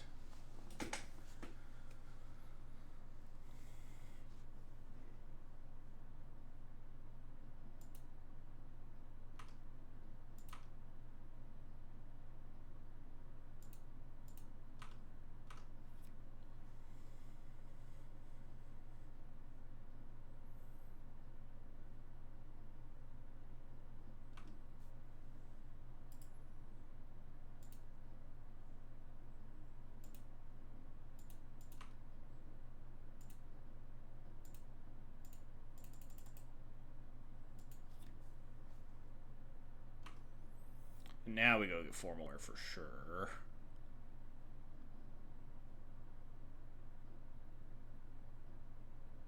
Versus Blood Chief's Thirst in hand.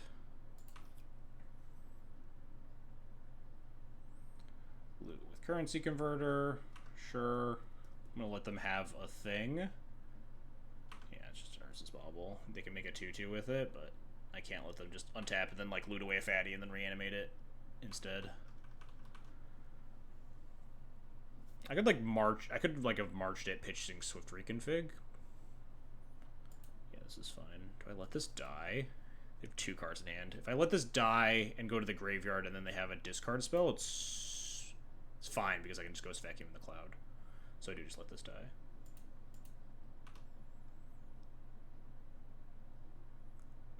And if this does work out, I can just 3 mana, Gate Back Cloud, Masterwork of Ingenuity, get back Sash with white mana up.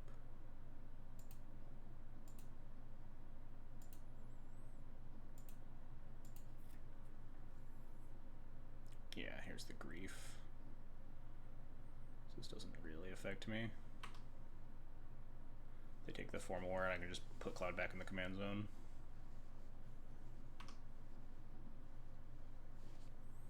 And then we still have March for the recast of the Vohar. This Currency Converter is going to do something eventually.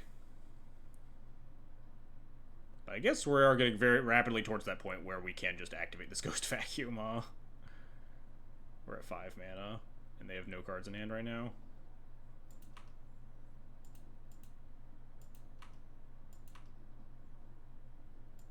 I'm just going to eat the Grief. No, I'm going to eat the Cloud this turn. Because if I draw another land, I'm just going to recast Cloud.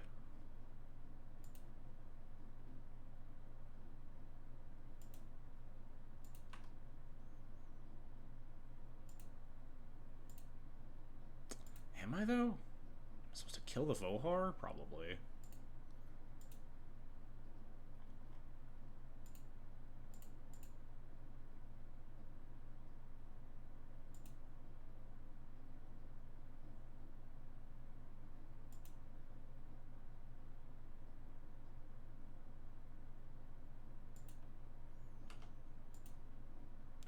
They make a 2-2. If we draw a 7th land, we can crack Vacuum and hold up Sash, which is nice. No cards in hand, 5 mana. Didn't want to loot that away to Currency Converter.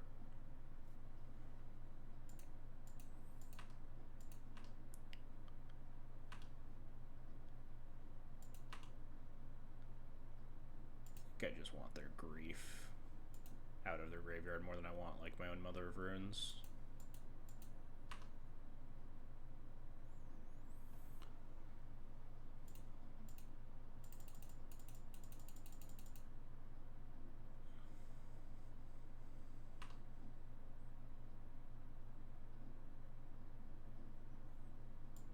They're 8 life. They have black creatures. Oh no, our Feast of Famine's dead. I guess it's just Fire and Ice. They only have one thing, so we could potentially like Fire and Ice and Swift reconfig for lethal.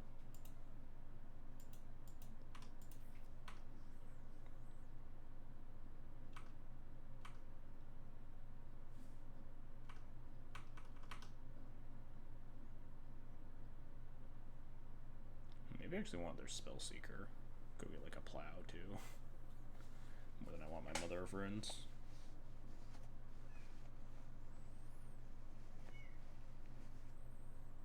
Although depending on how this turn goes, we can't just attempt lethal with Swift reconfig plus Sword of Fire and Ice. But they do know that, so.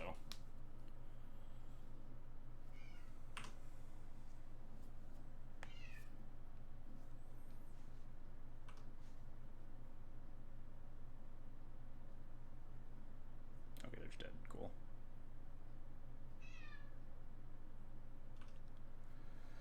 What a fucking game. Cast the Vohar with the Ebon Stronghold, and then die to Swift reconfig plus Sword of Fire and Ice plus equip plus attack. As much as I really want to activate this Ghost Vacuum instead, because it would be sick as hell.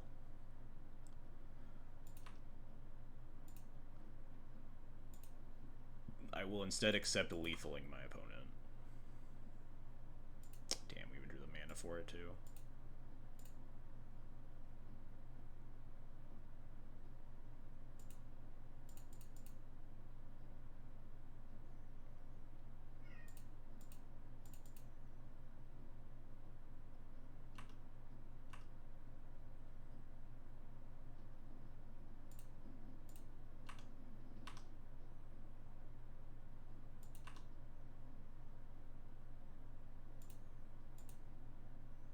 Real talk, this Ghost Vacuum didn't do shit. They didn't draw a single reanimation. Oh no, that's not true. They had the Metamorphosis fanatic at least, but like... they drew so many cards that just weren't their reanimation stuff. Ghost Vacuum just sat there. Alright, pretty good 4-1. Lost to Lier. Lost on like a real rough, like... both games 1 and 2 were... they had a lot of good cards to beat me. But we also could potentially stumbled in that game 1. And then game 2 we had like a really close mull to 5, which was nice. But yeah, we're 4-1 today, which is like 21-2 or something overall. It's like 5-0, 5-0, 4-1, 7-1 one of the challenges. I think this deck's really good. I think these are the most cuttable. I don't know. I've kind of liked Helitrooper in the matchups where you want to go hard, but it's like kind of middling. I think it is definitely one of the worst cards in the deck. It's possible we don't want 3 swords, but I do kind of want these for slightly different scenarios.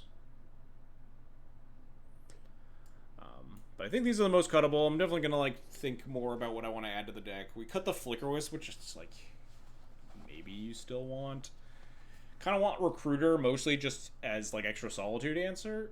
Be able to recruit Solitude just as extra removal spell, and also being able to recruit, you know, the rest of the deck. Grabbing like Mom, Benevolent Bodyguard, or Ocelot Pride, or whatever, or Felia, or like Equippers like Helitrooper, Pierce Steel Paladin, stuff like that, Witch Enchanter, Skyclave, blah blah blah. It's expensive though, so I'm not like as interested in it, but 3 mana grab Solitude is always really nice. It's also like a small list of other cards that I've been thinking about adding to this deck, but I think this is really close. I really like this. I think maybe you could tweak the mana base too, and the Mishra's Factory and the Mutavault maybe aren't quite it. I think this deck's really good. Very happy with it. I will definitely start working on a primer. Again, shout-outs. Shout out in the comments on YouTube, or feel free to DM me saying if you're interested in like seeing a Duel Commander guide. I will definitely write a primer for this deck. I may write like a starter Duel Commander guide for people more people interested in the format overall in general, talking about the different decks and the meta and typical like general gameplay patterns, ideas. A lot of the stuff that we kind of like chatted about today. But boy, that was a long last match. Let's go find someone to raid. Is Harian still streaming? Did Harian come and resub and then just in the middle of his stream. We'll go raid Evron.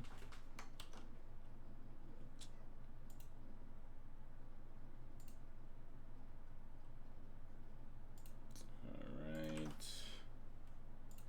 Anyway, hope everyone had fun. Thanks for watching. I'll be back next week with probably some legacy content, given that the BNR is happening, but I will definitely be back playing more Duel Commander. Really like this deck. Send you all over Harane's way. Thanks everybody for coming, chatting, hanging out. Seemed like we had some real, more veteran Duel Commander players in chat too, sharing some nice insights. So it was a real fun stream. I'll catch you guys all next week.